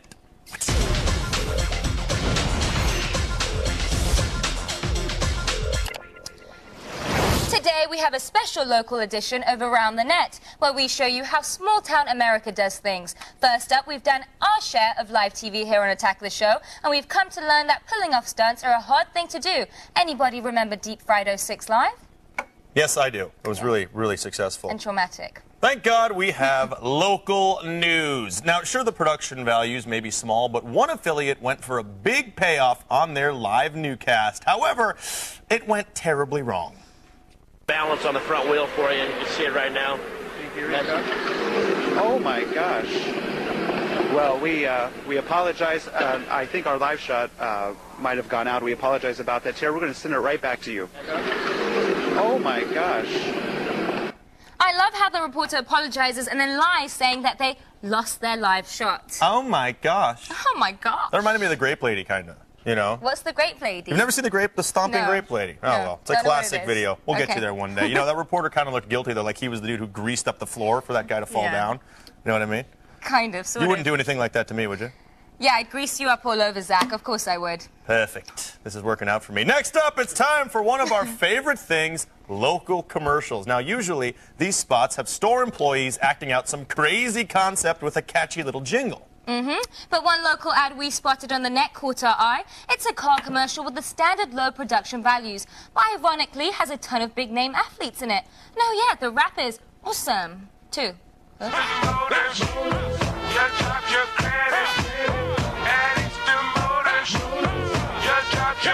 Ford, Honda, Chevy, Beamers, and minivans, over 600 cars, trucks, SUVs. Are you listening, man? Let Eastern Motors put you in a car today.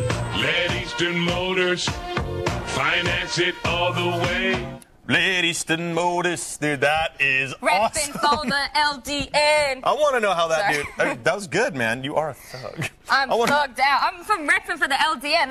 That's gangster, man. I don't know what that means. All I know is that guy somehow got Carmelo Anthony, LeVar Arrington, Clinton Portis is in that commercial. I mean, these guys are worth $20 million. They got Adidas. I don't know. All I know is somebody's brother has to own Eastern Motors. That's the only way it makes sense, yo. Yeah, you know, I did my brother's taco stand commercial. You did? a few How did years that ago. go? Really good. It's Yeah, I running- like my running right now. tacos too. And finally, we're showing you some local law enforcement footage from inside a police cruiser. When an officer pulls over a car for speeding on the highway, as they do, it's pretty standard operating procedure. But in the case we're about to show you, things didn't go as planned. Keep your eye on the car being pulled over. Over.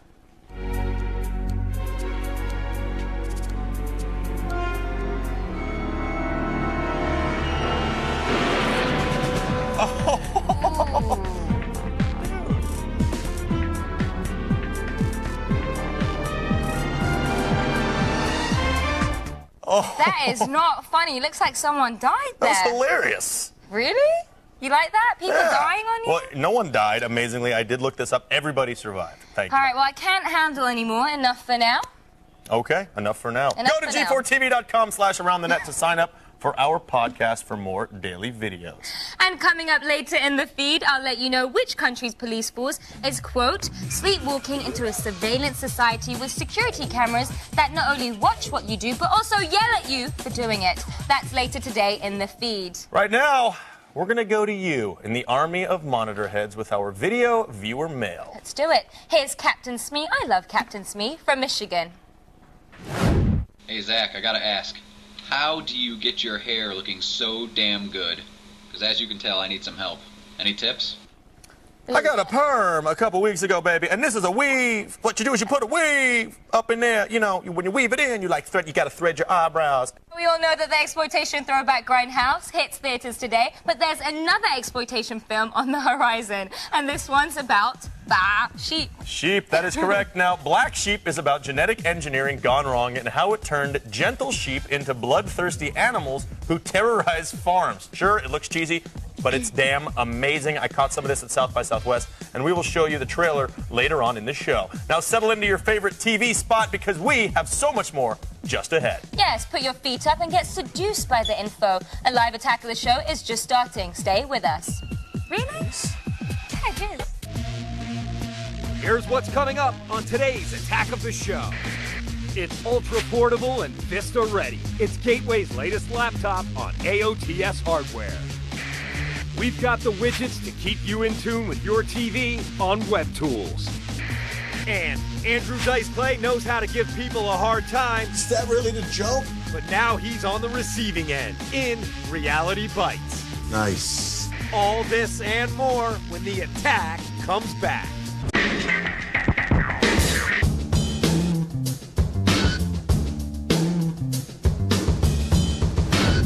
Welcome back to Attack of the Show, TV's only source for all the stuff you care about. We are live and getting the Keymaster together with the Gatekeeper. Here's Layla Cayley with tech expert Will O'Neill. Who's the Keymaster? You better believe it, Zach. Now brace yourselves. Gadget guru Will O'Neill is about to fill us in on the latest electronics, as well as attempt to flirt with me as he usually does. Time to fight him off. Here's AOTS hardware.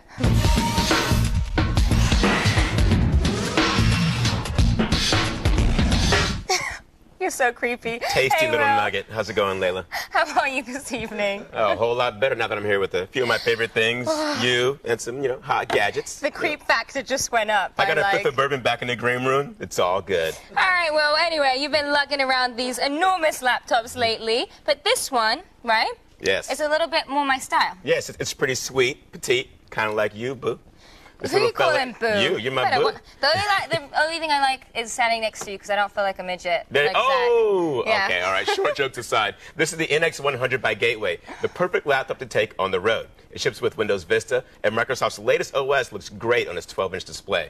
And while it doesn't have a ton of bells and whistles, it has an 80-gigabyte hard drive that I've packed with music and videos of a questionable moral nature, of course. And this thing is nice and light form factor. Right. Pretty cool little device. I dig it. Okay, well, the big gaming laptops are usually really expensive. How much does this go for? Okay, so this guy's pretty affordable. It'll set you back about $1,300, which leaves Okay. enough money left over to get drunk at the local bar or whatever it is you do when you're not here. Okay, next we have Logitech's new state-of-the-art Denuvo. Ah, yes. Okay, tell me a little bit about this. Yeah, so this is it here. Kevin Pereira swears by this one. This is the Denuvo Edge. It's a stylish, super thin keyboard that has been cut from a single piece of plexiglass, and it features the perfect stroke key system, which distributes the typing force evenly across the key surface. It's got a new type of touchpad, which brings together scrolling, selection, and cursor control. And once you get the hang of it, it's a blast to use. And, there's also backlit controls that are very cool, and, they light up when you touch them and fade away when they're not in use. It's a top-of-the-line keyboard that rocks a $150 price tag, though. You're sweating over there. Simmer down now. I'm next to you. That happens when I get next to you. You know what? Let's just keep it to business. I heard that this is getting a bad rap. Why is that? I mean, you're raving about it, but Well, the reviews aren't so great. Okay, it's kind of expensive, and not everyone wants to pay $150 for an accessory that actually comes with your computer. Right. Some people also don't like the fact that it doesn't have a numbered pad, but it works fine without it. Okay, well, can this help me? Because I kind of get lost in Compton sometimes. Oh, yes. Can this help me out? Here you go. Check it out. Fantastic. But you know me, Will, I don't really like to mess with my car. How... Whoa. Whoa. Ah, breaking stuff over here, you Okay, know? so Layla, here's the deal. Okay, you never get lost in Compton. You're there all the time. But this guy here is great. Yeah, boo. It's a great boo. This is the TomTom Go 910 portable car navigator. It comes with maps of the U.S., Canada, and Europe pre-installed. Another thing, Layla, is that you're always on the phone, and this has a Bluetooth feature that makes it double as a hands-free speakerphone from your car. It's really cool. It has a built-in MP3 player as well, so you can play music and audiobooks to keep you entertained when you're on the road. Now, you can put this guy up for about $500. Fantastic. I love it when you talk about these things. You sound so enthusiastic. Yes, well, I love my gadgets. I know you love your gadgets, Will, and we love your gadgets too. How hard is it to get this installed exactly? Okay, so this thing has a suction cup that you attach to your windshield, so you don't actually have to have it professionally installed. And if you like, I can come over tonight and install it in your car for you. Just give I'd me your rather you address. not. Very tempting, Will, but I will have to decline for now. Thank you very much. It was my pleasure. I'm sure it was. And for even more of the latest news on computers, games, and tech, subscribe to the AOTS Hardware Podcast, available right now at g4tv.com/podcast. Now, unless I'm mistaken, it's time for you to go get your attack on, girl. That's right, boo. Today we're going to show you where to go online when you want to trade your old stuff for new stuff. It's time to attack this.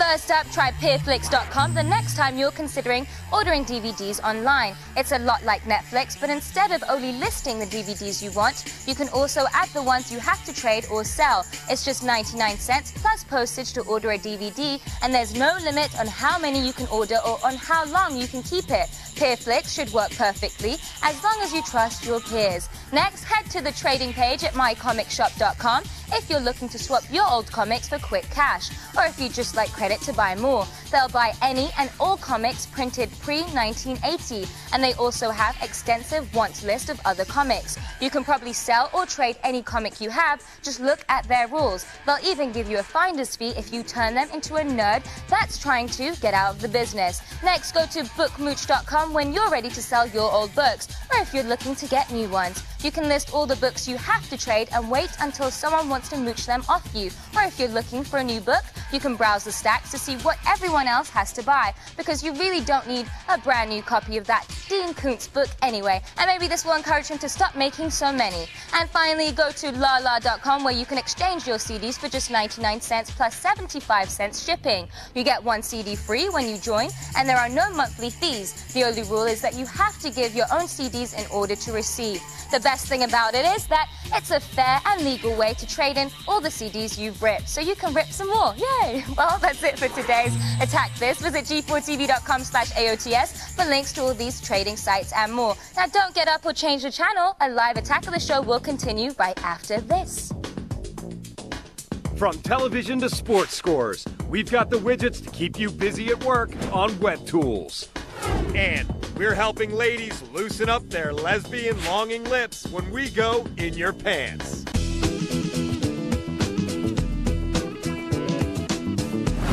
Welcome back to Attack of the Show, TV's only source for the stuff you care about. We're live and serving it up hot. Do not burn the roof of your mouth on this show today. We spend most of our days on the internet, from MySpace to Drudge Report, and so we're here to make it a little cooler for you. Go get your toolbox. Here's the latest edition of WebTools.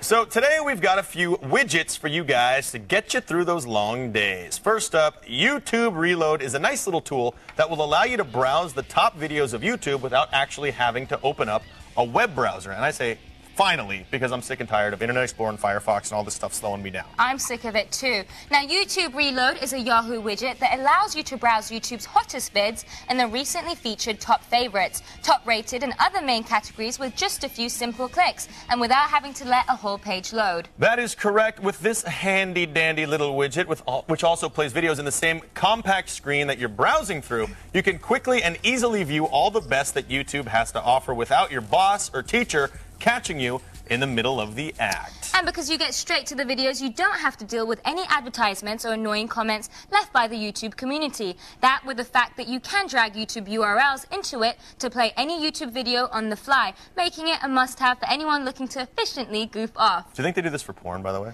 I think so. I know so. I do. Do you? Well, I just would like to not have to clear everything on my internet after I use it. You know? Everyone's like, checks us out. You want to make $1 million, that's what we're going to do. We're going to invent like something that just clears your history like that. Yeah. You know what I mean? Up next, baseball season just started this week, so you know you can't last the entire workday without knowing the score every 12 seconds.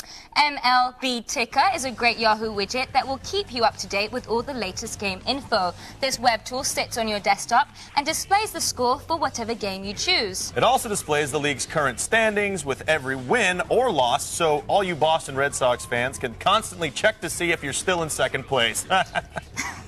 That's just cold. And if you just can't get enough baseball news during the workday, you also may want to check out the Baseball Guru. This widget provides multiple feeds for hardcore fans, including news from Japan, Korea, and Latin America in English, as well as fantasy baseball news for all you number crunchers. Yes, and you can even submit your baseball queries to the Guru himself, who may answer your question while he flaunts his baseball knowledge in his daily podcast. So who's the Guru?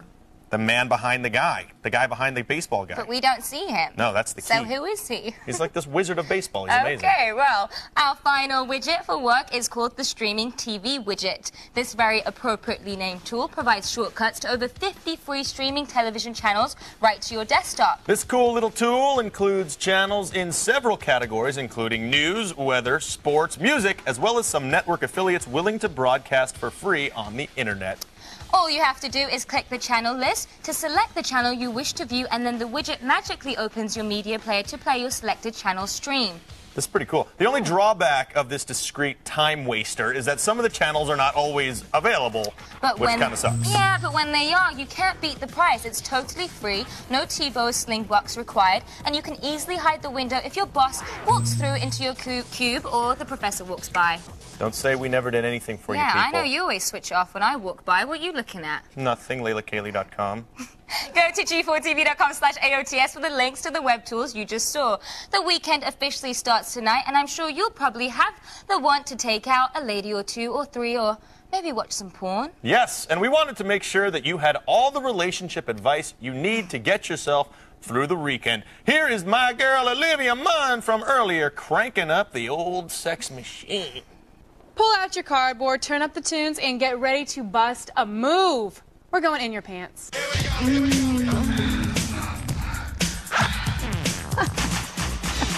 like my little reference to the breakdancing? I love everything you do, Olivia. Really? Were you a breakdancer? But mostly I love our song. Could you breakdance our dun-dun-dun-dun-dun? Yeah, it is a great song. Well, I don't know if you guys know her. I just jumped into conversation, but this is Anna David. If you don't know her, where have you been? Get to know me. Yes, she's a sex columnist. She's written for magazines like Details and stuff. And again, she's back, as she is every week, answering your sex and relationship questions. So right now we're going to jump right into it. Our first question is from a guy who has lost his lady. I was just talking to my ex, and she said, "Bye, I love you." My assumption is it was just an old habit. But do you think I should read into it more? Or am I just hoping that she still digs me? I had this happen to me once. A guy I had just started dating was like, "Hey, so I love you so much," and then he's like, "Oh, I'm so sorry. I was just talking to my son," and he immediately explained himself. Oh wow. I think it's interesting. I think it could go either way. I mean, if she didn't immediately stop and say, "Oh, sorry, old habits die hard," or something like that, she could have really been trying to tell you how she feels. Then again, it's sort of harsh to go, "Oh, sorry, I didn't mean that. Yeah, I just said that because I was used to saying it." Well, then there's a difference. Like, how long were you together? Were you together to a place where every time you got off the phone you said, "I love you"? So she really does love you. She's just not in love with you, or she doesn't want to be with you. There's a difference, I think. I think in this scenario, basically what you can do is you can ask her. You can say, "I've been thinking about this a couple weeks ago, whenever that was. When you said I love you, did you mean that you love me, or was that just a slip of the tongue?" But if she hasn't talked to him again, or he hasn't talked to her, and she hasn't really said it since, and she's not saying, "Let's get back together." But maybe she said it and was wondering why he never responded. But maybe just figure out if she's showing signs. I mean, there are signs. Right, there are other signs. If not, I think, because I've said it before, it may have just been, "And I love you." Or a slip of the tongue. So either way, we don't know. You are loved, but you might not be loved by her right now. All right. Now, a next guy, this is actually a girl. She needs some help. We like girls. Hey, Anna and Olivia. Sometimes I think I could be into girls. Is it a weird thing if I experiment? Would that make me a lesbian? Okay, that's a good question, because I know that there are girls who are attracted to other girls, but does that necessarily make you a lesbian? In 2007, I don't think that there's anything weird about girls fooling around with other girls. Okay, but here, let me flip it on you. If there's a guy who says, "I'm attracted to other guys," would that make him gay? Well, society not only condones but eroticizes the idea of two women being together, so people have a whole different idea. That's hot. But what whereas does she people have a different idea of it? I think, well, look, there is a sexual spectrum. Kinsey said that there is a scale, and many sex researchers have said this. There is a scale, and we're all, here's gay on one side, straight on the other. Yeah. And you can be anywhere in between. I feel like I'm the only girl I know that hasn't fooled around with another girl. I personally. haven't. Nor do I want to, ever. I know. The thought of going down on a girl is disgusting to me. I cannot imagine going all the way. The point is, there's nothing weird about it, and there's no need to slap a label on you. If she does go all the way with a girl, is she a lesbian? No, I think that there is a sexual spectrum. I believe even a guy, and this is very controversial, I think that a guy can fool around with another guy and not be considered gay. Okay. I think that there is so much shame that people have, people have such closed minds about homosexuality, and they put all these ideas out that there's nothing shameful, there's nothing wrong with any of it. You can experiment, that doesn't make you Because gay. homosexuality is more than just the wanting to have sex with someone of the same sex. It's about the emotional connection and who you're attracted to and what you really... It's an emotional thing. It's not just a physical. It is it's an orientation. It's not just, it's not just who you're attracted to. But I do think that it's something that is extremely riddled with so much judgment. And the thing I hear in the question is a lot of shame and should I be freaked out and am I weird? And I don't think any of it's weird, and I don't think we need to label it. If you experience it, send us another video mail and let us know exactly what you thought of it, and we'll let you know if you're gay. How about that? Now, you guys, remember to get even more answers to your sexy questions from sex columnist Anna David. Thank you so much. Go ahead and subscribe to the AOTS In Your Pants podcast, available anytime at g4tv.com/podcast. Thank you, Olivia and Miss Anna David. Don't go anywhere, comrades. We'll be back with more on a live attack of the show. My parents would kill me if they saw that. Kids, don't try this at home. This Tony Hawk poser wants to take skateboarding to the next level. What happens next? Will he get a new set of grills, get grounded for life, or stop to put on a helmet? Results after the break.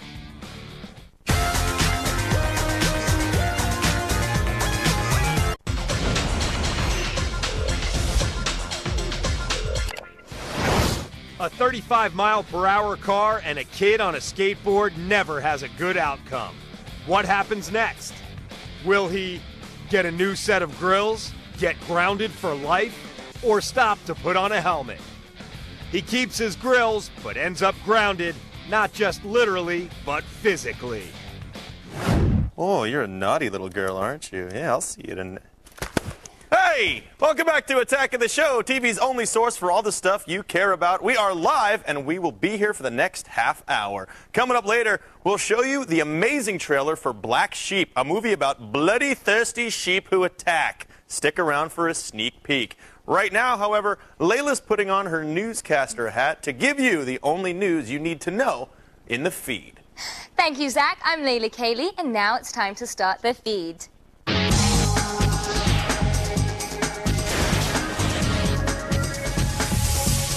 The United Kingdom is planning to install talking security cameras all across Britain.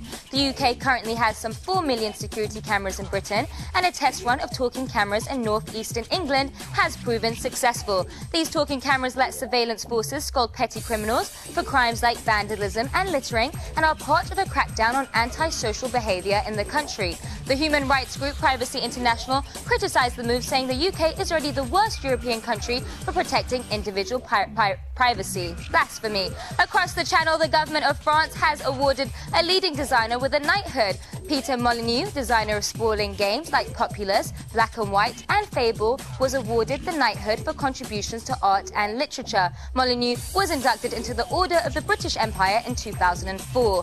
Google wants you to help them make some Google Maps. This week, Google launched My Maps, a streamlined, user-friendly map mashup tool. Users can now easily create their own mashup maps with markers, text, HTML, and embedded YouTube videos. You can then save your map as a web page or go to Google Earth file. Google engineers have created their own sample maps and are hoping cartography junkies will start making maps of their own neighborhoods and areas.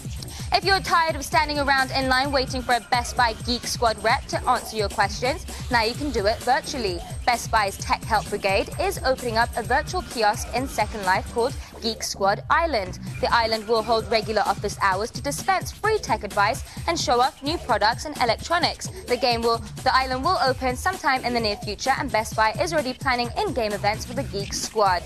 And finally, the Japanese Navy was caught swapping porn files and classified military intelligence while trading pornographic images. Naval officers in Tokyo Bay also accidentally swapped classified files on an advanced American radar technology called the Aegis Combat System. An investigation is going on and will most likely be very embarrassing for everyone involved. Well, that's it for today, but don't worry, the feed doesn't stop here. Get all the news you need to know anytime at G4TV.com. I'm Layla Kaylee, and you've just been fed. Let's go back to Zach.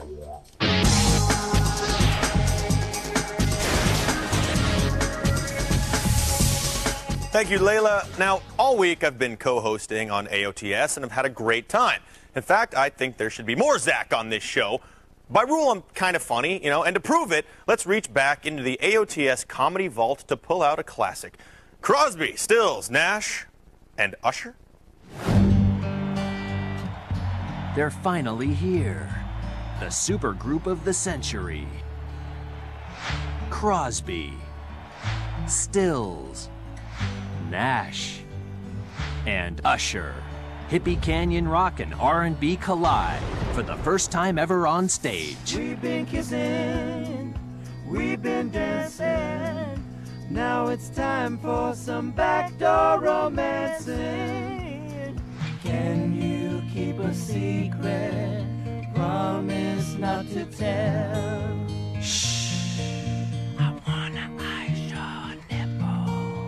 Crosby, Stills, and Nash. They're old. They're real old. Well, look, you spend 32 years together. There's a few, we've all each other's wives. And each other. Yeah. I kind of blocked out a lot of the 70s, so I don't remember much. I don't remember the 60s at all. Sorry, what was the question? I ran a lot of blank tape. I sold my boat. For some blow. I don't prefer to look upon the past as dark days. We actually have an African American in our band now, so I look at our future as our dark days. I did a song with Phil Collins called Hero back in '94, went straight to the top. Phil Collins is a black man. I mean, what's the big deal? My inspiration, it's the women and what I do to the women when I do what I do to the women. Sex sells, and I'm buying. Helplessly humping each hippie chick I meet, noisily grunting like a pig between the sheets. I look in the mirror and I go, you're gonna do this. You're sexy. You need more oil. You're gonna give it to him, and you're gonna give it to him good. That's what I do. I give it to him good. Give me some chili. Give me some chili. Usher has a great song where he spells his name out, and that's sort of a new thing in the world of hippie hop. That's a good idea for our band, hippie hop. Hip hop. Hip hop. Hippie hop. Well, Usher does a thing. He spells out his name. He goes, "They call me USHERRAYMOND. Baby, tell me what you want to do with me. Something like Jodeci. Every time that you roll with me, make it nice and slow, and never never letting up the flow. This is how the hook goes. Let me take you to a place nice and quiet. There ain't no one gotta interrupt, ain't gotta rush. I just wanna take it nice and slow." So I came up with my song, which goes, "They call me DAVIDCROSBY. Let me tell you how I get high." That spells Crosby, David Crosby. Wow, that's nice. The band's in a really good place right now. The tour is young, Ush. Maybe we'll do a different fourth member every album from now on. Be nice to get a bitch in there, 4 legends, 1 name. Crosby, Stills, Nash, and Usher. It's time to get back to the garden. I'd roll that in a zigzag and smoke it. I look good with a stash. Coming up, you'll see a live music performance by none other than me. Recapping my week as a co-host, you do not want to miss that. Now, in a few weeks, it's April 20th, and as we all know, it's not just another day. Join us as we try to uncover the mystery behind 420 with Attack of the Show from Amsterdam, a very psychedelic 1-hour X-Play, followed by a special presentation of one of our favorite movies, The Big Lebowski. There's a beverage here, man. It all kicks off at 7 p.m. Friday, April 20th, 420, right here on G4. Now stay plugged in for more info and check out g4tv.com/420. We have lots more ahead on TV's only source for all the stuff you care about. Sick of television? Then join us as we take a chunk out of it on Reality Bites. And our own Zach Selwyn serenades us with a sweet melody for the lovely ladies of G4.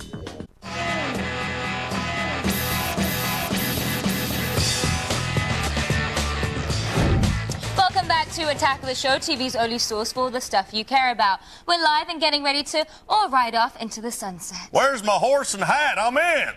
Now, whether we like it or not, reality television is here to stay. And today, we're showing you the spiciest clips from last week. So grab a drink and get ready to throw down in an old school shouting match. It's Reality Bites. Rosie. Now this is just so much more real. First up, we're taking a look at a clip from Dice Undisputed. In this clip, comedian Andrew the Dice Man Clay is rehearsing for his first big show in years and is very particular on how he wants himself introduced. Wheels, give me the mic. For unbelievable. You are a caterer. Because what I'm seeing here is you have forgotten everything about performance, comedy. You couldn't do your last joke. Because I don't have a last Well, maybe you should start practicing again. I will. You back. Ladies and gentlemen, Michael Wheels Parisi. I gotta go back on the road again. Oh, don't worry, Wheels. I prepare for the feed every day that way. Don't let Andrew get you down. He's gone grumpy with age. There once was a girl named Layla. A bunch of guys wanted to nail her. No comment. That was my Dice Clay for you. Next up, we have a clip from MTV's The Hills. Now, if you're like me, then you just can't get enough of the hijinks of Lauren and Heidi. But in this footage, Brody and Spencer discuss his future with one of the young girls. Oh, because if I was getting married, I'd have to buy a ring. I'm not buying a ring. What, I gotta plan? We have to plan this in advance when the boys can go out and party and hang out, or? No, just call the homeboy phone. It's right here. The homeboy phone? The girlfriend phone, I got the homeboy phone. Just hit that one up, you're covered. I was born a player, dog. That's what I do. I'm not gonna change Spencer. Playboy Spence. Still the man. You are gonna be out of there so fast.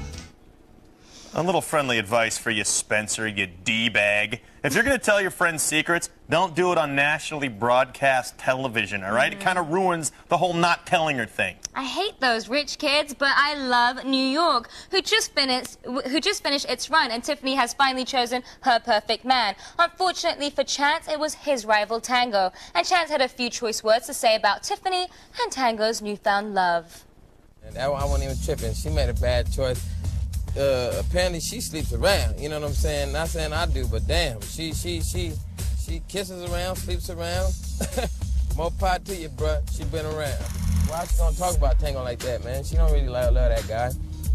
But if you love two people like you love that, man, that means you're gonna keep sleeping the around, you know what I mean? You just love every damn body, you know what I mean? That just don't make no damn sense. That broad is crazy, man. That bitch, man. Wow, he's not bitter. And while I do agree with a few of the things that Chance had to say, he ruins his credibility as a badass when he's freaking out like that, don't you think? Well, especially when the car turns sharply, you know what I mean? He's like, oh! Meanwhile, New York, He's a wimp. she gets around. I nailed her. But you did? Yeah. Well, you get around too, then. Amen. Next, we've got a clip from the Amazing Race All-Stars. In this snippet of pure reality gold, a midget named Sharla was forced to eat 2 feet of Polish sausage. Now, since that's almost 2/3 of her height, I wonder how she'll deal with that much food in her stomach. I'm just gonna put the knife down. I don't know what to do more. I can't even listen to that. I don't know how people do this. Oh my god. You're almost done. Oh my god. Yeah, that was awesome. Hey, that's my sister. Yeah, about the same height. Yeah, exactly. I might actually have to start watching that show now. That was probably one of the greatest things I've ever seen on reality TV. Nicely done. Don't make fun of my sister. Never. That's Reality Bites, people. And you're welcome for all the time we've saved you. Now go empty some space on your TiVos. Now it's time to check on our entries for the Buddy System contest for for the very last time. We will announce a winner on Monday, but to pacify you iPod-thirsty heathens, we'll show off a few more of who you think might have a shot at winning. Yes. First up is Richard from Florida, who introduced the show to his super stylish buddy, Kevin, who feels the need to wear sunglasses inside when it's dark. Do you do that?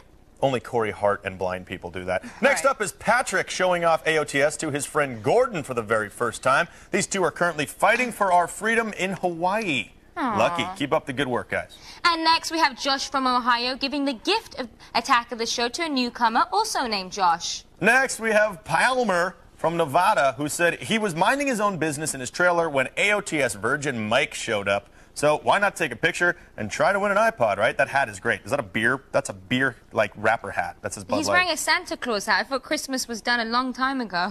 I like the beer. And finally, we have Chris from Florida showing off Attack of the Show to Bill the Pirate. Chris assures us that his inflatable, cross-dressing skeleton pirate is self-aware, and he even has his own MySpace page. I want to be his friend. I'd abuse that pirate. We've had a great response out there from our fans with this buddy system contest, and on Monday we will have the grand prize drawing where we're giving away an iPod. So make sure you tune in Monday when we choose the winner. How come you never look at me when we do this? Now don't go anywhere. Live Attack of the Show carries on. Stay with us. You're an eyesore. Thanks. Coming up, Zach Selwyn sings his heart out for the ladies that make G4 special.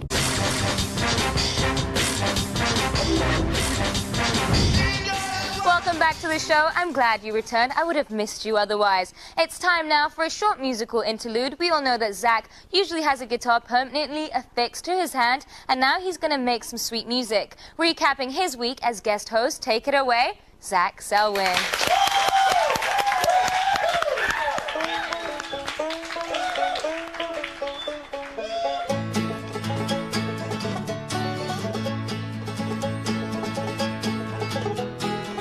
Here's a little recap of my week as a host.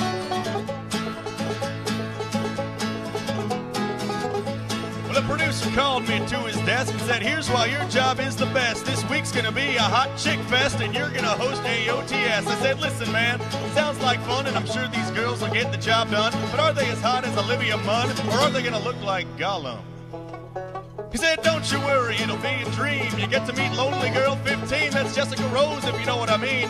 But don't expect a makeout scene. I said, that ain't a problem for me, you see, cause Tuesday I get Layla Kaylee. British accent just slays me. Now let me tell you something, baby, we got the hottest girls on this show. Olivia Blair and Kristen Holt. Throw Morgan Webb in the fold and we'll knock out any other network cold. I'll turn down jobs at other places, cause their girls had butter faces. Now I live in the good graces of Attack of the Show.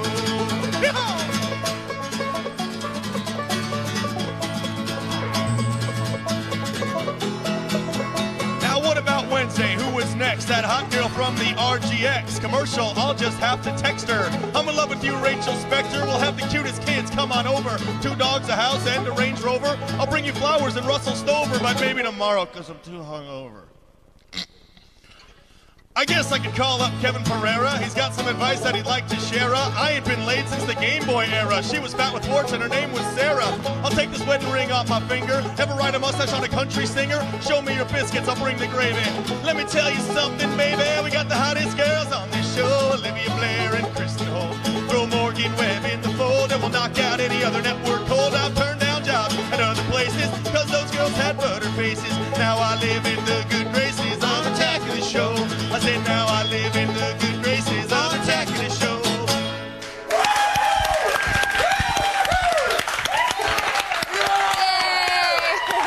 That was great, Zach. Thank you. Hopefully one of our viewers turns that into a music video, and if you'd like to hear more of Zach's music, head on over to ZachariahMusic.com. Now don't forget that live tonight, Morgan Webb hosts an all-new free stuff. If you like electronics and you like them free, then make sure you tune in tonight at 10 p.m. Eastern and 10 p.m. Pacific. We'll be giving away an HD TV, an Xbox 360, an Apple TV, and more. Don't miss it. For more, go to g4tv.com/free stuff. Still coming up, sheep have turned into bloodthirsty monsters. I'll show you what I'm talking about. It's all next on TV's only source for all the stuff you care about. Free stuff! Woo! If you haven't been watching Attack of the Show, this is what you're missing. For more info, Go to g4tv.com/AOTS. Welcome back to Attack of the Show, TV's only source for all the stuff you care about. We're live, locked, and loaded. Now, coming up on Monday on an all-new Attack of the Show, we're making you the star. We've searched online and found the candidates to become our next YouTube star of the moment. Plus, we'll take you inside the Aqua Teen Hunger Force movie for a behind-the-scenes look with the filmmakers. And in the loop, we'll cover the MySpace presidential primary. Is this the future of voting? Tune in to find out. And finally, we all know Black Sheep as a mid-90s Chris Farley, David Spade movie. But right now, we're about to blow your mind because the title is back and it's badder than ever. This time, genetic engineering has gone wrong and has turned sheep into killing machines on farms. Take a look at the trailer for the brilliant new film, Black Sheep. I have a dream for the future. A secret experiment has given birth to a new breed of fear. The animals. There's something wrong with the sheep.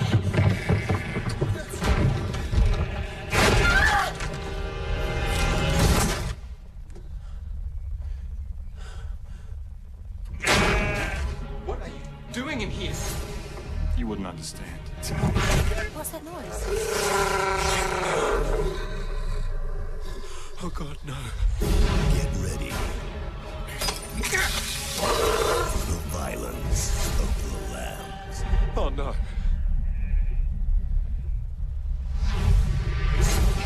Black Sheep. After this, I'm never going to be able to eat lamb again. Black Sheep shears into theaters June 22nd. Now, for all the things you saw today and more, go to g4tv.com/AOTS. Violence of the Lambs, that was awesome. I actually have a funny story about this. I talked to the director. He told me that one of the sheep was became a diva sheep on the set and was needed her own trailer and stuff. Give us a sheep rap. A sheep rap? Yeah, sheep I'll pull the rap. wool over your eyes, baby. You know what I mean? Hey, thanks, Layla. Twice this week. Twice, and you're as creepy as ever. But I love you, That's Zach. 4 uses of creepy in one day. Hey, X Plays up next. That's my favorite show. Bye.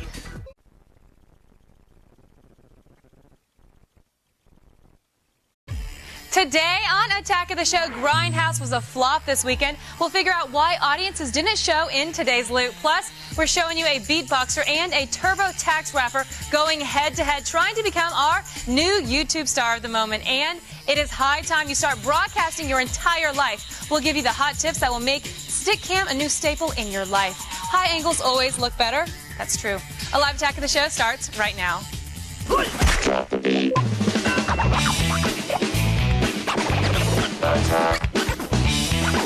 going on here?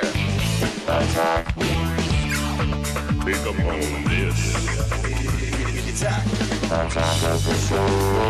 Attack. I'm gonna do this thing today. Never did figure that out.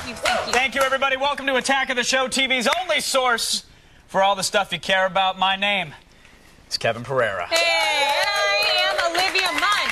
It is Monday, April 9th, and we are coming to you live from the G4 studios right here, back in Los Angeles. We are back. We were away on assignment for a little while. Sorry, your vacation's over, America. We landed, and just in time to pick the short and curly hairs that Zach left everywhere on the keyboard. Appreciate it. And to catch the Sopranos premiere. That's right. It was so great. It was action-packed from start to finish. Ari went up to Canada and shot a drummer. No. Oh, and then Tony's birthday party in the Adirondacks was sponsored by Victoria's Secret, right? Yeah, and then Turtle, Yeah. he took the You're credit talking part. about Entourage. Well, it's right, HBO. Time now to go to the home of discounted Easter candy. Get the video eggs loaded. We're going around the net.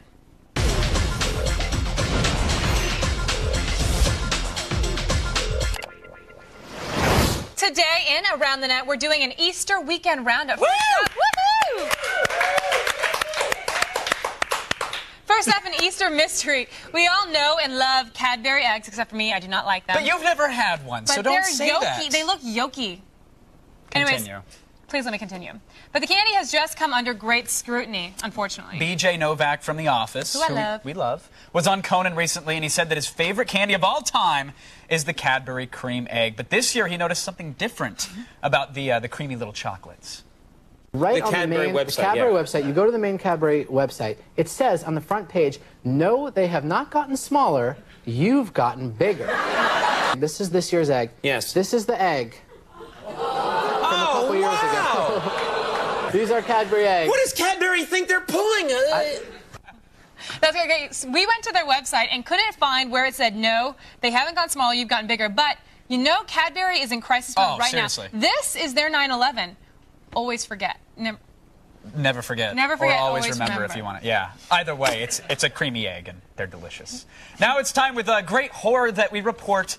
My friends, the Easter Bunny was just massacred by some punk kids. Actually, this past weekend, the brown rabbit was spotted hanging out at the bottom of a tree, as rabbits are wont to do. He was quickly wiped out by some airsoft machinery. Kids nowadays, huh? Take a look at this savage killing that will surely leave kids scarred for life. But this is no ordinary bunny. It has rabies and must be taken care of. David, take care of it.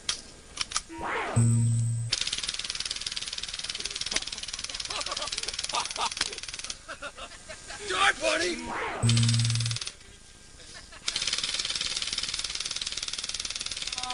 It's funny now, and then they move on to squirrels, and then people. Yeah, then gym class.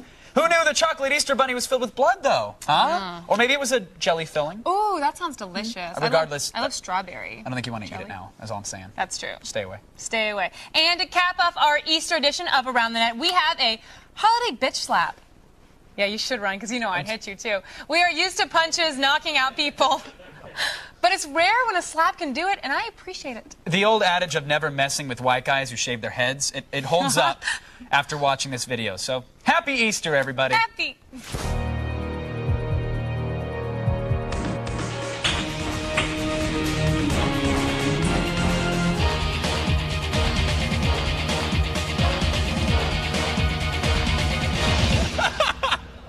I love how he's shaking him. Sleep on the concrete pillow. That's awesome. Okay, I have to say that since this popped up on the net Easter weekend, we'll see if that guy who got knocked out comes back in 3 days with a video response. I'm sure he will. That's enough interweb for now, though. We're good. Go to G4TV.com/AroundTheNet to sign up for the podcast to get more of those daily videos. All right now it's time for the only news you need to know. Here's Layla Cayley and the feed headlines. Thanks, guys. Here's what's coming up in the feed. First, we'll have all the details about the Xbox 360's big spring update and a new accessory. Plus, you'll find out about Google's new information service that's way cheaper than the competition. And despite a lot of buzz, the Grindhouse had a lot of empty seats over the weekend. It's all coming your way in the feed, but first, back to you guys. Thank you, Miss Cayley. Right now, let's hear from you. In the army of monitor heads, it's our video viewer mail. Here is David. It's David. From Lebanon, Virginia. He's alive. Hello, Attack of the Show. I went and watched Grindhouse this weekend. Was it me, or did Death Proof just suck? Planet Terror was good, though, by the way.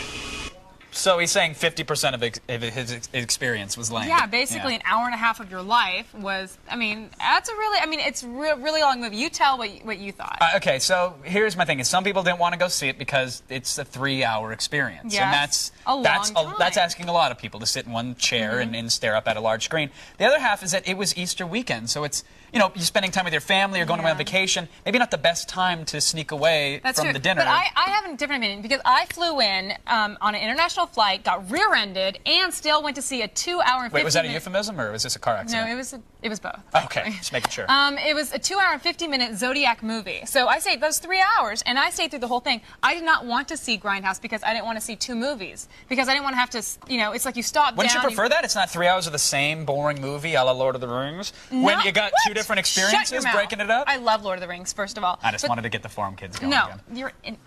beat you with this video iPod. No, Lord of the Rings is great. We're giving this away. Let's agree to disagree. No. All right, then. I like that. You're like, no, I don't. If you want to continue arguing with you, we can. No. Yes. Let's just be friends. Okay. I hate you. I just didn't want to watch 2 movies. This past weekend, Grindhouse disappointed at the box office, coming in 4th place, bringing in only $11.6 million. No one Reviews were mixed, and everybody thought that it had a built-in audience that guaranteed success. We want to know what you guys think with today's poll question. Was Grindhouse a failed experiment or a misunderstood gem? Vote at our website, g4tv.com/AOTS, or text your vote to G4TXT. That's 44898 to vote and register for AOTS Live News Alerts. Now, a lot of people say that, you know, no one wanted to see Grindhouse because it was released on Easter weekend, and it's tough to sneak away from the family dinner for 3 hours of ultra-violence. Yeah, so in response to the Grindhouse box office, there's a new set of PSAs being released that directly takes on blood and gore in the movies.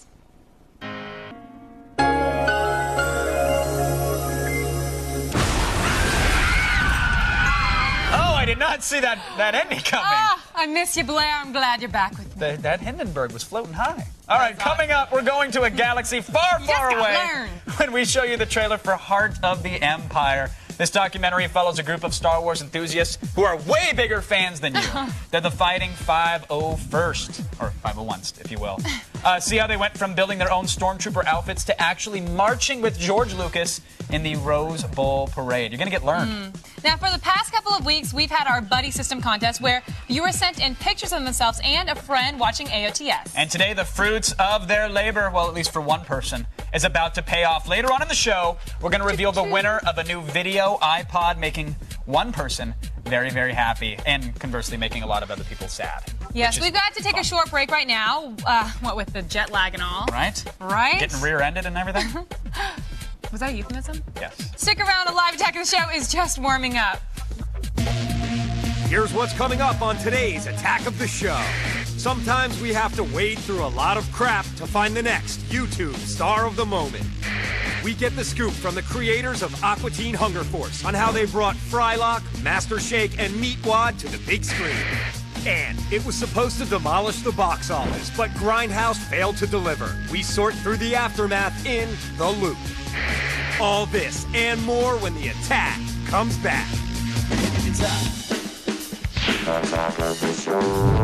Attack.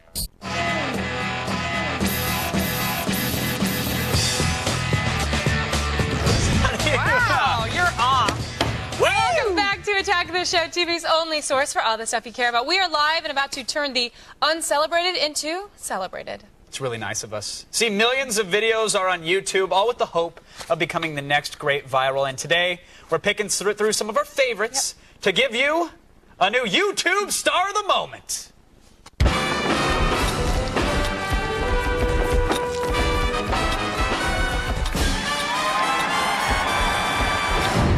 It may be the start of a new week, but we've got the cure for those of you with the case of the Mondays. Aww. How about 3 relatively painless shots of up-and-coming YouTube stars? Here's a taste of your medicine from last week.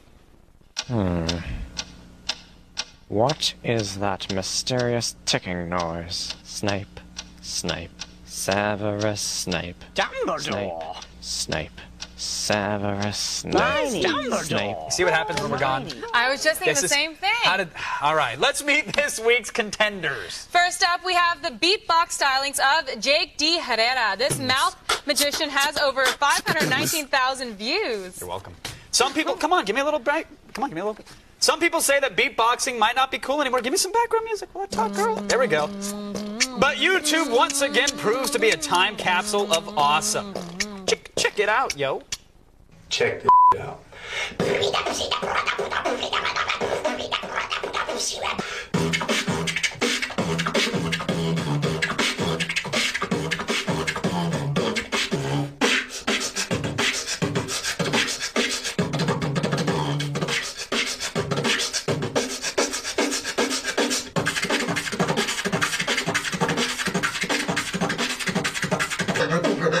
I am the human beatbox. Big Booty House! Nice. He just needed one of those behind it, and I'm set. That was really great. If he could do what Rozelle does and kind of speak with it, that'd be awesome. I dug it. The first beat was a little shaky, then he totally got won me over. A into little it. pitchy at first, dog, but you worked it out in the end. I thought you were great. I'm telling you, Beatbox Idol would be huge, and that guy would be, he'd be kind of That my would be huge. Taylor Hicks, Okay. if you will. Next up, like, okay, we have a modern-day Clash of the Titans, courtesy of Nicky Nick. The following YouTube battle has been seen over 55,000 times, my friends. In this epic battle, we witnessed the classic struggle of man versus beast. The battle's not as bloody as 300 or anything, but it has at least 10 times as much dog mess. Oh. Crap!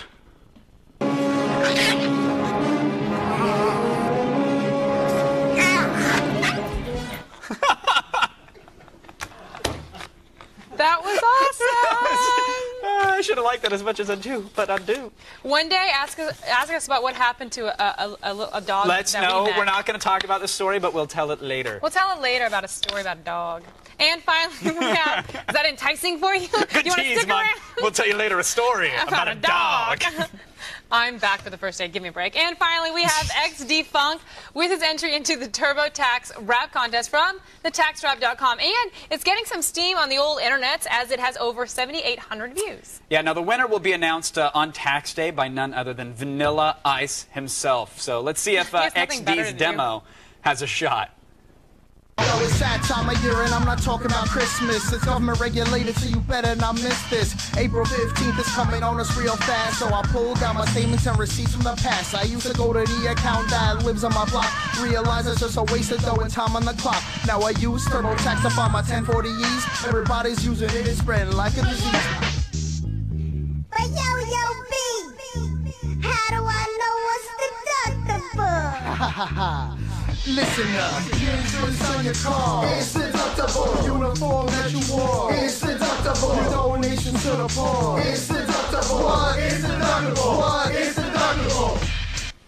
Yeah, I'm happy with our choices this edutainment. week. It was. You should do one of those. You're good at rapping. I'll give you a little You're something. funny. Now, those are our videos. We are very happy to say those are the videos this week. Choose wisely, people. Pick your favorite at g4tv.com/AOTS, and you have to do it now because we're going to reveal the winner in just a few minutes. So get voting. That's a good one, too. Now, from YouTube stars to music stars, I'll tell you about the new albums coming out tomorrow in Attack This.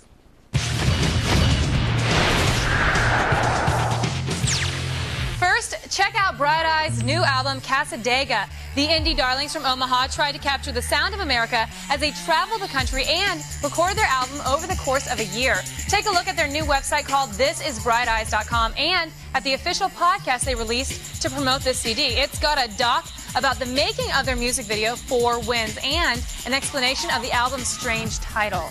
Next, Grinder Man's debut album is coming out tomorrow, but Grinder Man isn't a new band. They're a reincarnation of Nick Cave and the Bad Seeds. The band decided they needed a different name to go along with their garage indie sound, so Grinder Man launched their official website in March, and they also have a podcast that features Nick Cave's trademark scream and offers unique insight into the rebranded band with the drunk, angry sound. Next up, the Rosebuds are back with their new CD, Night of the Furies. The band is fronted by husband and wife duo Ivan Howard and Kelly Crisp. Their self-produced third album blends indie rock with southern goth, and despite gloomy song titles like Cemetery Lawn, the Rosebuds album still has a fun, poppy twist. They are touring this summer, so head to their website where you can see their tour schedule. And finally, we have Blonde Redhead's new album, 23. Blonde Redhead started out as part of the underground scene back in 1993, but since that time, they found mainstream popularity. If you notice that there are a lot of horses in their recent album art, there's an explanation. Lead singer Kazu Makino was thrown from a horse and trampled in 2002, and that tragic event had a large impact on the band and their subsequent music. Little fun fact for you. That is today's Attack This. Visit g4tv.com/AOTS for links to all these new albums. Now, do not go anywhere. We are coming back with more insight and a lot of awkwardness when a live Attack of the Show continues right after this. We sat down with Aqua Teen Hunger Force creators to find out what it took to bring their greasy gang to the big screen. Read the t-shirt, fool. And laughing at local papers around the world, it's The Feed.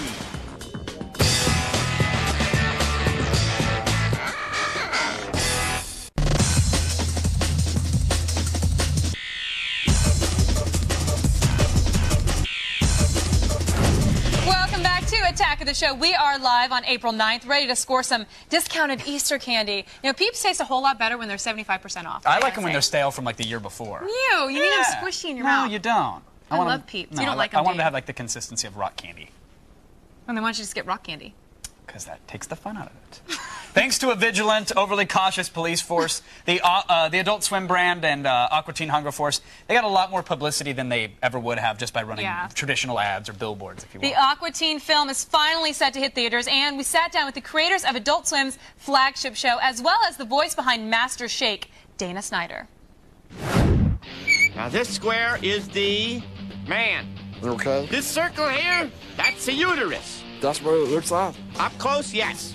This is lifelike drawing of the uterus. Frylock, Meatwad, Master Shake, and friends are jumping from Adult Swim to the big screen. And just like their show on Cartoon Network, don't expect Aqua Teen Hunger Force : movie film for theaters to make any sense. Girls, they want to get girls. That's the whole plot of the movie, is getting girls. And I think we mentioned that maybe once. Women love kitty cats. That's why we're going to fire them out of these high-powered plasma cannons. Do you like action? Do you like explosions? Big muscles? How y'all doing? This movie is for you, is what I'm going to say. It's not educational, nor is it informative. This has been a complete intelligence failure! But the Aqua Teen movie has one thing going for it that you won't find on the small screen version. Lots of cursing. What the? We dropped the first F-bombs of our lives. And it just felt so good. It felt so great. Yeah, I never tire of it. He says, but it's not bleeped. That's pretty shocking. How many times did I say that? We thought we were writing a PG-13 movie, and then it came back. They said we were so deep in our territory that you'd have 10 minutes of movie left if you pulled it all out. Well, boo-hoo. For you. And while the creators of the movie couldn't comment about the bomb scare that occurred in Boston, Welcome home, baby. Master Shake was able to speak his mind. Why wasn't that my picture? Hey, a-holes. I wanted press. Me. Do what he says and say what he does. We'll see my movie. Oh, wait, 9 days later, it'll be out on DVD. Do whatever, but pay the money. I don't remember any of this. I would love to just hang out with those guys At least, for a day. yeah, at least he's honest about the DVD thing. It's totally right. It'll be out in 9 days. No big deal. You guys, Aqua Teen Hunger Force : movie film for theaters will finally arrive on April 13th. You know they giggle every time they make somebody say that on TV that way. I like saying it. No, it's... Thank you. God bless you guys. Thank you. And unlike the summer blockbusters, it's refreshing to hear that the filmmakers admit that the film makes 0 sense. So. We will be back in just a minute with enough info and flashing lights to bring a city to its knees. Oh, here we go again.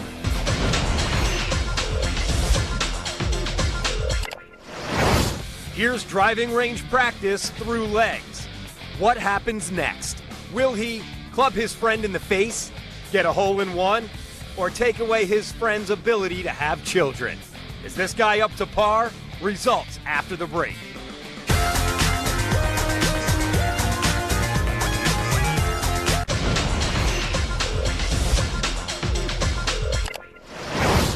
Just another day at the driving range. What happens next? Will he club his friend in the face, get a hole-in-one, or take away his friend's ability to have children?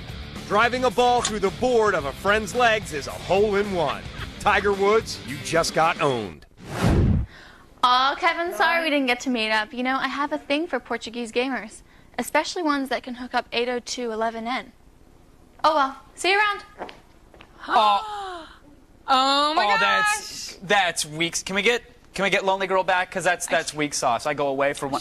There she is. Aw. Look at her. She's like. Wait, she looks like she's caught in the headlight. Doesn't she look like she's just hanging out? Like look at what a couple we are. Me and Lonely. You know what's funny is that I just I just heard from the producer. She did actually request you not do. He's actually licking the TV. I'm not kidding you right now. Okay, well, welcome back to the show. We are live and. No, I'm not helping you. We are live and sincerely hope there's not a company drug test coming up. Check this guy out right here. Coming up later, we'll have the trailer for Heart of the Empire. Instead of shooting Ewoks and bumping into door frames, you'll see some stormtroopers who are trying to make a difference in the world. But right now, it's time for the only news you need to know. It's the feed. What are you doing? What did I miss? Thanks, guys. I'm Layla Kaylee, and it's time to start the feed.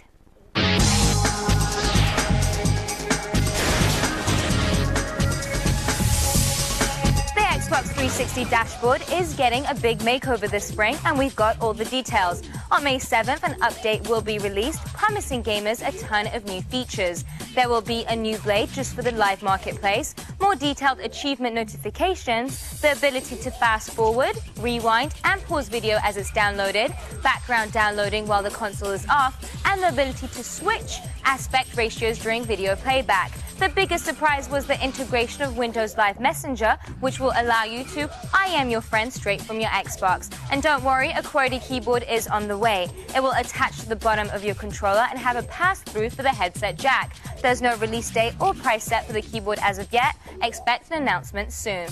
Calling information just got a whole lot cheaper thanks to Google's new 411 service. 1-800-GOOG-411 has just been unveiled, and it's a free information line. It uses voice recognition to find the location you're looking for, but unlike most services, there is not a live operator. However, Goog 411 does offer support for text messaging. All you need to do is say text message after getting your results, and you'll get an SMS with the info. Google says this service is experimental and available only in the US. Easter is always a big movie weekend, except maybe at the Grindhouse. Despite huge buzz and an aggressive marketing campaign, Quentin Tarantino and Robert Rodriguez's double feature didn't fare well at the box office. Grindhouse debuted in 4th place, taking in an estimated $11.6 million. Ahead of it was Are We Done Yet?, Meet the Robinsons, and Blades of Glory, which remained number 1. Some speculate that the 3-hour running time and the R rating contributed to the disappointing numbers. And we'll have more on this topic in The Loop coming up in just a bit.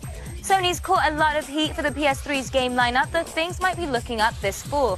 3Speech, who claims to be a semi-official PlayStation 3 blog, has reported that many of the console's major titles will all be landing this September. The list includes the Dragon Fighter Lair, the sequel to Killzone, the latest Ratchet & Clank adventure, Heavenly Sword, and the action game Warhawk, which is online only. Though with a list that big, don't be surprised if they get staggered throughout the fall. And finally, new multiplayer maps for Gears of War have been delayed for a while, and now we know why. Microsoft and Epic Games have been in discussions about whether or not gamers should be charged for the new content.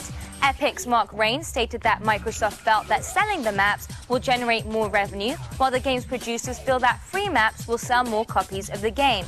As a compromise, the downloads will cost you points at first, but will eventually become free of charge. But in the meantime, you can go download the latest Gears update right now. Besides the usual fixes, it also includes the new game mode called Annex, so get on it. Well, that's it for today, but don't worry, the feed does not stop here. Stay tuned to G4 all day and look for the feed ticker at the bottom of your screen. We'll have all the news you need to know as it happens. I'm Layla Kaylee, and you've just been fed. Let's go back to Kevin and Olivia.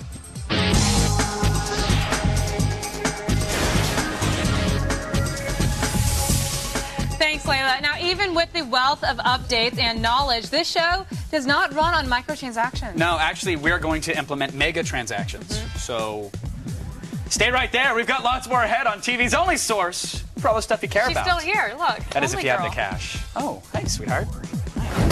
Did Grindhouse deliver a golden age for double features, or is it a dead genre for a reason? We cut through the hype in The Loop. And we'll show you how to add video, music, and photos to any blog on WebTools.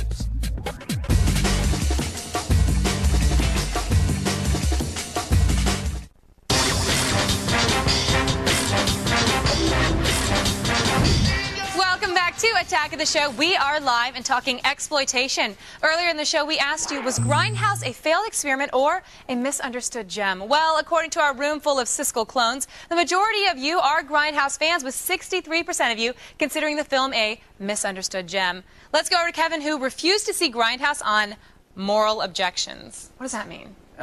Well, call me old-fashioned, but I like one movie, one director to rule them all. Grindhouse hit theaters this weekend. If you didn't see it, you're actually not alone. Grindhouse, the gory homage to horror flicks of the 1970s, failed to capture audiences this weekend. With big-name directors, glowing critical praise, and plenty of internet hype, Grindhouse looked like it was on its way to the bank. But the horror fans didn't show up at the multiplexes this weekend. Some were turned off by the over 3-hour running time, while others simply weren't interested in seeing a revival of an older, campy genre. The movie's producers expected Grindhouse to pull in $20 million this weekend, but it brought in only a measly 11.6. Were moviegoers distracted by bunnies and Easter candy, or is Grindhouse this year's Snakes on a Plane? I want to eat your brains and gain your knowledge. It's The Loop.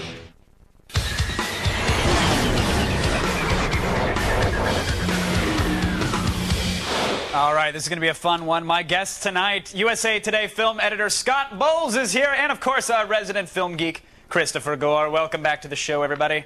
Scott, let's start with you. Last year at Comic-Con, Tarantino and Rodriguez, they showed off footage of Grindhouse. 2,000 people jump up to their feet, they're screaming, they fill the room with applause, and then Disney's Meet the Robinsons beats the film.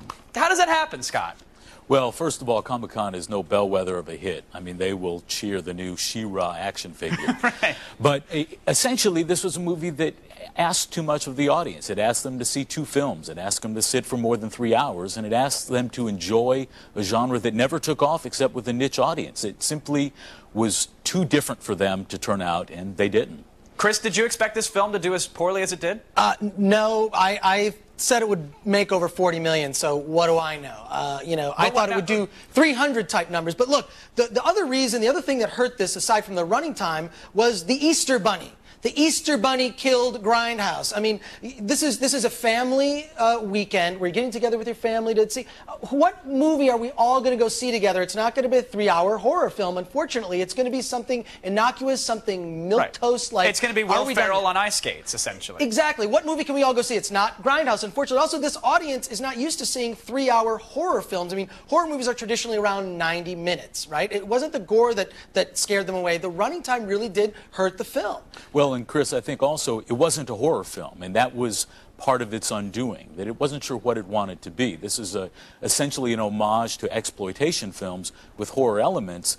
They wanted to sell it as horror, but it's not a horror movie. And once word got out, you saw the audiences actually go down on Saturday, which is rare for a film. And Scott, you said something earlier about Comic-Con not being a barometer. I mean, sometimes it can be. In this case, it was like snakes on a grindhouse. You know, those geeks really don't run everything. It's in terms of like their taste being the barometer. And to that point, Chris, I want to ask you this, Scott, because the publicity for this film, I mean, I can understand the Comic-Con audience understanding what the Grindhouse was going for and what they wanted to do, but it seemed that every commercial or PR ad blitz from Tarantino or anybody from the studios was more about explaining the concept of what they wanted to do with Grindhouse and not about selling the actual movies and letting you know when it was coming out. Do you think maybe that got in the way? It was a big mistake. I mean, you had Rose McGowan, you had car chases. Instead of showing the highlights of both films, you had them essentially saying, you remember how great the 70s were? Right. You remember Pet Rocks? And that sort of thing is not going to get a lot of people out. $11 million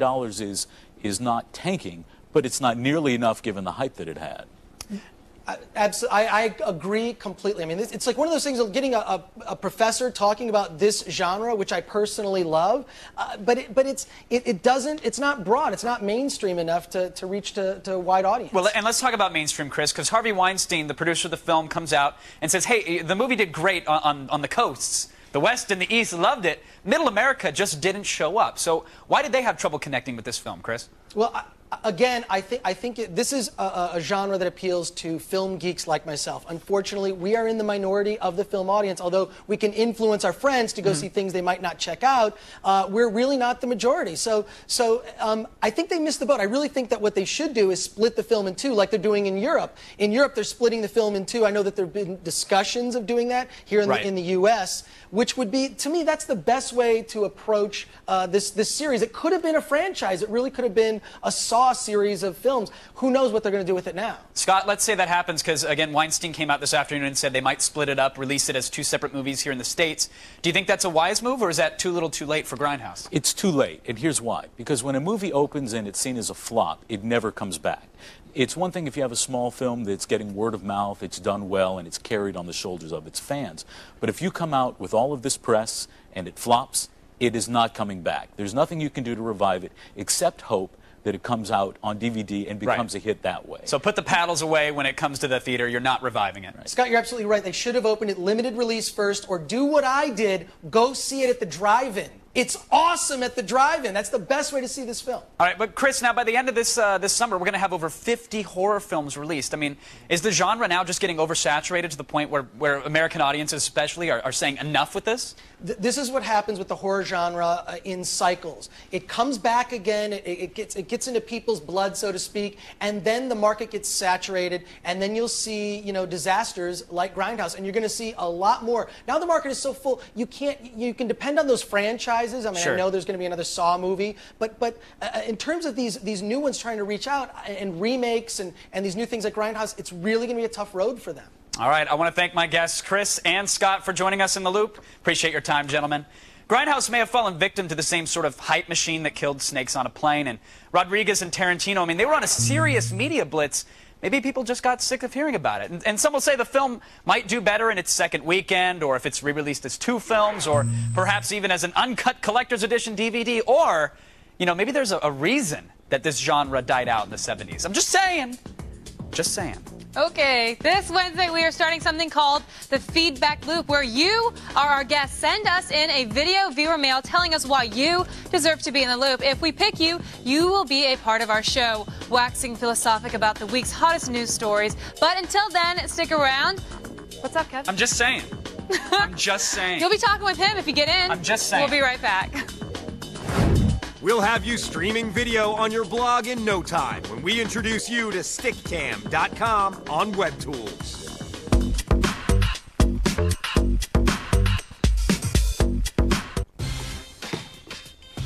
So you think violence in movies is cool, huh? Well, I'll tell you what's not cool. Imitating what you see on the screen.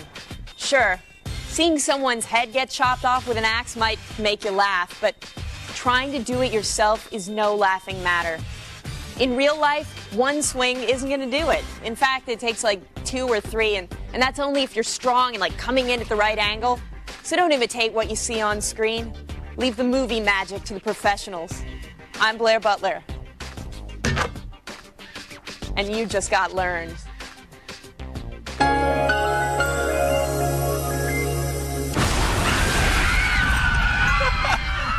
Love you, Blair. Welcome back to Attack of the Show. That was B-Boy Pose. We asked for your opinion, and Clash of the Titans is the YouTube star of the moment, taking 51% of your votes. It was close, very close, but the true YouTube star pushed the others off the stage like an attention-starved VH1 diva. Oh, like New York? Yeah. Can you believe she chose tango, by the way? I can't believe you watched that. And he proposed to her, and she said yes. You know when you tell me you were so busy and you couldn't return my call? That's what you're doing? I was actually rejecting your call while I was crying when Tango was proposing. Sorry. Time to put the internet back to work. Get ready for WebTools.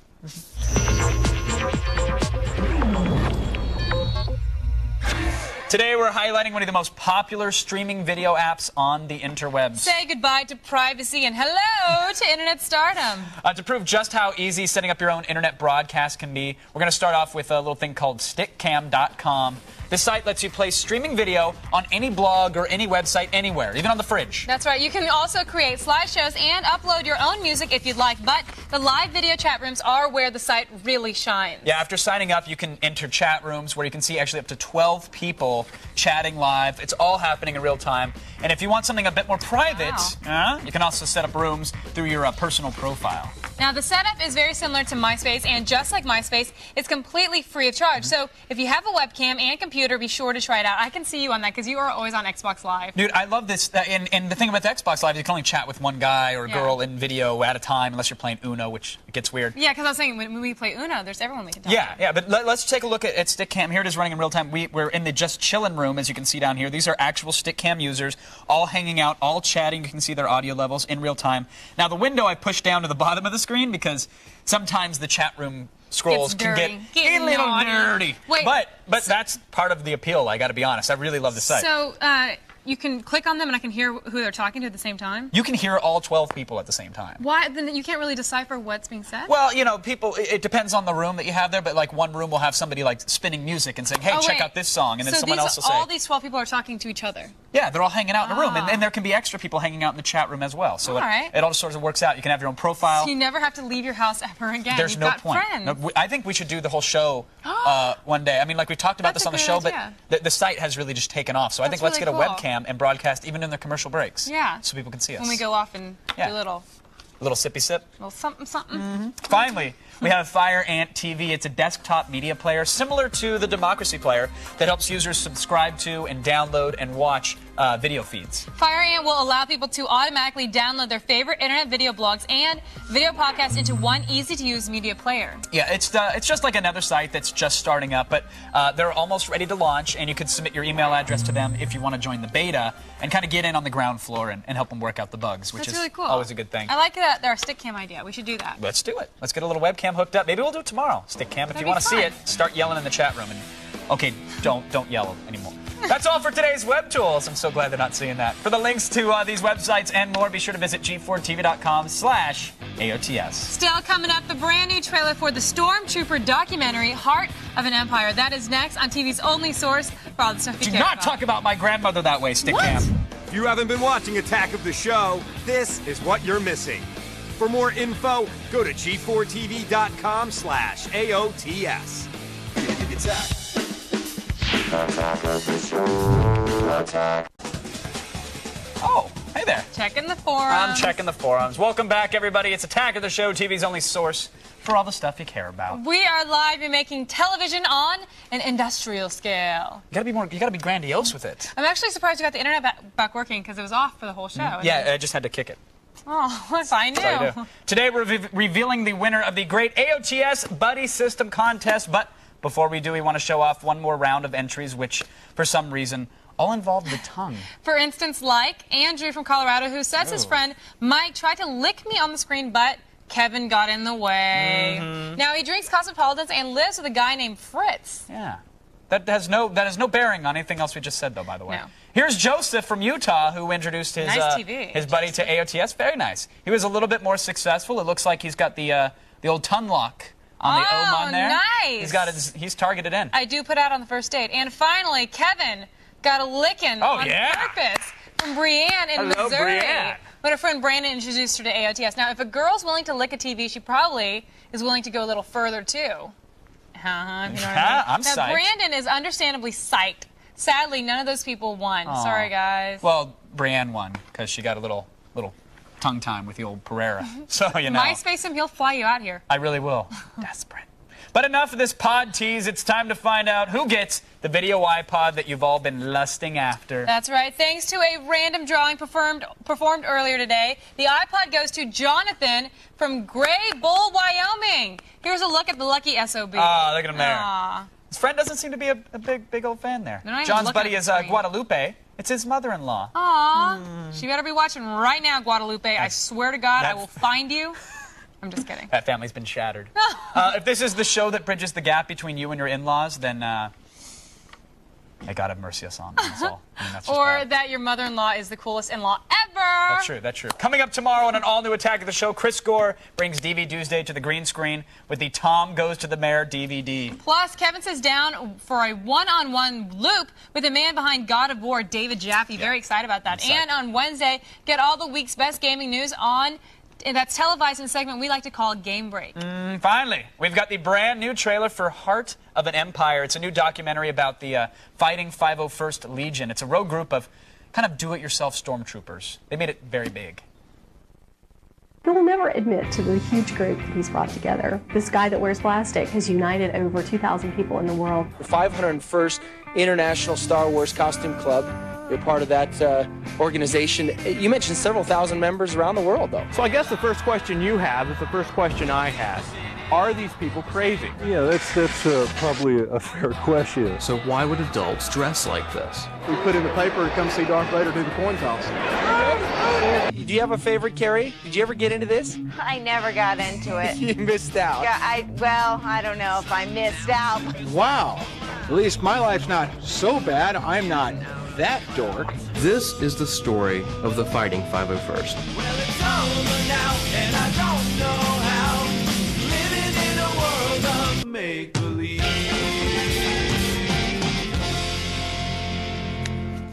Heart of an Empire has its North American premiere this Thursday at the Wisconsin Film Festival. Be sure to check out heartofanempire.com to see when it's coming your way. Now, for all the things you saw today and more, go to g4tv.com/AOTS. X-Play is up next, guys. We'll be here all week. That's what we do. We're actually not going to leave. We're never leaving. 24 I'll be hours, here.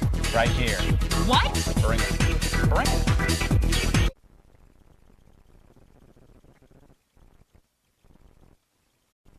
Today on Attack of the Show, God of War game designer David Jaffe will be here to give us the inside info on his next big project. He'll also lend his thoughts on the PS3 versus the Xbox 360 when he joins us in the loop one-on-one. Plus, we'll show you a shake recognition camera that you won't believe. The future is now in AOTS hardware, and film expert Chris Gore will give you the rundown on the new Tom Goes to the Mayor DVD. Awesome show, great job. A live Attack of the Show starts right now.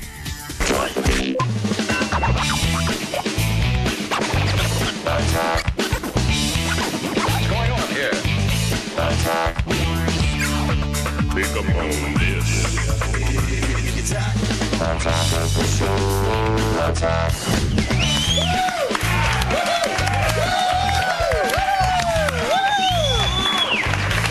Let's make some TV. Welcome to Attack of the Show, TV's only source for all the stuff you care about. I am Olivia Munn. That's right, I'm Kevin Pereira, folks. It is Tuesday, April 10th, and we are coming to you live from the G4 studios right here in Los Angeles. In newsflash, who knew Imus was still alive? Okay, first of all, I've heard his name all day. Who is Imus? He's like a leathery sack that smokes and sometimes wears a cowboy hat. Oh, by the way, Larry Burkhead is the father. Huh? Yeah? Come on, because I dodged another bullet. Boom! Sorry, And then I love come you. back. You always got to Punch in and come back. All right, time now to go to the home of more nonsense and irrationality. That's right. We're going around the net.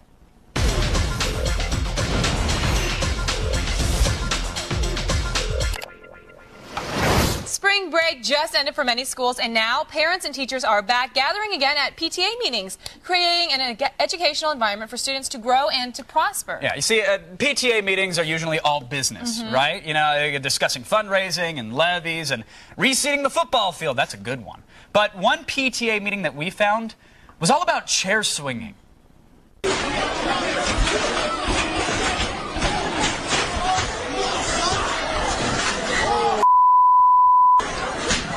I love it. They have to go in. They have to lean and go in back. Now, you guys, we don't know how things got this bad, but it's clear this isn't a civil discussion about, like, a bake sale. Yeah, I love that they're like those crazy metal WWE-style folding chairs.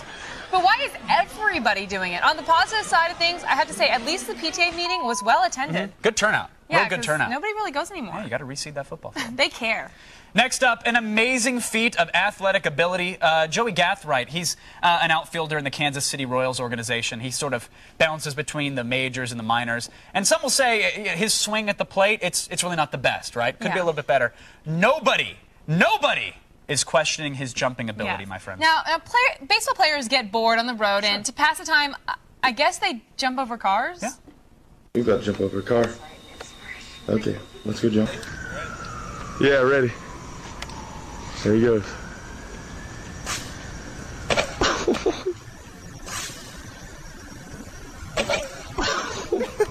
I am the man. Yeah. Okay, now. He is the man. No, with that clapping, a stop. Because, okay, it's amazing. He can jump over a Ford Focus, whatever. Wait, that's awesome. I know, no, it's not awesome because, Mun, you get competitive when you see a man do something. Well, you have to prove that yours is wider and longer. So I thought it'd be a good idea to see how your jump is. Let's throw it out on the, let's move the table out of the way. Let's get my human measuring stick. This is Ed, the human ruler. Let's hear it for Ed. Come on. Ed. Now, so Ed is metric, so I'm going to try and do the conversion. Mun, let's see shoes I off. have to show everybody in the world good? how short I really am. Yeah, look at that. It's like this. Little apple box. No. All right. So let's see it. Remember what I said. Hold on. Spring and lift the legs when you're in the air. Hold on. Here we go. I've Just got my pretend mic- he's like a... I got my mic pack. Should you be holding it? Yes, ma'am. Anything else? Okay. Want me to hold your hair? All right. No, we're good. All right. Pretend he's a Kia Sophia. Okay. Get down. Hold on. And let's see the jump. Okay.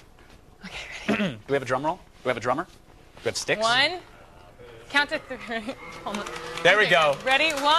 Wow. 2. And they say we're not public access. Oh! Was that even... Wait, let me do it again. Was that really it? I think so. Really? Come on, another drum roll. Let's do it quick. Let's go. Ready? We don't rehearse this crap. 2. Yeah, and all right. Olivia Munn, ladies and gentlemen. Let's hear it. I got to here. Let's hear it for Ed, the human ruler. You got to to there-ish, No, I but got you really to need here. it up in there. Well, you That's do good. it. That's You do it. Wait, muscle no, milk? no, wait, you do That's it. good. Oh, what? You want me in on this? Get back All right. in here. Gentlemen, please.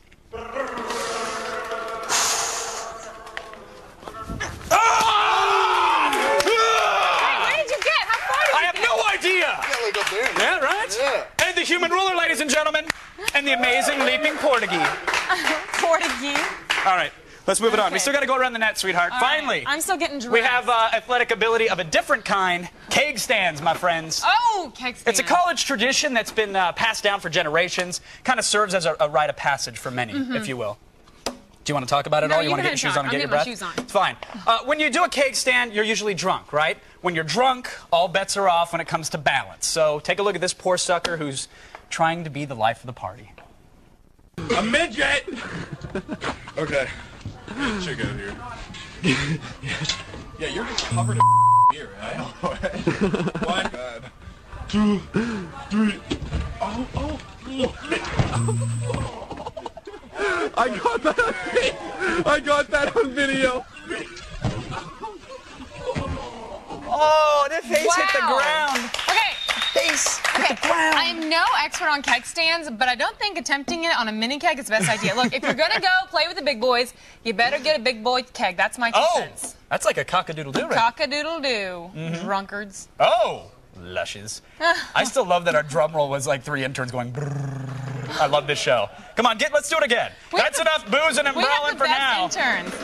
Go to G4TV.com/AroundTheNet and sign up for our podcast to get more daily videos. I love that we don't have a budget. Right now, it's time for the only news you need to know. We have to pay for you, Pereira. Here's Layla Cayley. You got to pay for this in the feed headlines. Thanks, guys. Here's what's coming up in the feed. First, the Halo 3 beta finally has a release date, and we'll have all the details. Plus, you'll find out why your new axe might need a tune-up and when Guitar Hero 3 could hit stores. And we'll tell you about the free speech case that was started over some MySpace comments. It's all coming your way in the feed, but first, back to you guys. All right, thank you, Layla. Now let's hear from you in the army of monitor heads with our video of viewer mail. Here is John from Brighton, Massachusetts. Hey, guys, what's going on? It's Spencer here.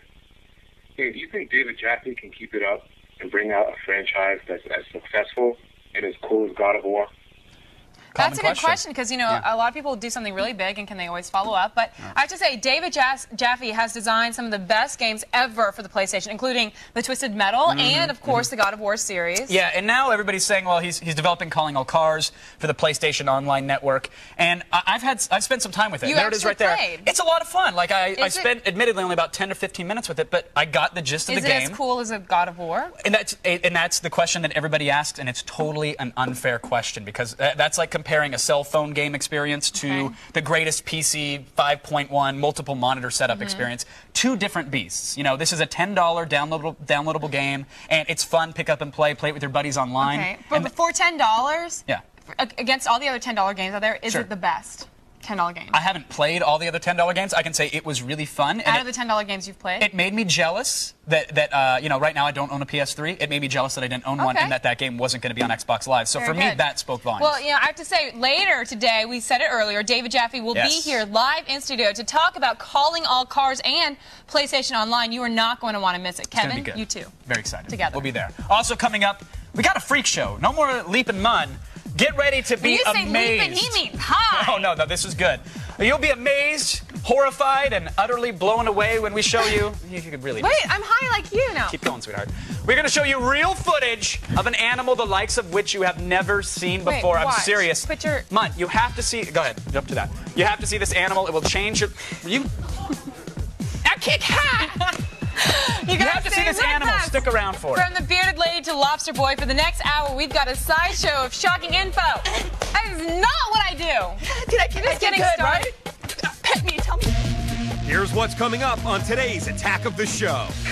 We're going stop motion with Tim and Eric when we check out Tom Goes to the Mayor on DVD Tuesday. From high-def monitors to hot digital cameras, we always have the latest tech on AOTS hardware. And we're grilling God of War designer David Jaffe about his new game, Calling All Cars in the Loop, one-on-one. All this and more when the Attack comes back.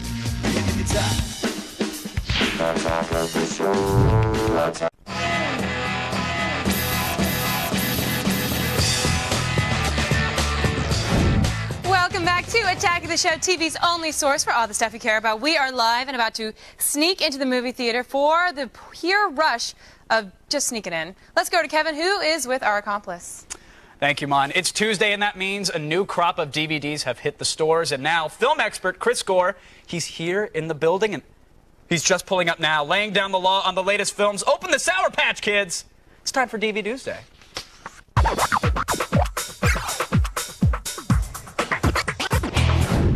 Got here in time. I'm here. Glad you're here, Chris. Welcome back to the old show. Just like the Flash, I'm here. Let's get into it. Yes. Jeffertown alive.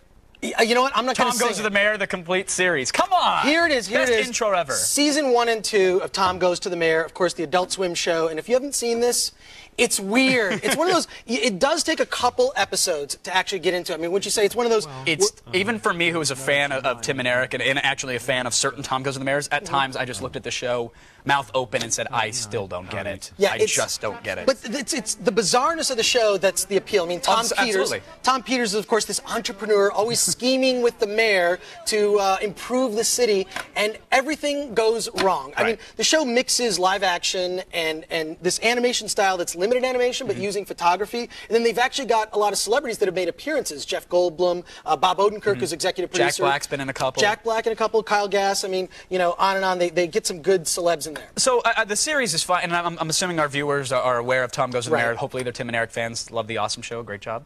But what about extras? Because that's where Adult Swim always excels in their DVDs, typically. They do. I got to tell you, there isn't an Adult Swim DVD where it's not fantastic. I mean, it's the ultimate. It's commentary on every episode. It's behind the scenes for season 1 and 2. It's you know, just every possible goofy thing. They do a montage of the celebrities that have been on the show. They did it behind the scenes. It was kind of more serious of how they technically put it together by taking photographs and whatnot. But I mean, just all that. It's also the packaging, from the packaging to the disc art. Everything about this is amazing. It is one of those things where, in terms of this being a purchase, is it something you really want to have in your collection? And here's what I say. I'm curious. Here's what I say. I say that this thing is a buy, and I'll tell you why. Because I can go and I can get, you know, the latest 007 or Terminator 2, whatever. They're always going to be at a video store somewhere. Right. Tom Goes to the Mayor is going to be print run of this many DVDs, and that's going to be it. And that's it. It's probably not going to come out as an HD title. Right. So go out, get your hands on it, and own it forever. Buy it because it's one of those weird. It'll be collectible, and it'll be one of those things that on eBay you'll be able to sell it for $100. All right. You know. So if not for the eccentric travel. Screw it. Yes. Let's talk about William Shatner. He changed the world, right? Well, yes. This DVD release is actually of a TV show that explains how not so much William Shatner, but Star Trek changed the world. Star Trek, in terms of the technology that you see on Star Trek, you meet the scientists who actually were influenced by the television show, and the guy who created the cell phone through Motorola, or the guy who created technology that we enjoy today, like, you know, home computers. Sure. You know, well, teleportation. Teleportation, yes, those Plasma guys. drivetrain systems. Yeah, all those guys. But it's funny because, you know, it shouldn't surprise anybody. Everyone who works at NASA is a geek who watched Star Trek. No shock. So basically what I've done is I've saved you 90 minutes because that's what the whole premise of the show is. I mean, that's it? Yeah, I mean, you know, and there's not really much on in terms of extras. It's one of those things where it's like, look, if you catch it on cable, you find it, you know, TiVo that, tape it, find some. So find time to bottom watch line, it sounds like we're skipping this one. Pass it. All right. The next thing. Yeah, we got a Shat Attack today. Comedy Central's roast of William Shatner. That's right. The Comedy Central roast, of course, you know, aired on Comedy Central, but this is the uncensored. I mean, you know, you've got Artie Lang going nuts on this thing, using words I can't even spell. Sure. If I spelled them on camera, I would be ejected And from the Comedy show. Central normally does a good job of airing whatever they can, but you can only imagine what gets cut because of that. I mean, yeah, just the stuff with Andy Dick going nuts and licking everybody. The stuff that, the celebrities that aren't comedians, you know, Farrah Fawcett trying to sort of trudge her way through telling jokes. Are there any extra features on a DVD like this, though, or is it pretty much the feature itself is the extra? They did red carpet, they did some behind the scenes and whatnot, and then they sort of did this making of that followed Shatner around, which is actually kind of entertaining because he was talking about, I know that guy, let's book this guy on the show, I'm going to ride a horse, I'll bring my own saddle, I got to pack my saddle. I mean, all the sort of weird logistics that go into making a TV show, which was entertaining. So we passed on the last one. What about this one? Roast of William Shatner? Yeah, it's a rent because it's definitely worth seeing, and with the extras too, it's worth checking out. It's not one of those things that's that's not going to sell on eBay a couple years down the road. Right, but I got a couple quick picks. All right, let's get to those. What are they? As a segue from Very that, quickly. Artie Lang, it's the whiskey talking. Pick that up. I mean, to me, he's the best. Yeah. He's the best on the Shatner roast. Equally as filthy. Fantastic stuff. Nice. And then also out this week from Anchor Bay is Phantasm 1 and Phantasm 3, loaded with extras. In fact, what happened to 2? Well, that's right. It's not part of this. I don't know. It's one of those things. It's a weird rights thing. 1 and 3, though. 1 and 3, great films. Don Coscarelli is the director. The original came out in 1979, and it's fantastic. Just loaded with stuff that you will not find on the previous incarnation of Phantasm. Good quick picks there, Chris. Weird, great horror film. Appreciate it, sir. I'll see you at Base Fest. You will. Fantastic. Love Tonga's America. Thank you, sir. All right, visit filmthreat.com for more movie info right now. We're going to send things over to Olivia, who's got her attack face on. Thanks, Kevin. This is my attack face. Today we're looking at the new game releases. Pause it, because it's time to attack this.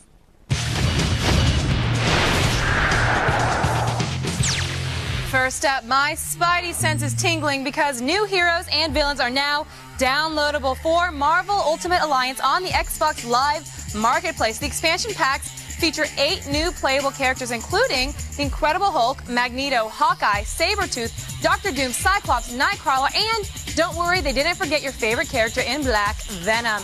Each one comes complete with their signature powers, skins, dialogue, and achievement points. So get on the Xbox Live Arcade and let Hulk smash.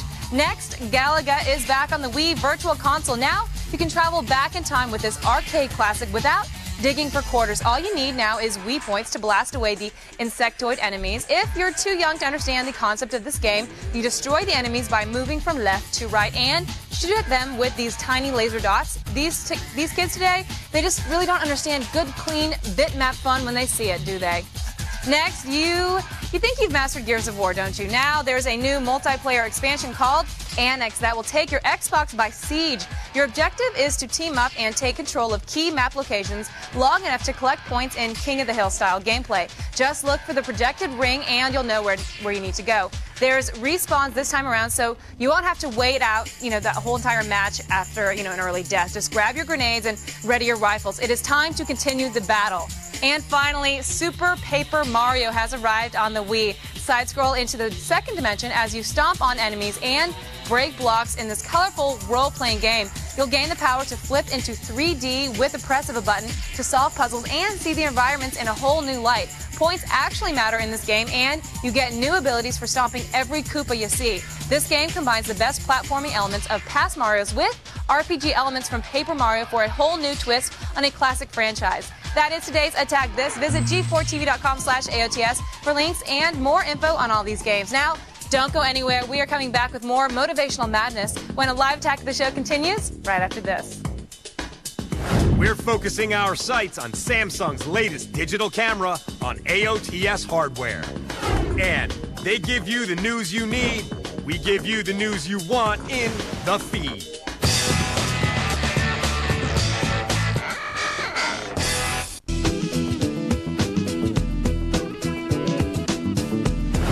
Welcome back to the show, folks. We are live on April 10th and filling you up with knowledge faster than a keg stand. A successful one.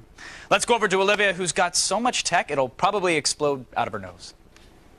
Hey, Pledge, get ready for the latest gear and gadgets. Tech expert Will O'Neill is here for some AOTS hardware.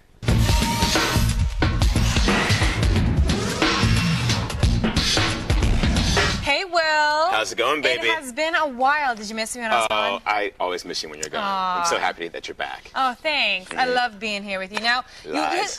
no, it's true. I miss you very much, and I like looking at all your tattoos everywhere. Well, I'm a sexy guy. It is sexy. Okay, I have to say, you've shown off some pretty great cameras lately, but this one looks awesome. It looks like one of those old cameras. Yes, so you got that right. So this guy here is very cool. It's the Samsung NV10. It looks like your run-of-the-mill point-and-shoot camera, but this 10-megapixel baby is packed with some pretty cool features. It has an awesome lens that's made by Schneider Cruise Notch. Very cool. That's like one of the best ones. Yeah, they're very good. It also has smart touch controls with a bright 2.5-inch LCD screen to view your pics, and you can pick it up for about $300, which is nothing to you. That's pocket change. Nothing. No, I love it, first of all, because it has that like 1970s feel. It's pretty cool. But It's all retro. I also heard the NV10 has an anti-shake feature. Yes. It has what Samsung calls advanced shake recognition. You know the drill. You're hanging out with a bunch of friends. And you're wasted. Yeah, exactly. Like, you want to take a pic, and you're like sloppy, moving around, and they're all sloppy, moving around, and the picture comes out blurry. Well, the NV10 does a good job of keeping that from happening. It's pretty cool. I have to ask, you always have these, Will always has these huge LCDs on his desk. Now, how do you even tell them apart? Because you go there, his desk is just filled with stuff. It's not easy to be one of the cool kids. No, it's not. You get all the free stuff. Exactly. It's all about the features, though, Olivia. So this one is the ViewSonic VX225WMB. That's a mouthful. It's a 22-inch widescreen LCD that has an integrated 1.3 megapixel camera that's great for taking still pictures of yourself, when you're typing. No. Okay, but seriously, this thing's great for webcamming with your friends or for using a site like a Stickcam as well. But if you're a gamer, like I know you are, then you'll no doubt dig the fact that it has a super fast 5-millisecond response time. So Wow. when you're getting your ass pwned in Stalker, you don't be ghosting. You get to basically see it in real time. Exactly. It's not all Nice. shadowy and, it's crappy LCD That stuff. is my life. Mhm. Now, I know that Getting pwned in Stalker is your life. It is my life. Right now, I know that everybody wants LCDs. It's the big thing right now. But you have promised me that prices are going down. Yes. Don't tease, Will. Are they going Yes. down? You can get this guy for about $400. Really? Talk about going down. Huh? It's less for me to go down. Now, this next gadget looks promising. Let me get this straight. It's a portable satellite/MP3 player? Yes, Are you yes. serious? Okay, so this is the Sirius Stiletto 100 with Wi-Fi spots popping up everywhere. Mm-hmm. The idea of actually using a device that streams music via Wi-Fi is actually starting to seem like a good idea. And the Stiletto is basically a Sirius radio that uses Wi-Fi to stream Sirius programming. You can also store up to 100 hours of programming on its 2 gigabytes of memory. But let's say you already have a huge library of content. Yeah. You can also download MP3s and WMA files to it and play like a regular MP3 player. And this guy will set you back about $250. Okay, now I have to ask you. Maybe if you're nice to me, I'll let you just have this one. No, you wouldn't. I know, I just lied to you again. Okay, wait. How long do you think it'll take for us to have free Wi-Fi everywhere? It won't. I mean, the government's kind of holding us down. Yes, on that yeah, one. I think so. Yeah, and like cities and things like that, and also the carriers and things like that, like ISPs, they don't want us to have that. So probably maybe a few years? I'd say a few years. Okay, yeah. now will this replace my iPod or? Okay, the short answer is no. It's not going to replace your iPod, but it has like a subscription fee as well, which is going to set a lot of people back. But if you're already a Sirius user and you're like really into it, and you want to have a seamless way to sort of take that Sirius content with you on the go, then the Stiletto is a cool way. Well, you pay for Sirius in your car and at your home, so it's just one. It's one fee, so it Yes. goes everywhere. Yes. Well, that's cool. If you want it, then you have it. All right, thanks so much, Will. Sure thing. And for even more of the latest news on computers, games, and tech, subscribe to the AOTS Hardware Podcast, available right now at g4tv.com/podcast. But right now, let's go back to Kevin. Kevin! Thanks, Mon, and thank you, Will. Now, if you want even more hardware, make sure you check out the latest edition of Free Stuff. Morgan Webb is going to host a brand new installment this Friday at 10 p.m. Eastern and 10 p.m. Pacific. That's right, we're going to be live on both coasts, giving away an HD TV, a Nintendo Wii, an HD DVD player, and a whole lot more.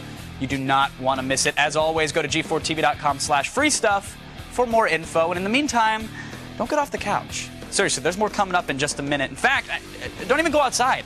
Ever. Fresh air is overrated. Stay in.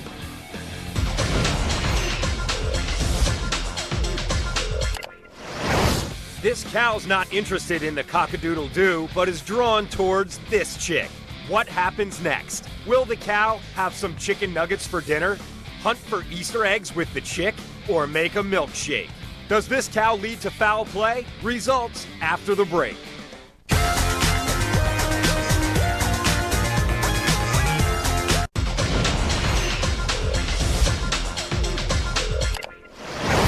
This cow's not interested in the cock-a-doodle-doo, but is drawn towards this chick.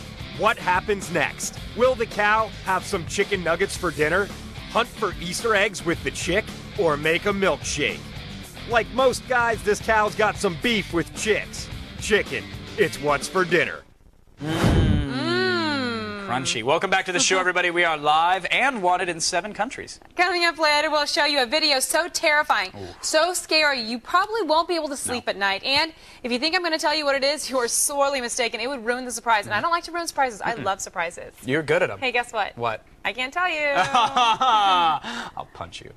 Right now, though, it's time for the only news you need to know in the feed. Block. Thank you, guys. I'm Layla Kaylee, and it's time to start the feed.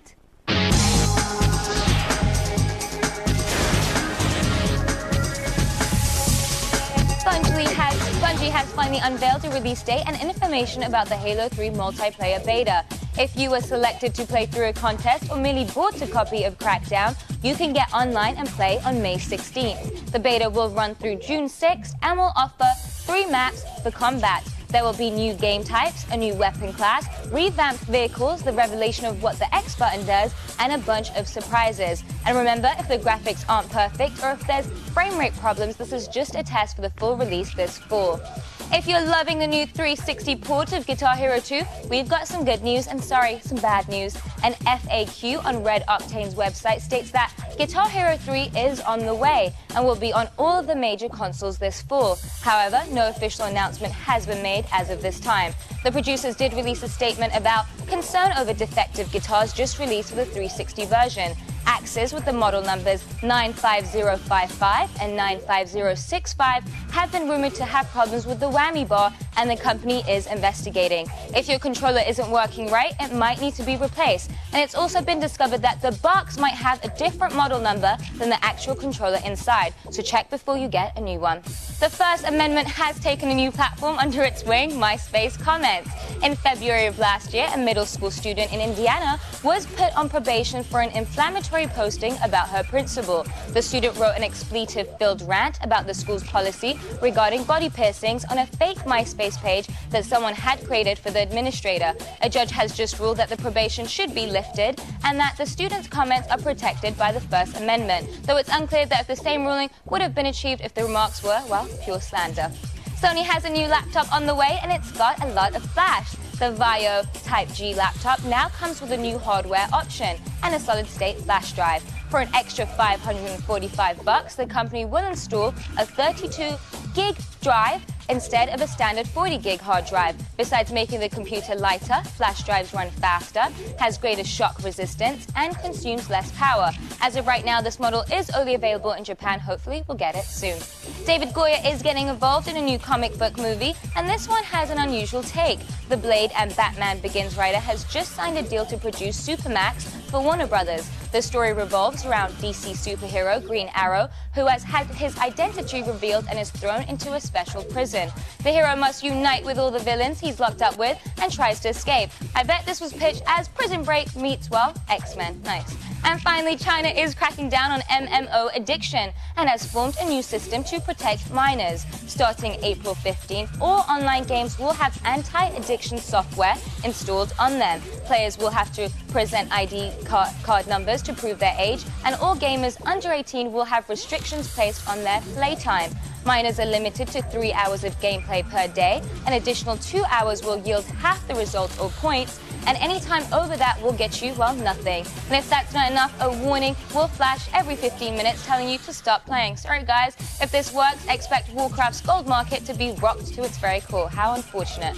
Well, that's it for today, but don't worry, the feed doesn't stop here. Keep your iPod fed with all the news you need to know by downloading our Daily Feed podcast. Get it now at g4tv.com/podcast. I'm Layla Cayley, and you've just been fed. Let's go back to Kevin and Olivia.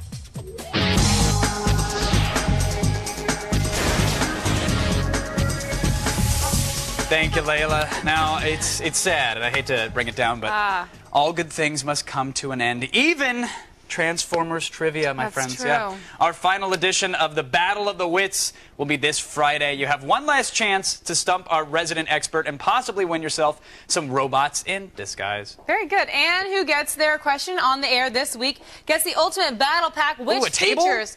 No, Optimus Prime and Megatron. And if you manage to silence our expert, you will be entered into a drawing for a 20th anniversary Optimus Prime and a Comic-Con exclusive Nemesis Prime. For more info, go to g4tv.com/Transformers Trivia. Now you don't get the table, Kevin. Well, it's a nice bonus. If I stump the dude, throw in an end table. We can get that shirt. Or some if you balsa win, wood. if you stump, you can have this you can shirt. have this. Yeah, it's got some sweat rings, but you'll be all right. Now you at home, don't More even think about bouncing on us. That's what the kids say. We have lots more ahead on TV's only source for all the stuff you care about. You're not one of the kids. I'm gonna bounce out. We're interrogating game designer David Jaffe about God of War, Twisted Metal, and outcome of the console wars in the loop, one-on-one. And we find out if drinking can make you a better writer, and we check out Esquire on Olivia's Rack.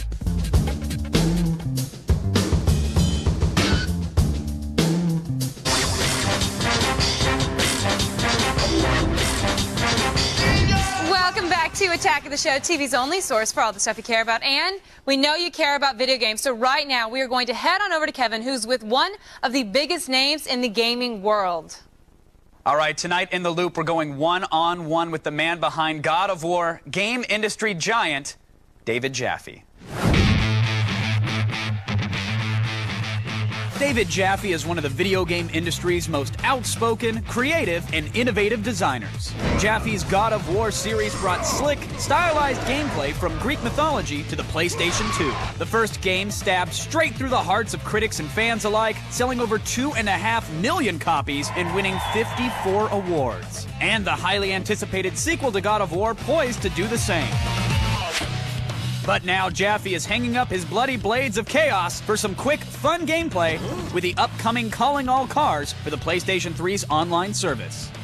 We've got one of gaming's most straight-shooting personalities in-house to talk game design, next-gen console wars, and where all the fun went in gaming. Stick around for a hidden lesbian makeout scene. It's The Loop, one-on-one. Oh, yeah.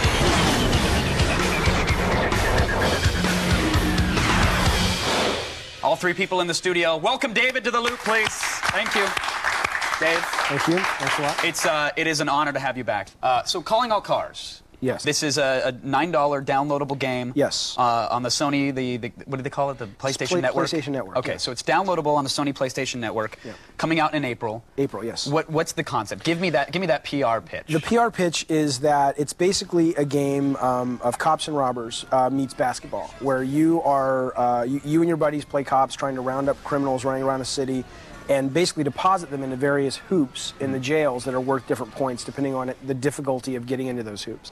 And it really is designed to be a game that sort of harkens back to games like NFL Blitz, NBA Jam, Dodgeball on the NES from back in the day, games that I was playing when I first started in the industry as a tester. Calling All Cars is really about, from the ground up, let's build a game that really delivers those emotions to players, and that's what we've tried to do. And I think you either stay in one place and you get stagnant, or you you follow your gut and you follow sort of the things that you follow the things that excite you, and you follow the things. I don't even like beer, so they can be nursed or not. I'm okay with that. Here's why I call these out, because I want you to know where I'm coming from, a place of love. Well, let's rapid fire through some stuff, because I really want to get your take on a bunch of different issues.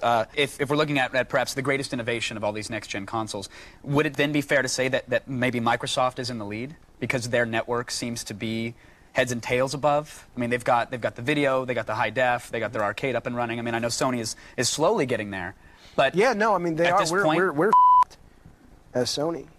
Mm-hmm. We do know. I mean, that's crazy. I mean, it's like, look, the reality. Oh no, you should stop there because we'll clip that out. I'm sure you will too. No, I mean, in the lead. I mean, they've been on the market longer. Sure. You know, they've been at this a little bit longer. So right now, I think it's safe to say that you can look at their service and go, oh, look, they have more of the boxes ticked of what they have. Features and I think you also have to look at the elegance of the PlayStation 3. You have to look at the potential of the PlayStation 3.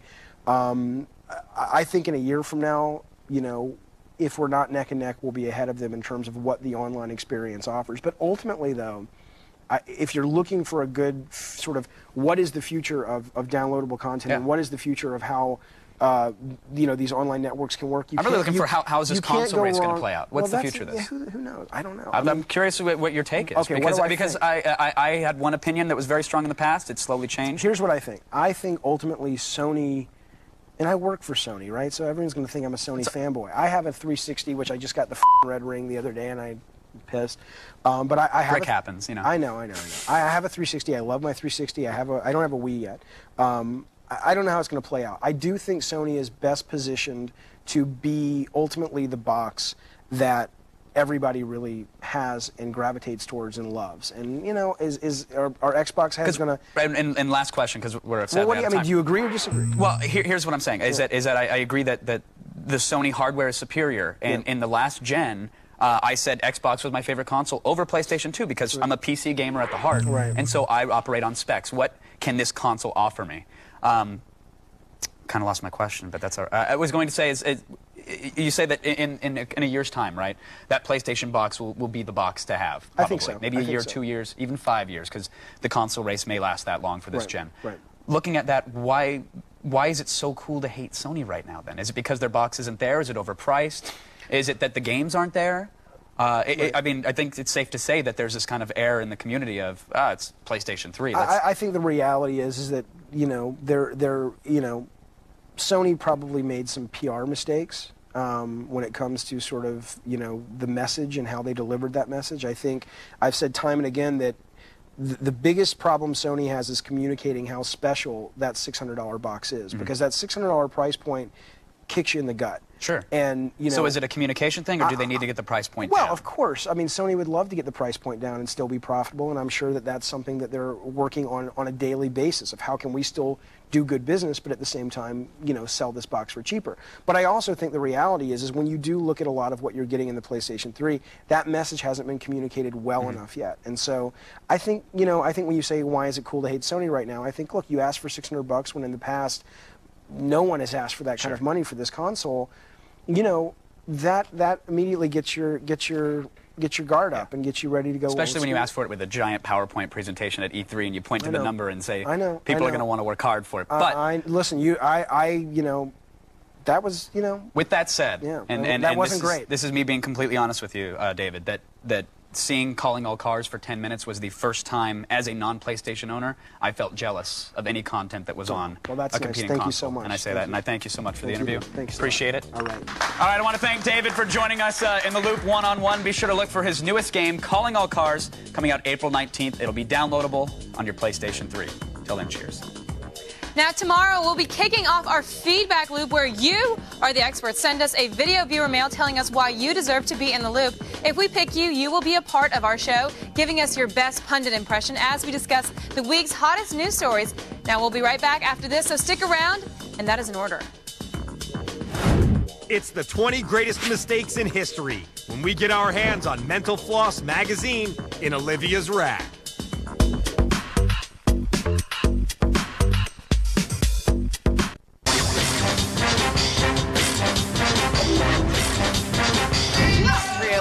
Welcome back to Attack of the Show. You asked my opinion. I don't think so. TV's only source for all the stuff you care about. We are still live and still going. We got Moxie, and we don't mean that nasty soda kind. We got like that. Yeah, Moxie, kid.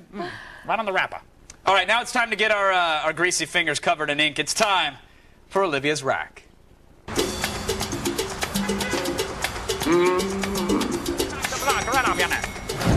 First up, we have the new issue of Esquire magazine with Oscar winner Hilary Swank on the cover. Kevin, what do you think? She's swanky. Well, I have to say, I think she's looking really hot now that she's divorced her husband there. Oh, yeah? Kicked him to the curb? Story. Yeah, she did a little bit. Now, in this month's issue, Esquire conducts a scientific experiment. They test the age-old question and see whether or not alcohol sparks creativity. Oh, I can answer that one. Hemingway, Kerouac, and a lot of other cool writers were proud drunks, but were they talented because they drank, or did they drink because they were talented? Now, Johnny Walker was involved in this experiment, as well as a breathalyzer. The writer tackles various topics in 90 minutes or less, testing his writing in various stages of drunkenness. So check out the results and form your own opinion about the outcome. Now, because, after all, good writing isn't a science, and you have to really figure it out yourself. Although, Stephen King actually says he was drunk writing Cujo. In fact, he was so drunk when he was doing it, he doesn't actually remember writing it. That is a dedication that really to is a craft. Now, when do you get drunk? Like, when's the... Oh, when am I sober is the easier question to answer. Are you sober now? Rarity. No. He's never sober. Okay, speaking of sobering mistakes, check out the countdown of the greatest mistakes of all time in the new issue of Mental Floss magazine. All right. That's right. I love Mental Floss. So. They've got a list of big, dumb mistakes that have been made throughout history, like Prohibition, that wonderful time when alcohol was illegal in America. Yeah, it's a good thing we don't ban drugs and alcohol in this country anymore. That didn't really work out so well. But my favorite error was made by Professor James Gregory back in 1867. Listen to this. He declared that there were no diamonds in Africa, despite the fact that people kept finding huge rocks that looked just like diamonds laying on the ground. Now, of course, it was later proved that the rocks were really diamonds, and Gregory missed out on a fortune. Yeah, right. To this day, people in the diamond industry still call making a mistake pulling a Gregory. Yeah, it's like when they came out to the West Coast and they were like, oh, I just wanted a pan full of water. What's all this gold crap? This is useless. I'm thirsty. It's dirty water. Yeah. Yeah. My parents would be like, it's, mistakes happen. Look at you and your brother. I'm like, yeah, I know. Next up, we have the new issue of Electronic Gaming Monthly, which has a really cool exclusive for the new Ratchet & Clank game. In this issue, EGM takes a look at how games affect the real world as they travel the globe to see if video games are truly the great equalizer. For example, educational games like Brain Age are huge over in Japan. Meanwhile, in Iraq, the civilians don't game much, but our soldiers love to frag even when they're not on duty. Rainbox, Six Vegas, and Halo are popular ways for the boys to relax in their off time, if there really is an off time while you're in Iraq. Right. Because there's nothing like a little Xbox 360 to, kill the time when you want to unwind after you've just been, shot at and bombs going off. Soldiers are trained to kill, so let them kill in video games. Yeah, I bet they're really good at it. For you me. think? You think Totally. they're good? You got a gun now. Are you better at video games? No, I'm not. But never mind. You just suck. I'm sorry, I didn't mean that. And finally, we have Western Mule Magazine, the 2007 Mule and Donkey Breeders issue. Yes, these mules are all breeders, and they're featured in sexy and beguiling photos to prove it. What? There are a lot of mule personal ads in here, so you can find award-winning breeding mules like this one. At 7 years old, he is better than ever, is Look at that coy look he's giving you, like... That's the quote from there. Don't look at me But from you have to behind. admit, that is one sexy ass. That was a very right? sexy ass. Right. I'm really... This is... Wow. Yeah. Sycamore Springs Joe. I got to take this one to the office for a couple minutes. I'll be back. Okay. Look at this guy. All right. It is pretty sexy. Studley. Oh, wait. Actually, before I go, there's one more. Attack of the Shown Zone. Yes. Blair Butler. She has a spread. You want to show the three kids out there? She has a spread. In the newest issue of Geek Magazine. It was actually sitting on my desk. I haven't had a chance to pull it open. I was reading it during the break. There's Blair. It's great photos of Blair. And I found my buddy John Gibson was behind it as well. And so he does good stuff. Yeah. Real good spread. We should do a spread in Geek Monthly. Oh, these are great pictures of Blair. I'll spread in any magazine. I'll do it on Stickam. I'll do it on my MySpace profile. And that's my rack. Check out g4tv.com/AOTS for a I'll do it right recap now. on this week's list of magazines. You can find all these issues at any major bookstore, along with cheapos who think the place is a library, overpriced coffee bar workers, and pretentious D-bags. Those are the people in those places like Barnes & Noble stuff. They're pretentious. Easy on the soapbox. I'm just saying. Still coming up, we're going to show off a true abomination of nature, a beast that laughs in the very face of God. It's next on TV's only source for all the stuff you care about. If you haven't been watching Attack of the Show, this is what you're missing. For more info, go to g4tv.com/AOTS. It's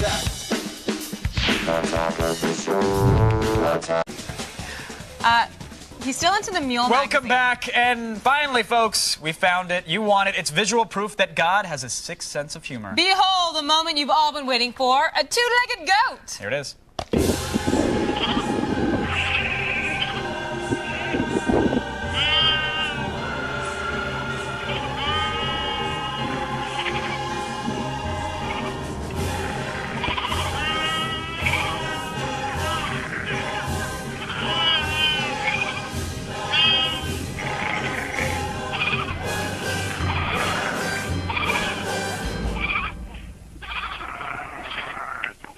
Is it gone? Is it done? That was awesome. Oh, no, that was hideous. Like a peacock. When a goat looks like an ostrich, That was awesome. It's time to put it down. I thought it was great. Thank you for being such a freak. Now, for all the things you guys saw today and more, go to g4tv.com/AOTS. X-Play is up I thought next. you would have liked it. It kind of looks like the mules. No, the mules are a gorgeous animal. How dare you? Which one's your favorite? How dare you? I love Double C's hat trick. Look at this.